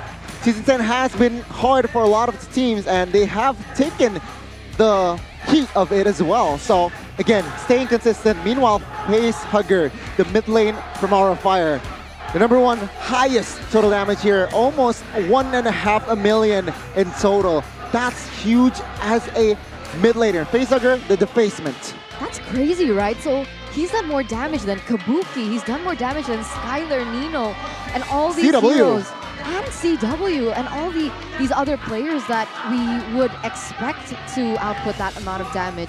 So it all comes back down to how reliable, how comfortable Facehugger is in that mid lane. Give him a playmaking hero, and perhaps he can be that reliable source of overtime damage when they go into those team fights, because we know how Aura likes to play. They like to go aggressive, they like the picks, but this time around it all comes back to discipline. And when we're talking about discipline, I do believe that RRQ Hoshi face the same issue. Well, this is the thing, right? They have to somehow overcome and just, I don't know, somehow maintain their pressure from the mid game, and it's gonna be so hard against RRQ. Seems like now they have repaired. They made the mistake. They're losing 3 times in a row. I'm sure they have something new in their game plan. Let's see what that new effect is for both of these teams as we enter the drafts for game #1 here for the second leg match of RRQ Hoshi versus Aura Fire. RRQ on the blue side, Aura Fire on the red. Respect bans coming in. Again, RRQ hates the Natalia, hates the Fanny. We've seen that ban the most from them. And this game, no Natalia just yet, but the Fanny has been banned out with the Kadita, and the Beatrix gets banned out as well. So a little bit of the normal RRQ plus a shade of respect towards Godiva and Kabuki. Yeah, but this time around, no Natalia here, Miracle. So already different. I guess they are trying to adjust to their opponents, and they do believe that this Kadita is going to be a bigger problem, realizing that Godiva has not found much success on the Natalia either. But now in the bans coming in from Aura Fire, last ban here, it is going to be the Paquito. So taking away that power pick from R7, but also denying that away from themselves for Fluffy. So Valentina Fermis, there will be a trade here.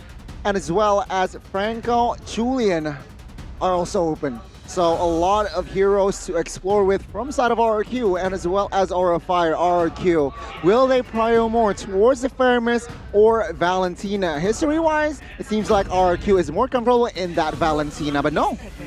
They switched it up here. Feramis is going to be the hero that they pick up. And if Aura Fire pick up the Valentina, that's going to be a flex pick, right? It can be placed in that mid. We've seen Facehugger go to lengths with it as well. In the jungle for high. So very risky by RRQ Hoshi. And they also, both of these teams have not picked up the Julian yet, if I'm not mistaken. Yeah, very rarely do we see the Julian. Usually if RQ picks up the Julian, it's on Clay, but Aura Fire decide they want to pick up the Valentina and the Esmeralda here in their first pick. And this is interesting, like you mentioned, Donnie, the Feramis pickup for Clay. We usually see him on the Valentina. He's more comfortable on a hero with more creativity. Meanwhile, on this hero, so far I think he is still sitting at a 0% win rate. I think it's for Vin though. Exactly. I was about to say that perhaps this Feramis is flex that, yeah, I feel Vin can play this Feramis as a roamer. Yeah, he has taken it before. He has, but I don't really like the roam Feramis at this point of the meta, right? Again, we've seen a whole lot of roam Feramis, but it hasn't really worked out well for the team that picks it up. And for Vin as well, not his style of hero. Let's see though, RQ, Franco is still up for grabs. They don't go for it. Instead, they go for the Julian and the Claude. Now, this creates a little bit of a flex situation for RQ with the Julian. They can play mid, they can play jungle, Aura, select a Melissa. Or Aura Fire, what they're saying is, yeah, you pick up a hero for Skylar, so let me pick up my hero for Kabuki before we enter the batting phase. But comment here from Kabuki. It's okay if RQ sticks to us or being close with us in standing wise. We will give and we will continue to give our best. Why the Melissa though? Yeah. I mean, there's not a lot of dive from RQ Hoshi. Not Claude yet, can perhaps. still go in. But even if it is a preemptive movement, RQ Hoshi can counter that with just using ranged heroes.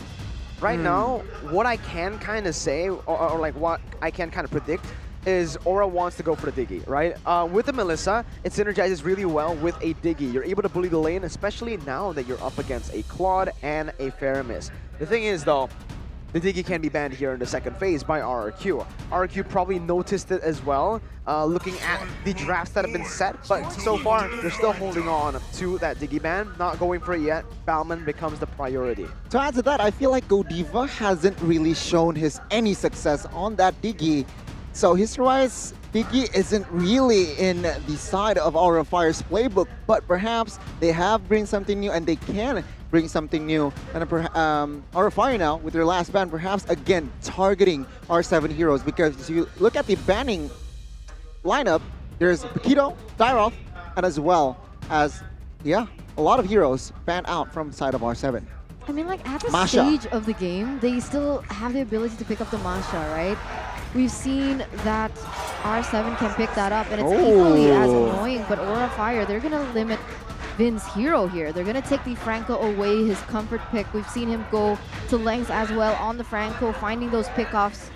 And now our RRQ Hoshi have the last ban. Amon. They should ban out Amon here, perhaps. From the side of RRQ again, taking it away from high.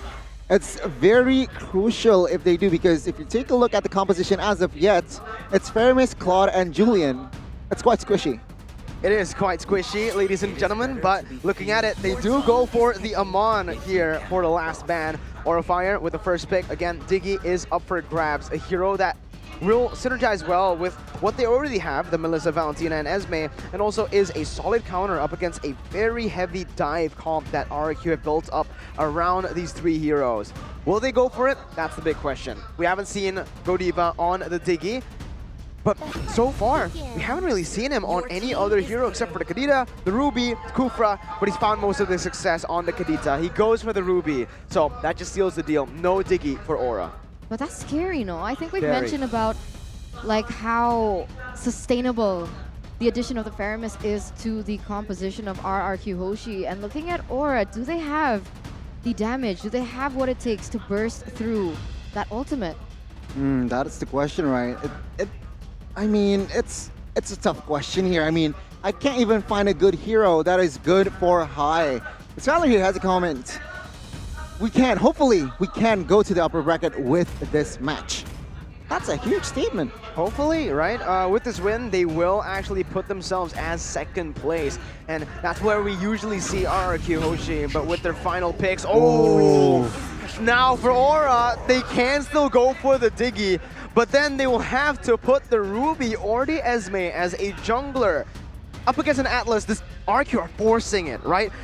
Oh, this is such a good dive comp from RRQ. If Aura doesn't respond to this Atlas pick properly, it might be disastrous. But then again, you have Valentina that can take away the Fatal Link. So is it gonna be a double-edged sword here? I don't know. Like the Valentina as an engage tool, we'll see. We'll see how that works out. Because that can combo with the I'm Offended coming in from Godiva, but that all is very ifs, a lot of ifs. If they can get the momentum, if they can get the proper timing, it may just work. And Aura are going to seal the deal here with the Ling pick. And from the composition of RRQ Hoshi, they don't have a reliable source of click and stun CC for the Ling and to prevent him from going. But if this is the usual Ling that we see from high, it is going to be a utility Demon Slayer Ling, and that might not just be as impactful as we usually see the Ling as. But we do have an audience comment here by Uslim.Farhan. I see improvement in you guys. Keep improving and go to M4, hashtag Viva RRQ. And wow, you can feel the energy from the audience right now. The atmosphere from both Aura fans and the RRQ Kingdom in the MPL arena. They're going wild right now as both of the teams have set their drafts up. You guys can join in right now in the comment section down below. Hashtag Aura Fire or hashtag Viva RRQ. The Kings up against the Dragons for the upper bracket slot. Let's jump into the Land of Dawn to see what this game holds for us. And as predicted, it's Albert on the Julian in the jungle. This is something that we haven't seen from Albert in a long time. So we'll have to see here the impact, or perhaps Albert on this Julian can bring something new here. But spell-wise, yeah, Facehugger opted for a Purify here, so really securing himself from that Fatal Links from Vin. But no one else has Purify, so it is going to enable Vin to make those crazy plays, and Vin is definitely the man to be able to go for that. We do feel that in terms of those lanes, Aura Fire will have a slight advantage because of the range, but when he reaches that power spike, when Claude is able to get those integral items, it might be difficult for Kabuki. Albert, though, already with that level 3, this is what enables, like, this is what makes Julian so strong early on, right? You get your ultimate at level 3 basically, and right now Albert jumps in again. Godiva has the flicker, won't burn it just yet, dodges away from the enhanced chain. But still, that's a small win for RRQ, getting the roamer so low, and whoa! Yo, what's going on here? Town prediction by Axe. The Indonesian casters and the English casters, it seems like we're in a bit of a battle ourselves. Yeah, split here. So we'll have to see here who will win. But yeah, very, very interesting lineup prediction. Yeah, it's going to be very interesting because honestly, if RRQ Hoshi can utilize this momentum, it's going to be very difficult for Aura Fire, and now that's what they're going for. Has a sprint, will just burn it out. Fluffy able to get out, but that's another good resource actually burnt out right before the turtle spawns. Well, let's see here. From rotation, I feel like Aura Fire doesn't matter. They are going to initiate this one, and I feel it's going to be a contest. Albert goes in for retreat battle. Godiva's won it there, as Godiva is going to be caught in the midst of it all. There's going to be the fatal links, bringing all of them back for RRQ. Fluffy jumps in with a falling star moon, able to lock them down as well. Enhanced sword comes up. Fluffy does not have the sprint, but he's still able to survive for some time. Godiva with I'm Offended stunning everyone, but he will be taken down by RRQ. A turtle traded in for 2 kills. Team fight-wise, definitely RRQ Hoshi has it in the bag. Why do I say this? Sure, Aura Fire has Facehugger who can also utilize the Fatal Links, right? But RRQ Hoshi with the Fatal Links, if it goes into a prolonged fight, they can always pop the Cult Altar. So when they go in for 5v5, it's going to be difficult for Aura Fire. I do believe that they should start looking for pickoffs here in the early game, as we can see the emblems as well.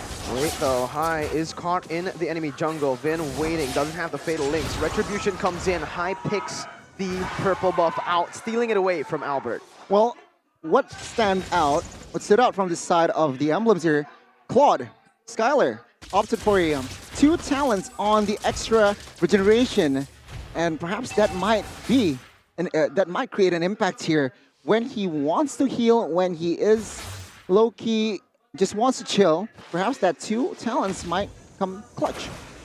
It might come in handy, so we'll see how that's going to play out. Aura Fire, for the moment, still leading with 100 gold. Still very, very unstable, though, as it is going back and forth. But here we go, Thames the Blade. Go Diva, able to bring the I'm Offended over. Cold Ultra comes in with the Fatal Links as well. Facehugger did not pop the Cold Ultra in time. Will lose out on one of the members. High in the midst of it all. Go away placed in by Kabuki. Perfectly timed as he goes in for more. Now on to Clay. Bringing Kabuki back in. Skylar with the damage coming in again. Kabuki trying to run, but the Scythe from RRQ's Albert comes in to the fray, picking up a kill. That's not great. They do have that upper hand in terms of the AoE damage coming in from Melissa, but it's so early on, and he needs to farm up a little bit more to get those items to deal out the damage.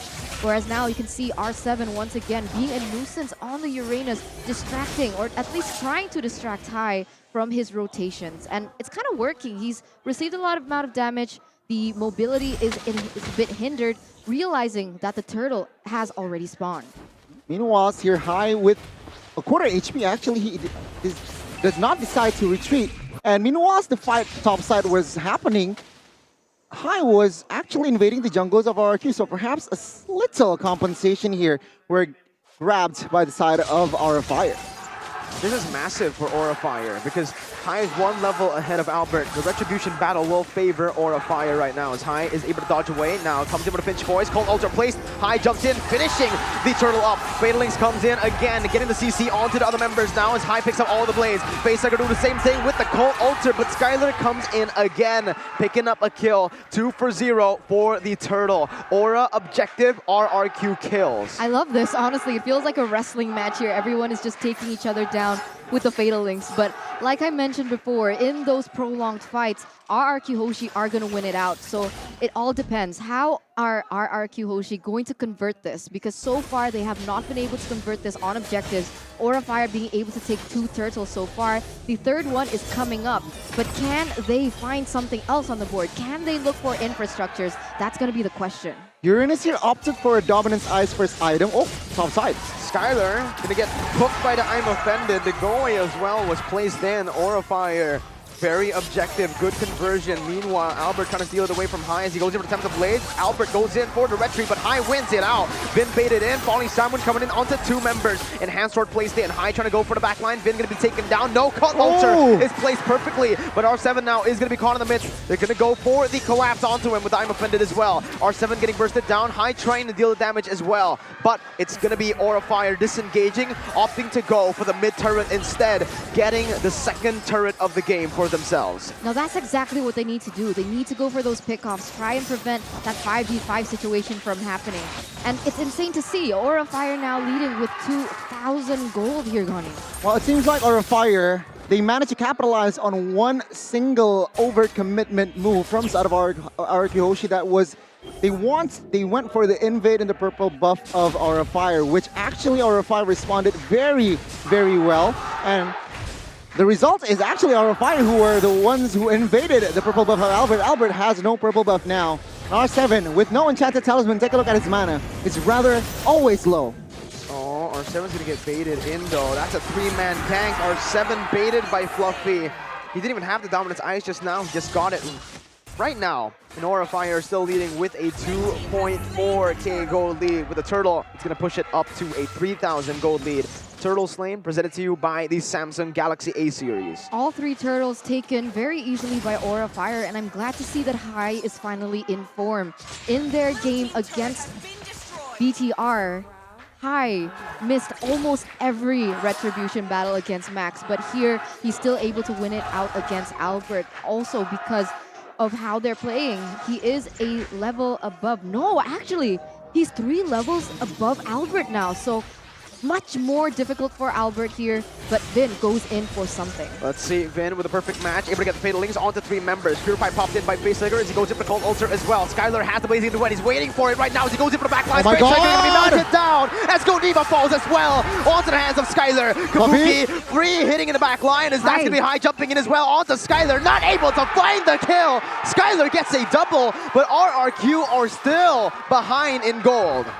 Rarely do we see Aura Fire lose in a team fight, but man, that Fatal Links was huge. Combined with the Cult of Alter by Vin, that's by Clay, that just adds more depth to the team fight RRQ. Desperately here, they are trying to come back from the gold deficit. And remember, it's really difficult because they have the composition to do that. Paired in also with the damage coming in from Skylar, it's just a little too much for Aura Fire in those prolonged team fights. RRQ Hoshi now with the map pressure, they're gonna take an objective on the board. So even if Aura Fire wins in those... Vin goes in for the flicker, hits the wall. Godiva with I'm Offended, able to bring them back right now to Call Ulcer's place as well. Facing over the Fatal Links as well, coming in onto the fray. That's going to be an enhanced chain coming in. High picks up the kill onto Vin as that's the enhanced sword by Albert to disengage. Both teams backing up, losing the roamer for RRQ. I don't know who, like, sure, Aura Fire won the trade 1-for-0, but it seems like RRQ are still going to have more pressure onto the Lord right now. A slight mismechanic there, perhaps from Vin. The flicker hit the wall. That was a very costly resource taken away. But now it seems like R7 is opening the map, and Hoshi is now resetted. Vin is back in the game. Yeah, there was a fun fact there by Grab that mentioned something that we did already discuss before, that Aura Fire was able to win in leg number 1 here in MPL ID Season 10, but that was when RRQ Hoshi brought in Banana. But you can see here in the bottom side, Hai is trying to look for the plan Bs with a Ling, right? He has the mobility to take more objectives on the board, and that is exactly how they're going to do it. They're splitting the map. They're trying to get pressure in the bottom side for them to take this next objective, which is that Lord, and man, oh man, is this going to be important. Aura Fire need to play this very carefully because once again, if they group up as 5, that's not going to be in their favor. Let's see, Aura Fire going for the Lord right now. Cold Ultra placed in, Retribution Battle comes in right here. High wins it, Fatal Links bringing all the members back in for the damage coming through from Skylar. Has the Blazing Duet, finally goes in for the Blazing Duet. In the midst of it all, Facehugger falls, and it's RRQ who takes another team fight. Again, it's traded in for the Lord, for the objective, but the gold lead is slowly but surely diminishing for Aura Fire. RRQ capitalizing, getting a turret in the mid lane. R7 zoning Fluffy and Kabuki away. Skylar picking up the turret in the mid lane again, getting tier 1 and tier 2. Do you guys know what the definition of insanity is? This match, this game. No. Insanity means you do something over and over and expect different results. And that's exactly what Aura Fire is doing right now. They understand if they go in for those objectives, 5v5, RRQ Hoshi are going to win it out. But for some reason, they keep going for it.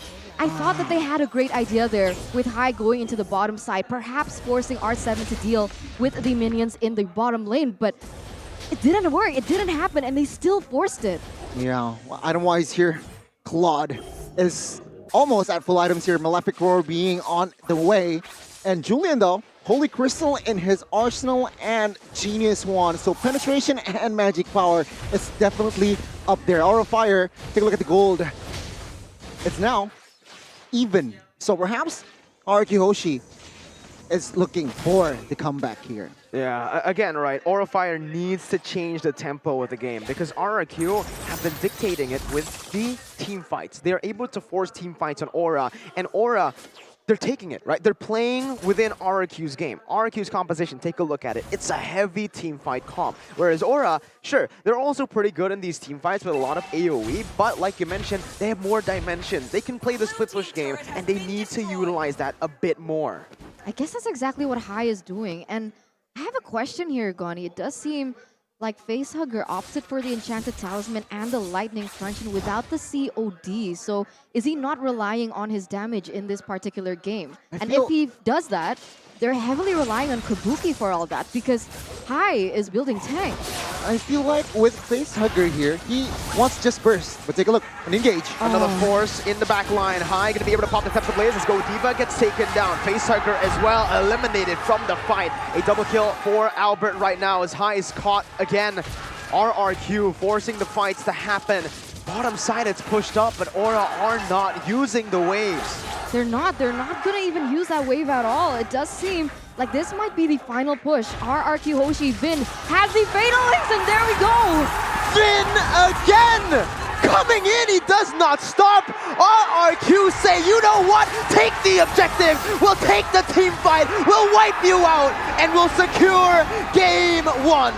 That was so brutal for Aura Fire. If we thought that they got demolished against Bigetron, this was a wipeout, man. That team composition was just so beautiful, and you can feel the passion from RRQ Hoshi. You can feel the tears. And this is only game number 1. Action-packed and full of drama game 1. What a game. Fight after fight. RRQ though stay disciplined, and they know that if they are to force a fight, they will win with Fatalings, with the Call of Alter.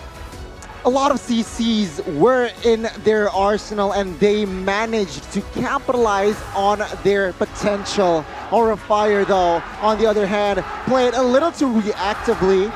Sure, a little proactive on high, but again, during fights, when they are forced to fight, they aren't able to somehow give and dish out their full potential. Underline insanity, guys, for Aura Fire in that match. And I think we spoke about Aura Fire yesterday, Mirko, with Arashi, when you mentioned about the hero pool, and I have to change my mind now. Because of their lack in hero pool, especially Godiva, that is why they're lacking. That is the weakest link, because in terms of dimension, in terms of what they have, and the potential to what they can play around, RRQ Hoshi have it on all accounts. If they want to play pickoff, they can. If they want to go for momentum, they can. Front to back, can. And what can Aura Fire say? And this is so different to what we saw last season, where it was Aura Fire with the crazy tactics. Them being number 1 in the new heroes, unique hero pool, but that's just not shown here, and it's just so unfortunate. We mentioned this, that Aura Fire rarely loses. During team fights, their synergy just clicks. But against a comp that has more depth, a lot of CCs as well, it's just so much. Fatalings and Blazing Duet combined, and of course Call of Alter. It's RRQ 1-0. And Skylar, big shout out to him. I do think the MVP for game 1 is definitely Vin, but Skylar always held on to that Blazing Duet. He waited for his team to do everything to bait out Aura Fire's resources before he jumps in with the Blazing Duet. And the timing on his Blazing Duet was spot on in this game. 17 kills to 5. Aura were leading in the turret division, even up to the end. They had more turrets, but it did not matter for RRQ. 13-minute, the fastest game here today, week 6, day 3. And take a look at Clay, man. 15 assists as a mid laner. Even the items, only 2. Only Enchanted Talisman and Lightning Truncheon is more than enough to dish out damage, to be mobile as well. And of course, don't forget about Bin. 13 assists and 3 kills to his name here. The Atlas was just key on winning the team fights as well, on engaging.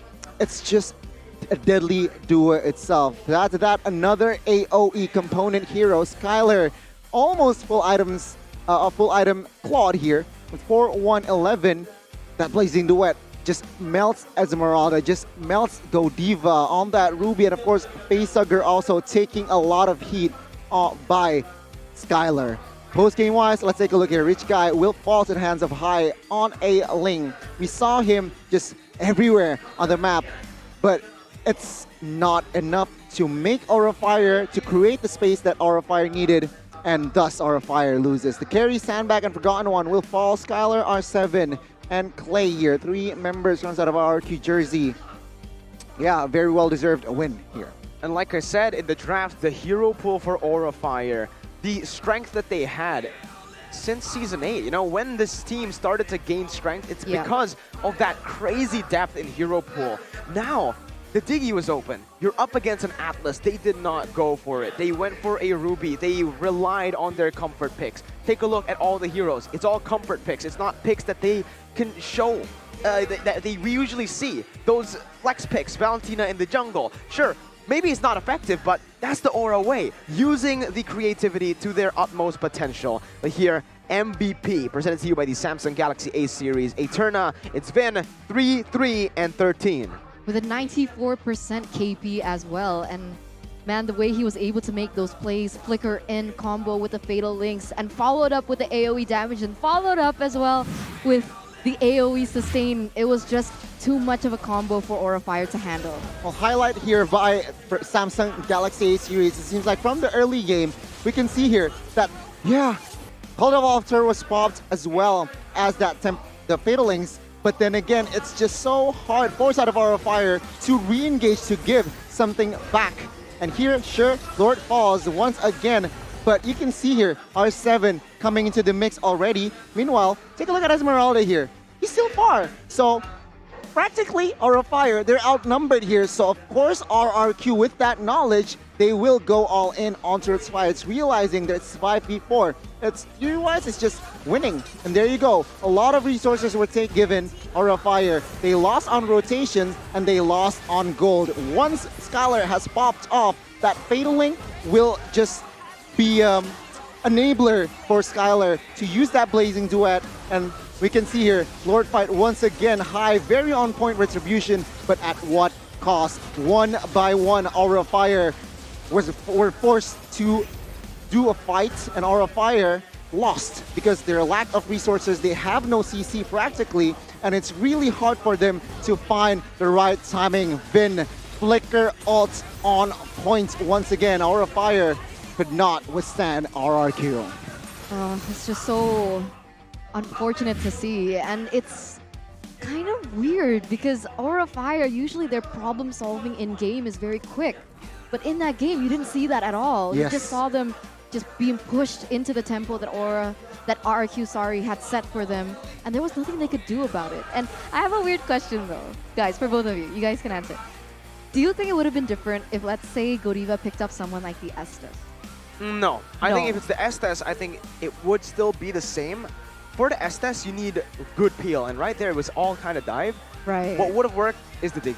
Diggy only, Diggy. yeah. I think the Diggy would have been just a solid answer, I right? agree. And they kind of set up for it as well. They picked up a Melissa. They picked up a Melissa already. Usually when we see the Melissa, it needs to be comboed with someone that can help her in lane constantly to bully that lane and to get the Melissa ahead. Bring a support is perhaps the answer here. And the number one support is perhaps the Diggy, apart from Rafael Yeah. and Estes. I feel sure Estes is situational, but against like Fiddlings, against Call of Altar, the better way, the safest way to go is just go for the counter engage rather than like Estes, I feel. So big question on Godiva now, right? Like he is Ruby, somehow forced. Kadita, Kufra. I think those are the three here, and Lolita, right? But we've only seen him find success on Kadita. Yeah. So that's a massive question mark, like you mentioned, Eterna, on Godiva, the man that we used to say has probably the biggest, the deepest hero pool in MPL. Right now, he's struggling in that hero pool department.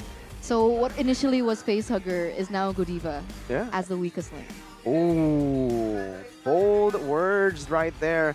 Not sure, but so far it does seem like in terms of the hero pool, that is definitely haltering Godiva.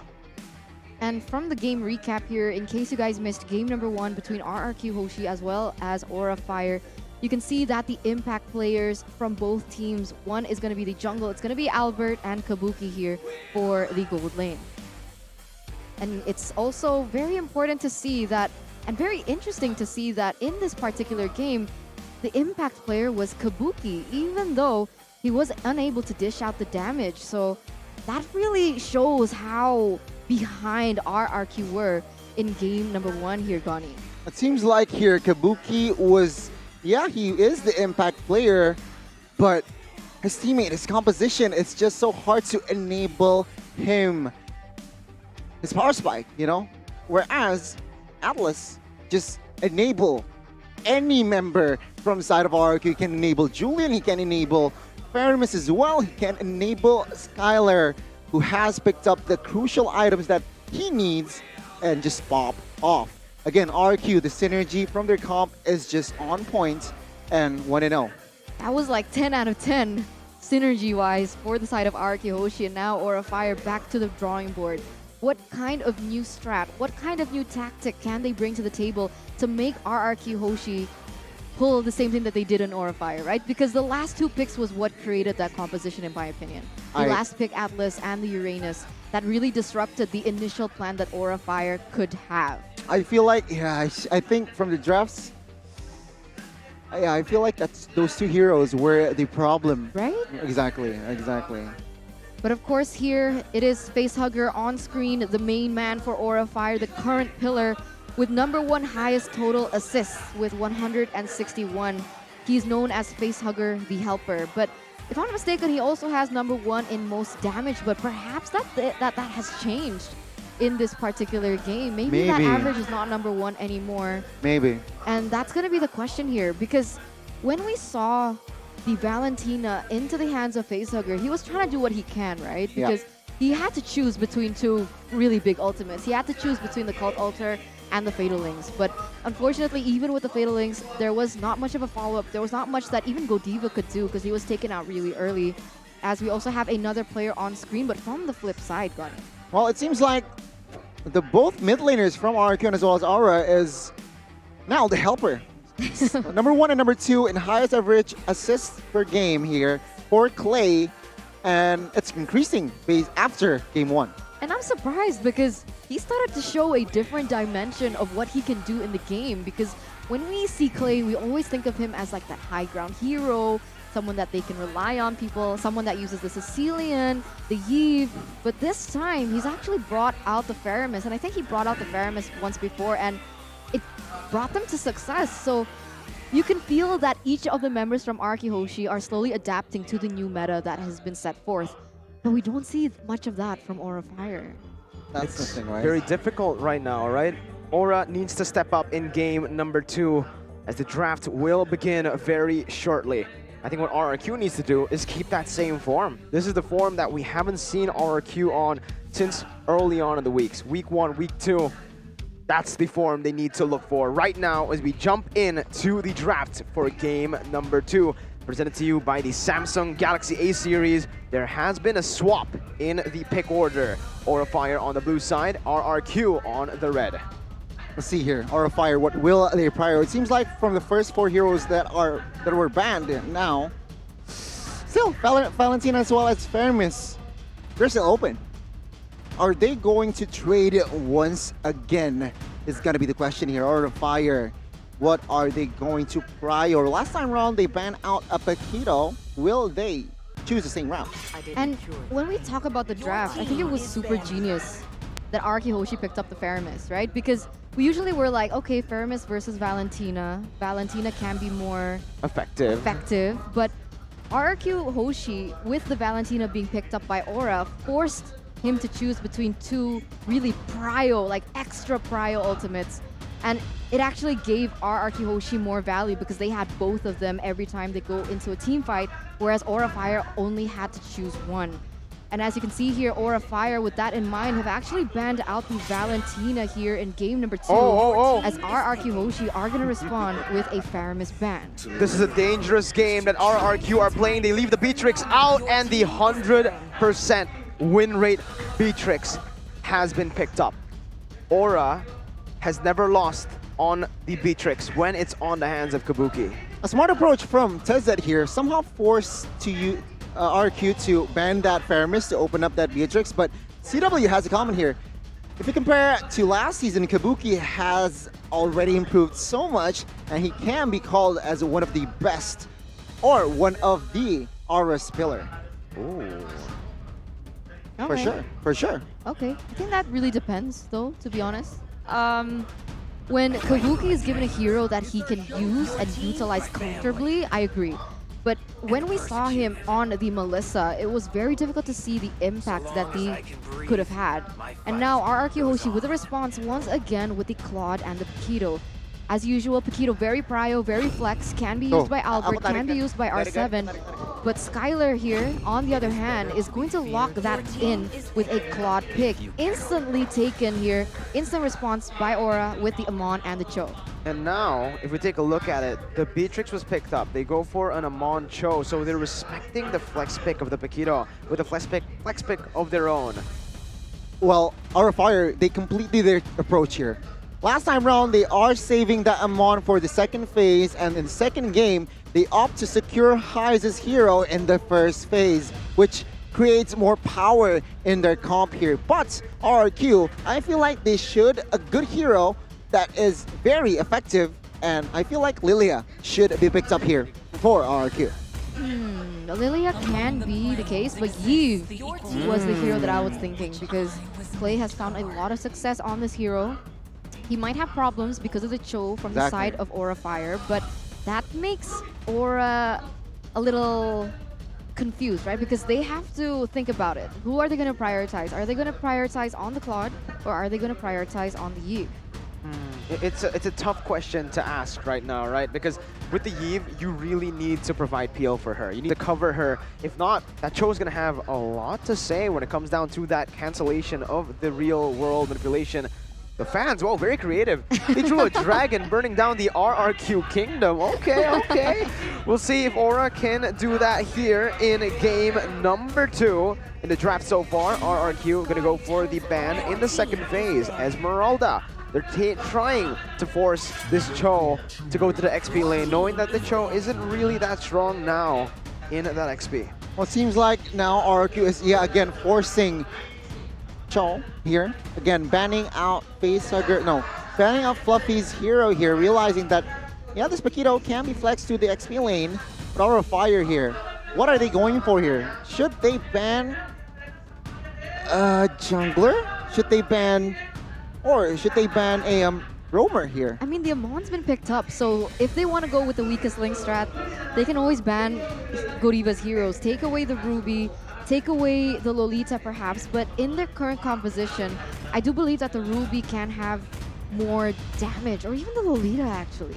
With the Noonan Blast, he can prevent the real world manipulation from happening, or even prevent the movements coming in from the Paquito. But RRQ Hoshi have actually opted to once again deny that EXP lane, really making Fluffy caught in a position that he can't use his comfort heroes. There's a pick that instantly comes to mind when both the Esmeralda and the Uranus have been banned away from Fluffy. It's the Benedetta. Last time we did see this kind of situation where Paquito was picked up, where there was an Esmeralda and Uranus banned out. We saw, well, the Phoveus as well, or the Benedetta, but the Phoveus right now doesn't really make a whole lot of sense so far. We'll see though. Seems like a comment here from Jana QT. I think Albert is a player with great mechanics. In my eyes, in his eyes, he's the best player. He's the best lane player here. So we'll have to see here. RRQ Hoshi, what will they go for here? But I do want to touch back on the Benedetta pick. Against this comp, it's kind of hard to give an impact because, again, Claude, very mobile. Yves, very mobile as well. And Benedetta, sometimes he can catch them, but RRQ Hoshi picking up that Lolita.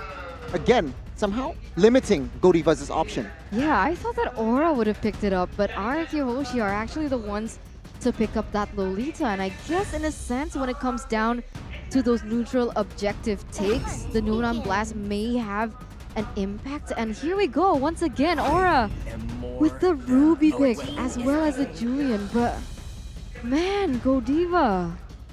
Again, perhaps he has somehow, well, to be fair, Ruby with any skill, well, with skill 2 and as well as the I'm Offended, can cancel out the real world manipulation. And the Noonan Blast, and the Noonan Blast. And perhaps can catch Skylar if the timing is perfect. But then again, that is an if. But I feel like the main job here for Godiva is to somehow cancel out that real world manipulation, and Phoveus comes into play. Oh, that's such a solid pick. Good pick and good setup. And that's what the Paquito enables. That flex pick just is such a headache for Aura Fire. This 100% win rate on the Beatrix. You're up against a lot of dash punish with a dash heavy composition. Do Farhan here. The king of kings are back. Let's go. Let's go. Let's go into game number 2, where it is going to be the battle here, and the pressure is definitely on Aura Fire. Will RRQ Hoshi go 2-0 in leg 2, or will Aura Fire face and force a game number 3? We'll have to see, folks. Composition-wise, it's quite equal, but let's see. I want to see the live comments going crazy as well. Who do you root for? Let's go. Hashtag Aura Fire. Hashtag Viva RRQ as we get ready to jump in onto the draft. Ladies and gentlemen, the decider for RRQ. Is it going to be a clean sweep revenge for RRQ, or will Aura perhaps have a say in this series, taking it to the 3rd game? That definitely is going to be the question. I mean, even in terms of composition, I feel like RRQ Hoshi outdrafted Aura Fire here, Gani. Well, it seems like draft-wise, it's tough. Right, because I feel like the hero pool's forward side of Aura Fire in completion is far less than RRQ. So RRQ has more ground to play around with. Whereas Aura Fire, we know Godiva hasn't really found success in many heroes, as well as perhaps Fluffy. So we'll have to see here as Town's prediction. Wow. Yeah, heavily shifts. The only one who stayed on the Aura side. Very different to game number 1, where it was a split. So I guess the casters are in agreement for the most part that RRQ Hoshi has the better draft this time around. There is going to be a little bit of flexibility from Aura because of the Amon pick. He is going to have a lot of damage in that early game, whereas from the side of RRQ Hoshi, they need a little bit more time, especially for Yi, right? He needs the Ice Queen wand to deal that utility, but Albert just renders that useless. And the Shard though, coming in with Albert. Godiva flickers in, finding a trade. A good trade for Aura, as that's a trade for the jungler compared to the mid lane. Fluffy, whoa, holding on to the Way the Dragon for a bit long there, but Finn is going to be able to flicker out. R7 now doesn't have the Demonic Force just yet. If he had the Demonic Force, it would have been over. Wow. The Flame Shot connects, but it's not enough to take Fluffy down. It seems like RRQ Hoshi, they are trying to somehow play the early game with Paquito, with Killing Spree, mind you. But Aura Fire, a very good rotation from High earlier, managed to somehow negate the pressure there. Was a roamer for jungler, so favoring Aura Fire by a lot. Let's see, coming into the first turtle of the game. RRQ or Aura Fire? In terms of setup, I do believe that Aura Fire have the upper hand. That might be the case. You can see that Aura Fire are already setting up, but Albert here, it is going to be the Retribution battle once again, and who is it going to favor? Let's see, going in again, Fluffy, able to zone away the other members, goes in for the G-Kundo. Albert used his second ability already. Demonic Force popped in, real world inflation as well, zoning High away as Vin comes in with damage as well, and the shards as well, but Albert is going to be the one getting the Retribution. Neonav Blast popped in, Godiva able to bounce away, Fluffy using a Shanpu to get out of range as R7 keeps on going with a Demonic Force. Will finally stop. RRQ this time secured a neutral objective. Vin goes in for the stun onto Facehugger, who's not going to be able to get anywhere. Albert finishes him off. Skylar looking for the kill onto Godiva. A double kill for Clay. RRQ, 1,000 gold lead. And what could they expect? I mean, they have the composition to be as aggressive as that, and realizing that they win in those lane trades, right? But when it comes down to the emblems, any significance or anything that pops to you? Seems like Vin, he wants everything. Every talent here has a point. He wants cooldown reduction, he wants physical defense as well, and, well, not movement speed. He just wants everything here. Skylar though, jumps in with the Blazing Duet. Kabuki looking for the snipes again. Good clear by Skylar, but Endless Shards with the help of the snipe takes Skylar down.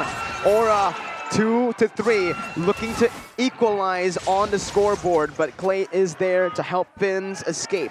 I'm actually curious about the items right now. We are reaching minute number 4, and I want to know if Kabuki's actually reached that power spike. And if that is the case, he is going to win in that lane, and perhaps they can actually work on that, because Fluffy is losing heavily in that top side. Oh, whoa, what? What? Good steal Flame by shots. R7 with Flame the flame shots. shot. He's able to steal it away, and it's getting from bad to worse for Aura Fire. They can't really look for anything too aggressive. Their only way, I guess, right now to really get a grasp on the game is if they use the killing pressure that the Beatrix has. Right now, RRQ Hoshi 800 gold lead, but that can be turned around. But the problem is now, we can see that R7 already with the Clock of Destiny, and he's going to keep scaling in towards that late game. So when it reaches that late game point, I do believe that RRQ Hoshi have the better trade. Indeed, and it feels like RRQ Hoshi, again, they are ahead in rotations. And it shows because they have more fast clearing hero. Oh, Godiva almost get taken down. But in all, RQ's composition, they have a very strong wave clear that, apart from that Proteus, that helps them just rotate as quickly as possible. And Aura of Fire, they are seem to move in a rather responsive way, reactive way. Yeah, and Albert again is able to pick up the Retribution onto the Turtle. He's going to go in onto Fluffy, who tried to go for a cheeky steal with the way the Dragon. Knockout strike twice onto Godiva. Godiva going to be caught in the real world inflation, instantly taken down. Killing spree for Clay on his signature pick. RRQ right now dominant. They have to be careful about tunnel visioning though, because you can see that the lane has already been pushed in that bottom side, and because they were prioritizing that turtle, R7 was not there in the lane, and Cho, Fluffy, was able to get amount of damage onto that turret. And with the setup that Aura Fire usually goes for, they do still have the ability to go in for that backdoor strat. One item each for the gold laner, Claude securing that DHS, and Hunter Strike for Beatrix. It seems like it's quite equal in that department, but Hunter Strike already for Albert. That's deadly. Godiva too deep. He gets caught out again. Massive, massive mistake once again. He's trying to open up the map, and this just gives so much pressure back to RRQ. Gonna go for the turret now. The turret that Aura took in the bottom side, that little advantage that they got will not be for long, but Aura, very good response into the mid lane, into the enemy purple buff as well. RRQ not letting that happen though, is able to clear out the mid wave to get that control back in their own jungle. They're trying to trade, they're trying to do what they can, so we can feel a mirror movement setup coming in from Aura Fire, right? They can't go in for that 5v5, and so they opt to take those side lanes, and that's exactly what Fluffy has been doing. If you notice, every time they go for a team fight, Fluffy doesn't rotate there. He goes in for those side lanes, tries to put pressure on those side lanes, and slowly but surely trying to stay even with RRQ Hoshi, who is now leading with 1000k. And so after that, I feel like Scholar really respects the crowd control potential from Ruby and Cho. Oh, but never mind. Good G Kundo there, but it's on towards the tank, not Clay. Real world relation popped in. Numenon Blast as well. Vin has the flicker, and he gets two! Kabuki and Facehugger melted down by the likes of Albert and Skylar. Facehugger still able to run, but with Kabuki down, that's another neutral objective for RRQ. Oh my goodness, Vin. The timing, and he is so precise there with that Numenon Blast. And take a look at that. The Purify was used as well, as I mentioned earlier. Somehow really respecting the potential from that Wave Dragon, and as well as the way that I'm offended. And RRQ or Hoshi, they are establishing a healthy amount of gold lead. They are. They're grabbing all the gold that they can. Like you guys can grab food at home with the voucher code down below. But now, a concealed play by RRQ Hoshi. Kabuki needs to be very careful. But luckily, he was still able to get out of that in time, as well as put pressure in that top side, deal a little bit more damage to those side lanes. And Hai is trying to do the same. See, this is exactly what Aura Fire is doing. They don't want to go in. They know RRQ Hoshi are great with those team fights, and they looked for plan B. Have to wait and see here, folks, as RRQ Hoshi.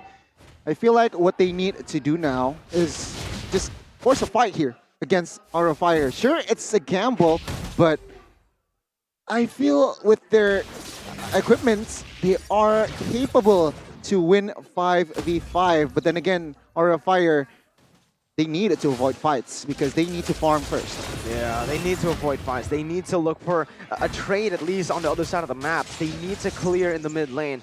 Well, technically, they need to do a lot of things at this point, right? And RRQ, they have that firm grasp onto the game. Aura Fire, they can rely on one thing. If it all fails, Kabuki is still scaling like a monster, despite the death that he recently just got in the team fight. He's rotating like a monster already here, Miracle. He managed to get that tower in the top side, but that's something that RRQ Hoshi can actually exploit. Whoa, R7 using the Demonic Force very wisely to dodge away from the Endless Shards. Aura are able to push that bottom side wave, but RRQ with the mid lane turret taken down will have more pressure again. It all comes down to map control when you have the Lolita and the Paquito, right? These guys are going to be able to dictate the games and the engages coming in. Aura Fire will have to be very creative with the way they open up the map and how they go for those pickoffs. Yeah, I mean, Aura Fire, it seems like they are really somehow difficult. It's difficult for them to somehow find a good, effective fight. And if they really want to go for the split push, it's hard because RRQ's composition, they have mobility as well. We'll see now. Let's see. War Axe built up by Albert.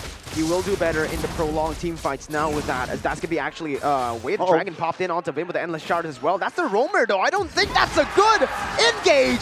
RRQ collapsed. They punish the mistake. Aura Fire.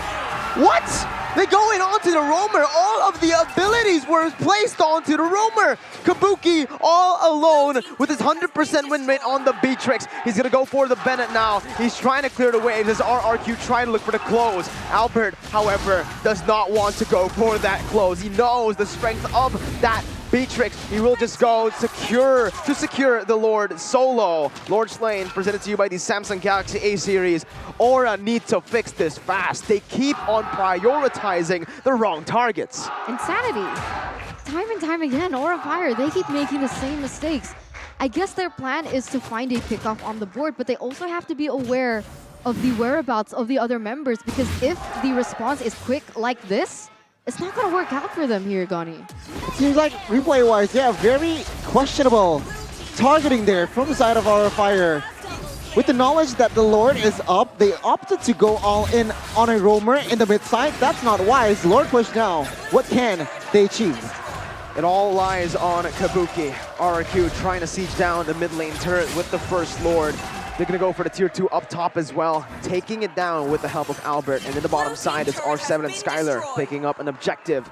All tier 2s taken out. RRQ with the disciplined playstyle now. They won't go commit.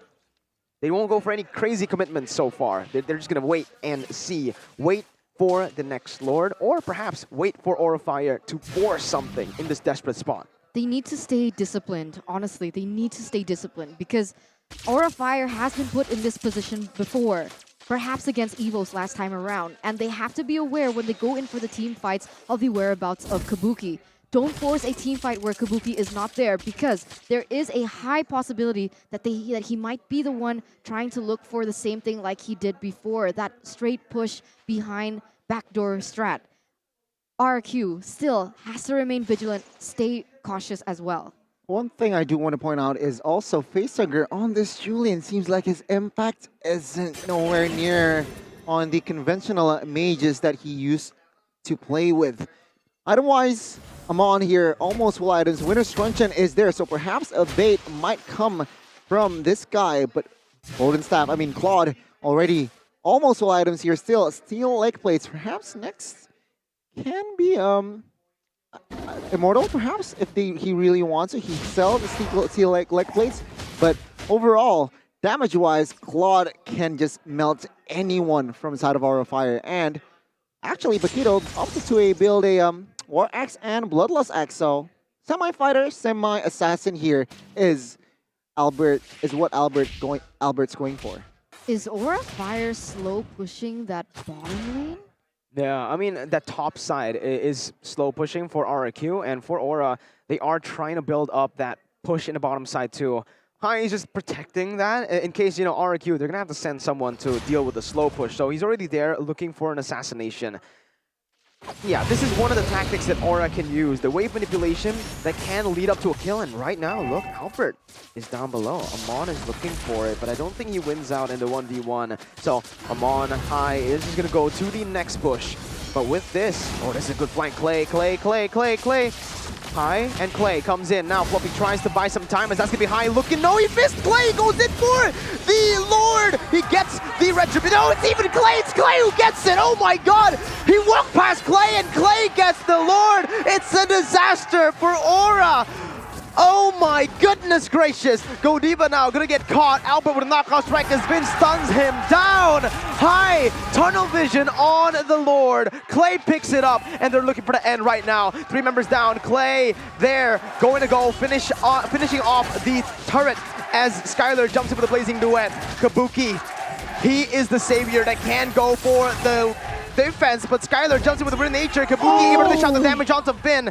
Good defense for now. No minions for RRQ. High respawning with Fluffy. They can defend, but RRQ might actually be able to force another fight. It's very risky. Will they go for it? High already invisible. Kabuki dealing with the Lord. That's going to Fluffy taken down. RRQ looking for the close right now. Kabuki's able to dodge for now. Real world relation pops into the back lines. Albert losing the immortality. Buys the winner's truncheon. Buys the time. Kabuki with the Bruce Passion comes in with damage again. Doesn't have the flicker. 1 minion, 1 cannon is all that's left. Oh my God. Kabuki going for the blaze. It will not happen. The miraculous victory.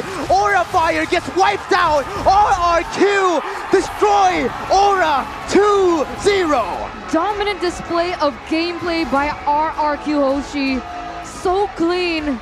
2-0 against the number 2 in the standings. This means that RRQ Hoshi have taken their place, I think, but we'll see in the official standings after this. But my, oh my, RRQ Hoshi, they're looking in form. And Aura Fire in shambles. What was the gameplay? What was the game plan that they had? 2 games straight, making same mistakes over and over. A sweet revenge indeed, force out of Aura Fire. Leg 1 Aura Fire, take it, but leg 2 RRQ denies the clean sweep. RRQ, a very clean game plan as well, executed to perfection as Aura Fire failed to secure the 2nd place as of now.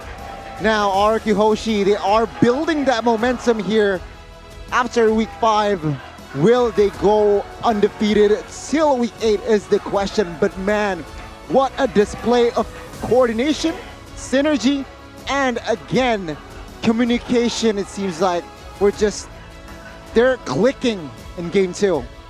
And it's difficult for Aura Fire to somehow find their synergy. In that last Lord push, it seems like there was no synergy. High was flanking, but no one somehow distracts the side of RRQ to make that flank possible. And misplays after misplay occurred there in game 2. Of course, RRQ, a team that has that much experience, will capitalize on that fact. I mean, to be fair, I guess Fluffy was there in the flanks as well, trying to look for someone to take down. But yeah, I didn't believe that there was any coordination behind that. Like if, let's say he went in for someone, followed in by the damage that High could put on, perhaps things could have ended differently. So this is the winning moment here, Miracle, as we see the look on the players from RRQ Hoshi. Oh man, what a devastating loss for Aura Fire. After all they have achieved in Season 10, getting all the way to first place at one point, to see it all crumble down right in front of their eyes, taken again by RRQ. History that was rewritten by Aura will not stay. RRQ are able to recover from their loss in the first leg, coming back strong, and again, denying all the chance from Aura. We're gonna throw it over to Bude Clara Mongstar right now for the interview. Luar biasa, Raja dari segala raja membalaskan dendamnya di leg yang kedua. RRQ Hoshi menang 2-0 atas Aura Fire di minggu ini. Penutupan yang sangat luar biasa dan Bude Clara Mongstar ditemani oleh yang galak banget di gold lane. Siapa lagi kalau bukan Skylar. Skylar! Halo Bude. Gimana pembalasan dendam? Akhirnya kalian berhasil nge-2-0-in juga nih Aura Fire. Pembalasannya ya? Iya. Ya mungkin kan kita di leg 1 kan ya mungkin belum mempersiapkan gameplay lawan Aura. Dan sekarang udah. Iya, udah mempersiapkan. Gimana akhirnya kalian bisa ngedapetin 2-0 juga atas Aura Fire. Ada kepuasan tersendiri nggak sih untuk kalian? Kalau dari kita sih belum puas. Karena belum dipucuk gitu iya, ya? Belum dingin ya? Ya mau cari uppernya aja lah. mau cari upper bracket, terus mengejar. Tapi dengan kemenangan ini kalian berhasil menempati posisi yang kedua loh Skylar. Dan sisa 3 match lagi untuk kalian, khususnya mungkin RRQ akan ada 3 match lagi. Ada yang paling kamu nantikan gak sih untuk 3 match sisa kalian? Kan ada Rebellion Evos dan juga Alter Ego. Ya mungkin yang dinantikan mungkin Alter Ego sih. Alter Ego? Ya. Malah Alter Ego, kenapa kamu kepengen ketemu? Pengen ketemu Nino lagi. Pengen ketemu Nino ya, Ya. kenapa? Rame kalau di lane? Ya nggak apa-apa sih, pengen ketemu dia aja di lane. Ya lumayan lah, bisa dia ngerti laning pace-nya juga. Wow, dan ngomong-ngomong tentang laning ya, kamu tadi ngelawan yang lagi jadi hot topic banget Kabuki dengan Batrix-nya. Gimana Skylar tadi di dalam in-game? Kita udah mempersiapkan juga kan lawan Batrix dari kemarin-kemarin lah, cara counternya gimana. Ya kan, ya kalau udah lawan Batrix, hitungannya kalau udah kalah dong. Iya. Ya kan? Jadi kayak cari solusinya buat menangin laning lawannya. Wow, berhasil untuk mencari celahnya. Kalian berarti banyak banget yang udah kalian benahi setelah mungkin kekalahan demi kekalahan. Dan pada akhirnya kalian bangkit luar biasa banget Skylar. Tapi ini juga banyak banget yang menyaksikan kalian sampai terharu ngedapetin game pertama. Tadi lihat gak sih? Lihat ya, ada salam-salam gak sih buat mungkin pendukung RRQ Kingdom yang dari tadi sampai ada yang nangis Skylar. Ya buat RRQ Kingdom lah, makasih lah udah support kita walaupun gak kalah, kalian selalu support lah. Dan kita menang, kalian selalu support. Pokoknya kedepannya selalu support kita aja. Makasih RRQ Kingdom. Selalu support. Dan Skylar, mungkin ada yang mau kamu sampaikan lagi untuk teman-temanmu yang kayaknya sang raja dari segala raja udah bangkit lagi nih. Sampaikan buat teman-temanmu yang lagi di ruangan nih. Halo guys. Halo Bang Pet. Oh. Tetap konsisten ya. Wey, tetap konsisten untuk RRQ. Inilah dia para pendukung dari RRQ Kingdom dan kayaknya kita bakal nge-breakdown gamenya lebih dalam lagi kepada para caster. Silahkan.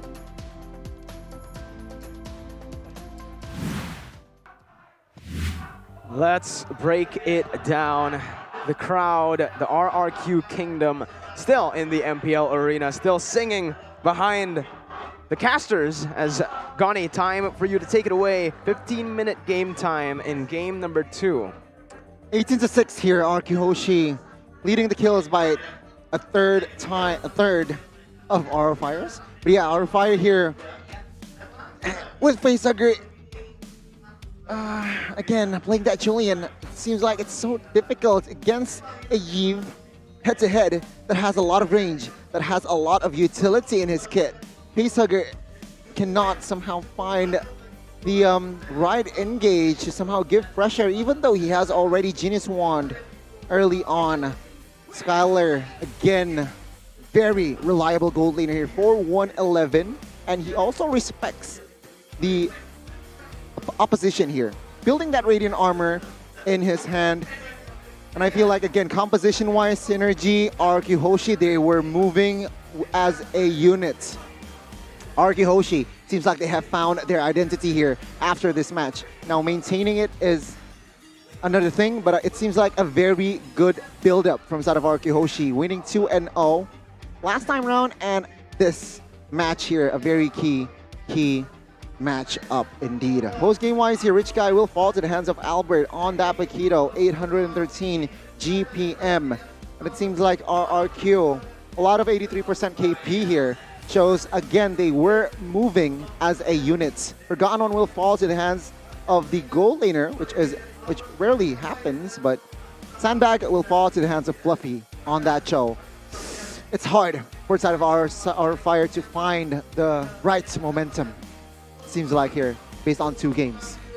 But in game number 2, I guess the one thing that we can highlight is the fact that they did try, right? You can see the KP from Fluffy, 17%. That was because he was roaming like all over the map. He went to the top side, pushed it, bottom side, tried to manipulate that. But in that game, one player stood out, and that has got to be Clay, your MVP by the Samsung Galaxy A series. After getting all the hate in the first leg, everyone was blaming him, and finally finds his form back. 6-0-9. This is the Clay that we've all come to know. Seems like a replay percentage by Samsung Galaxy High A series. Albert, already in the early game, was rather shaky here. It wasn't clear who is the clear favor, but it seems like RRQ, after what, mid number 5 here, they managed to find their gem, finding the right and effective targets. Take a look at that. Vin opening up the map, catching the main two heroes, damage dealer, Kabuki, and as well as Facehugger. And of course, after that play, every member from side of RRQ were in sync to go and target. Sure, Facehugger somehow with that Julian managed to escape, but Kabuki was taken down. And again, a very key play here from the side of RRQ Hoshi. They were just moving as a unit, and even on display, Aura of Fire, they're stuck. They cannot somehow find the right synergy. They didn't coordinate properly, and RRQ just knows when and where to position themselves to give the maximum damage output. With this Lord, the second Lord, they managed to wipe the members from the side of Aura of Fire, and that's more than enough to take the series. RRQ Hoshi, they're back, their character as well as identity. Well, with this victory, I do believe they've taken that second place position away from Aura Fire for themselves, and we have a deja vu. We've said that Season 10 has been unpredictable. There's been so many crazy events, so many crazy upsets, but at the top right now, at the end of Week 6, it is still Onyx and RRQ Hoshi. But on that note, we're going to take a turn with the highlights by TikTok as to how they were able to get that 2-0 victory.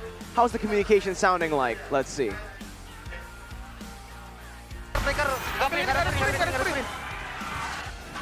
Buku dia dikit lagi. Nice. Tarik. Nice, udah pakai puri, udah pakai ulti. Ada kelodo kita. Pecah jadi. 5 kita, 5. Pecah dia. Nice. Awas ada high.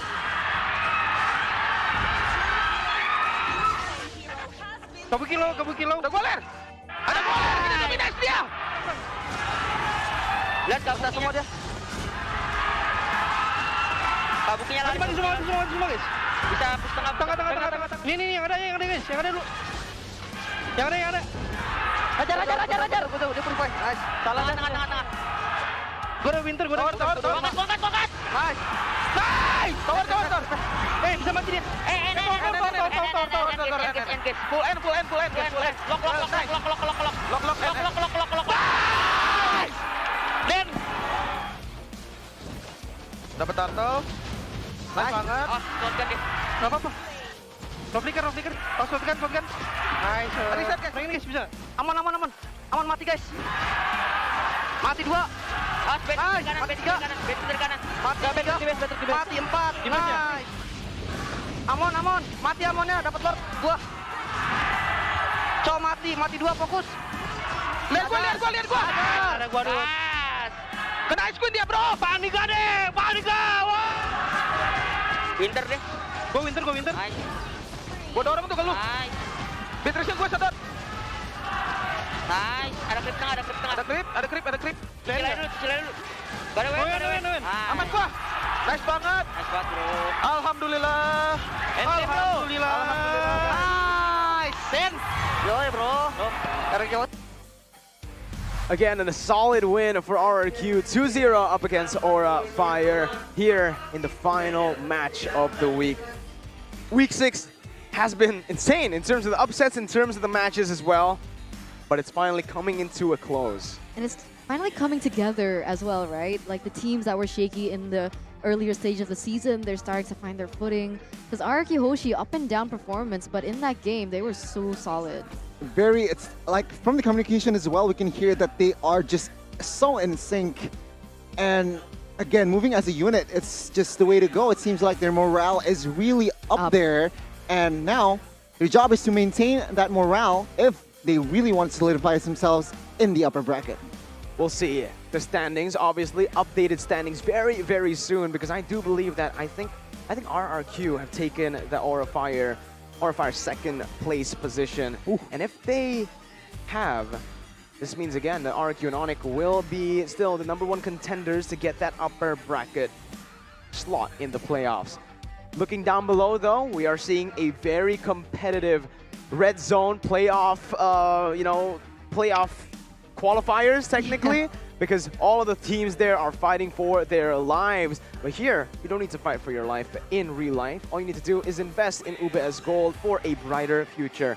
All right, Eterna, you see that? The one you're holding right there is the 100,000 version of UBS Gold X MPL Indonesia. Well, we got the 300,000 version, the bigger gold right here, and you guys can also check it out because it's limited edition. Why do you guys get the more expensive one? Here, it's fine. Here. Thank you, Mirko. You get 2. Here, I get 3. There you go. Awesome.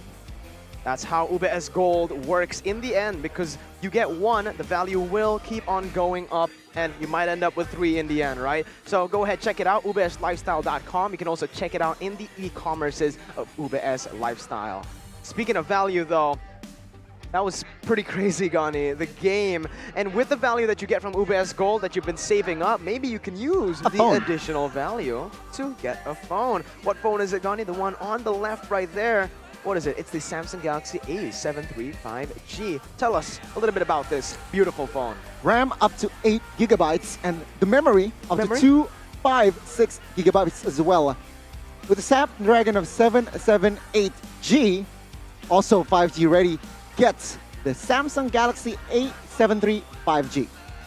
It's so good. It's so good. Awesome. How many positives were there? I don't know. I had so many that 200. 200. my fingers weren't enough. Well, it's awesome, right? That's the only thing you can come up with after you hear the specs here. But speaking of success, speaking of awesome, Vin was pretty awesome in that game, and we're gonna see the keys to success. RQ's character, identity. It seems like they're back. From the past 2 matches, their morale is so up there. Their intensity is also very, very high. And of course, team fight setup on point. Very, very on point and very solid.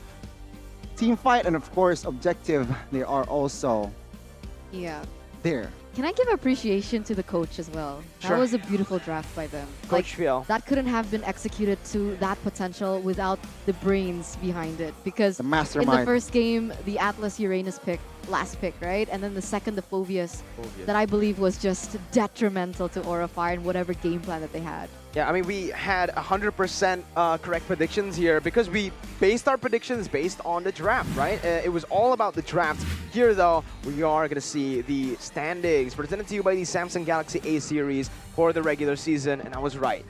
RQ Hoshi now number 2, taking Aura Fire's position, but still Onyx standing so strong up there. Meanwhile, down below, This is exactly the same standings that we had last season. you're absolutely Exactly right. the same. You're right. So You're after all the absolutely right. unexpected plot twists Oh at my the end God. of the day, it's still the same standings It's that not we over saw. though. It's not over. We 2 still more have weeks. we still have week 7, week 8. So Yeah. perhaps there might be some changes. But man, what a conclusion. 6 weeks of game time. Now we are here still with the same standings as per last season. It's just insane like how everything is really just coming together, right? Yeah. After everything that all of these teams have been through. Well, it Wow. might not stay this way, obviously. Still so many matches left in this season with EVO's Legends, Alter Ego, and Bigetron Alpha practically in the same position. 5-5, 5-5, 5-6. Rebellion Zion are going to have a harder time to make it to the playoffs. And for Geek Fam, we will see the chance to playoffs next week. So if you guys are interested to see how much percentage as to how these teams might be able to make it to the playoffs, you're going to have to wait a week for that one because we will have it very, very soon.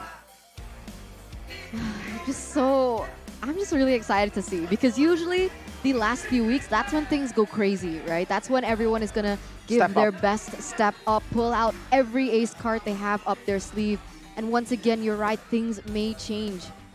And I don't know, what can we expect at this stage? It's just so out of the box. We can't expect anything, gotta be honest with you. I mean, a lot of surprises, but shush! Shush! I have no words. It's a good closeout for Week 6, Day 3. You know, in Week 6, Day 2, there was a lot of upsets. But in today's match, there was no upsets. It was upsetting for me, but thank you, Mirko, for considering my feelings. Absolutely. Again, Aura Fire taking a loss 2-0 against right. RRQ. Yesterday against BTR. But the Season 10 MVP rankings here. We are going to take a look. Nothing has changed from day 2, week 6 to day 3. No max. Still the same, Albert and Skylar. Skylar, yeah, they both didn't get an MVP. It was Vin and Clay, so they're still standing in the 3rd and 4th, technically tied for number 2. Okay, 2RQ now, still. But Onyx Esports, EVOS, and as well as Aura Fire, they're also in there with CW leading the pack. Still like top 4, right? Onyx, RQ, EVOS. Aura, EVOS. Yeah. Yeah. So still the top 4. makes sense. In the top 4 as well on the Season 10 MVP rankings. We might see a change again, though. In terms of the points, it has been the most competitive, right? Usually in week 6, we see 60 points for a person, 70 points. I think we came as close as 80 points once as well back in Season 7. But here, it's 45. It's more spread out in terms of the MVP. And it just shows that the meta right now is kind of interesting, right? It's kind of balanced, even though it's just junglers and gold laners here in the MVP standings. Top 5. You can't rely on one particular hero to carry, I guess. Well, because top 3, oh yeah. With that, it's a little too one-dimensional. Teams now, they're getting more competitive, they're getting more intelligent and smarter, and they're able to sniff those things out. And it's not worked too well with a few teams. I won't mention which ones, but that's the importance of a lot of dimensions in your comp. Yeah, I agree. I completely agree. And it's just so exciting to witness the almost conclusion of MPL ID Season 10 for the regular season, ladies and gentlemen. Please stay tuned with us. 2 more weeks. I know it's been so intense. I know your heart hasn't stopped beating, but chill, all right? We still got 2 more weeks before we head on over to the playoffs. I know. I can't wait for the playoffs too, but we still have a few more matches to determine who's going to stay up top, who's going to secure the upper brackets and the playoff position. With all the teams stepping up this week, we'll have to see. Unfortunately though, I do think Geek Fam's chance right now isn't looking too good. They are 2-8. Yeah. Match, win, lose. So they're gonna have to pull a miraculous run to make it to the playoffs. They're gonna have to, it's a little bit of luck as well, because they need the teams in the 5th and 6th place to lose a whole lot of games if they want to make it up there. Indeed. So we have to wait and see, perhaps week 7. Week 7 is going to have a whole lot for us. Again, week 8, we're also going to see the El Clasico. There's so many things to look forward to this season. But coming into the matchups as well. Hey, Turna, what are you thinking about? Do we have another Royal Derby? No, we 2 legs already. 2 legs. So what are we waiting for? Bigetron EVOS. Classical. Bigetron EVOS, Bigetron Alter Ego. Bigetron Rebellion, perhaps? Bigetron Rebellion already 2 times. They've met 2 times already. So again, there's still a lot of matches to be held. Obviously, Rebellion will, I think, go up against RRQ again. And Onyx Alter Ego. Fire again. Onyx Alter Ego, I think. Onyx Alter Ego. There's still so many matches, actually. So many interesting ones. And these matches, all these matches can actually contribute into the standings, right? Sure, week 6 is like this, but with just 1 loss, the teams can actually just move back and forth in the standings. And with that, ladies and gentlemen, week 6, day number 3 has come out to a close. 2 incredible matches, with both ending with the favorites winning it. Coming in to week 7, though, you guys, I know you can't wait. It's been Miracle, though, Aetherna, and Goni. Thank you guys so much for watching MPL ID Season 10. We own this!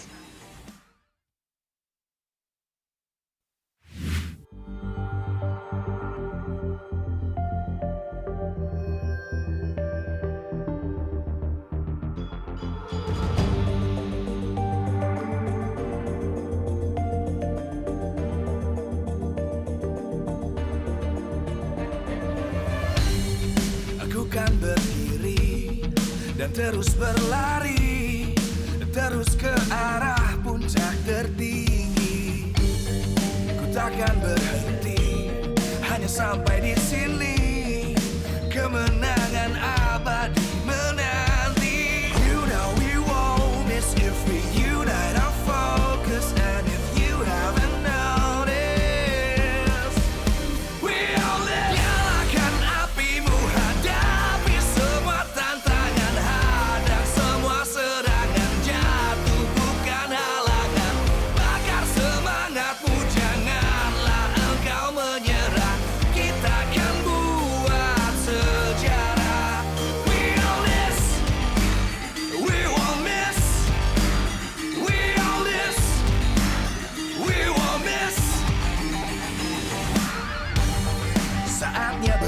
ambisi, jalani ambisi. Aku kan menyawakan hari ini. You know we won't miss if we unite our focus. And if you haven't noticed, we'll live. Nyalakan apimu, hadapi semua tantangan, hadang semua serangan, jatuh bukan halangan. Bakar semangatmu, janganlah engkau menyerah. Kita akan buat sejarah. We all this, we won't miss. We all this, we won't miss. We all this.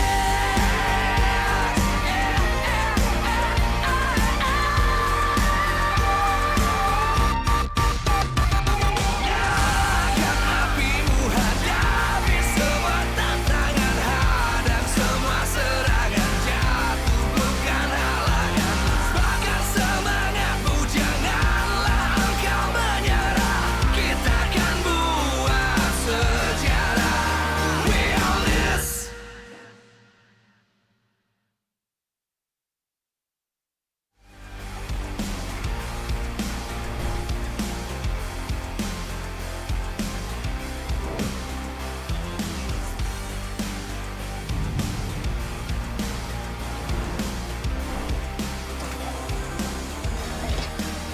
We all this.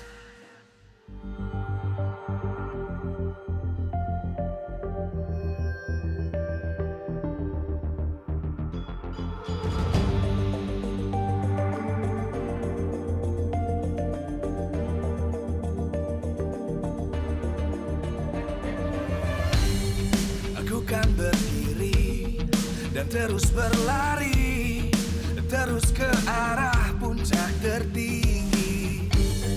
Ku takkan berhenti, hanya sampai di sini. Kemenangan abadi menanti. You know we won't miss if we unite our focus. And if you haven't noticed, we all live. Nyalakan apimu, hadapi semua tantangan, hadang semua serangan, jatuh bukan halangan. Bakar semangatmu, janganlah engkau menyerah. Kita akan buat sejarah. We all this, we won't miss. We all this, we won't miss. Saatnya beraksi, jalani ambisi. Aku kan menyawakan hari ini. You know we won't miss if we unite our focus. And if you haven't noticed, we all live. Nyalakan apimu, hadapi semua tantangan, hadang semua serangan, jatuh bukan halangan. Bakar semangatmu, janganlah engkau menyerah. Kita akan buat sejarah. We all this, we won't miss. We all this, we won't miss. We all this.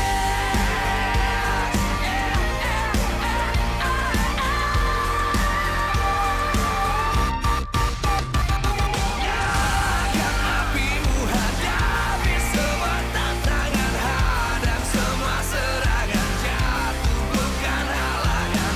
Bakar semangatmu, janganlah engkau menyerah. Kita akan buat sejarah. We all this.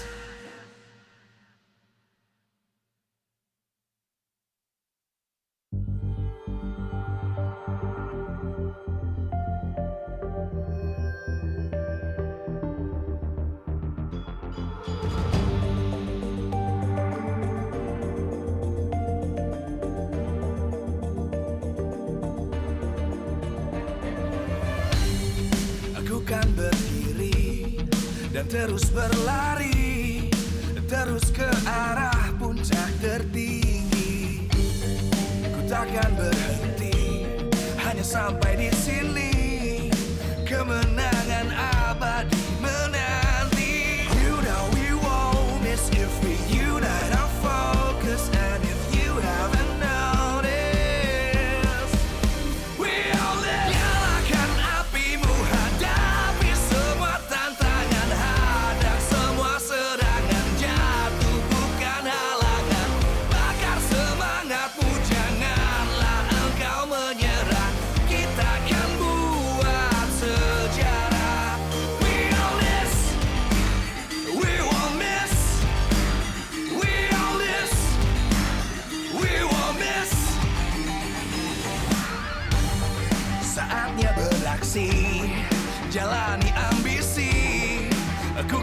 menyawakan hari ini. You know we won't miss if we unite our focus. And if you haven't noticed, we'll live. Nyalakan apimu, hadapi semua tantangan, hadang semua serangan, jatuh bukan halangan.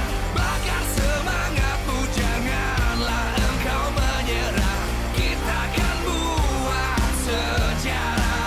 We all this, we won't miss. We all this, we won't miss. We all this.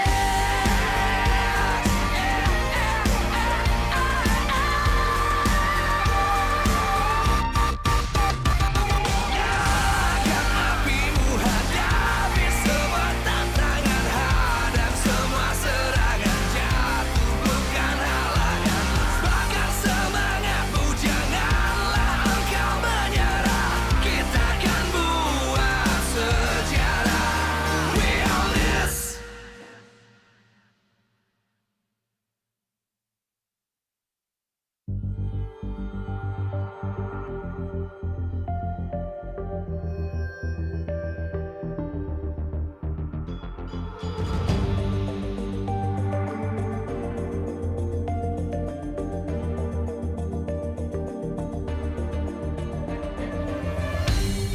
Aku kan berdiri dan terus berlari, terus ke arah puncak tertinggi. Ku takkan berhenti, hanya sampai di sini. Kemenangan abadi menanti. You know we won't miss if we unite our focus. And if you haven't noticed, we all live. Nyalakan apimu, hadapi semua tantangan, hadang semua serangan, jatuh bukan halangan. Bakar semangatmu, janganlah engkau menyerah. Kita akan buat sejarah. We all this, we won't miss. We all this, we won't miss. Saatnya beraksi, jalani ambisi. Aku kan menyawakan hari ini. You know we won't miss if we unite our focus. And if you haven't noticed, we all live. Nyalakan apimu, hadapi semua tantangan, hadang semua serangan, jatuh bukan halangan.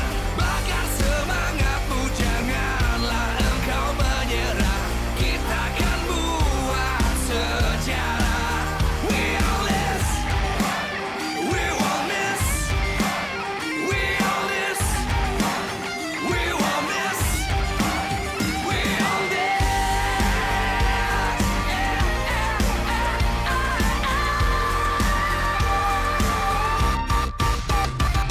Nyalakan apimu, hadapi semua tantangan, hadang semua serangan, jatuh bukan halangan.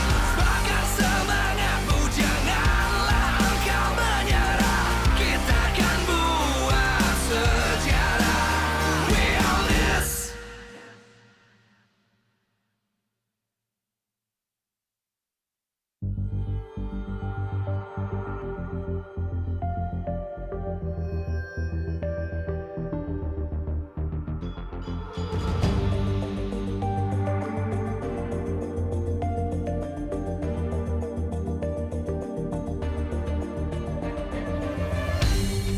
Aku kan berdiri dan terus berlari, terus ke arah puncak tertinggi.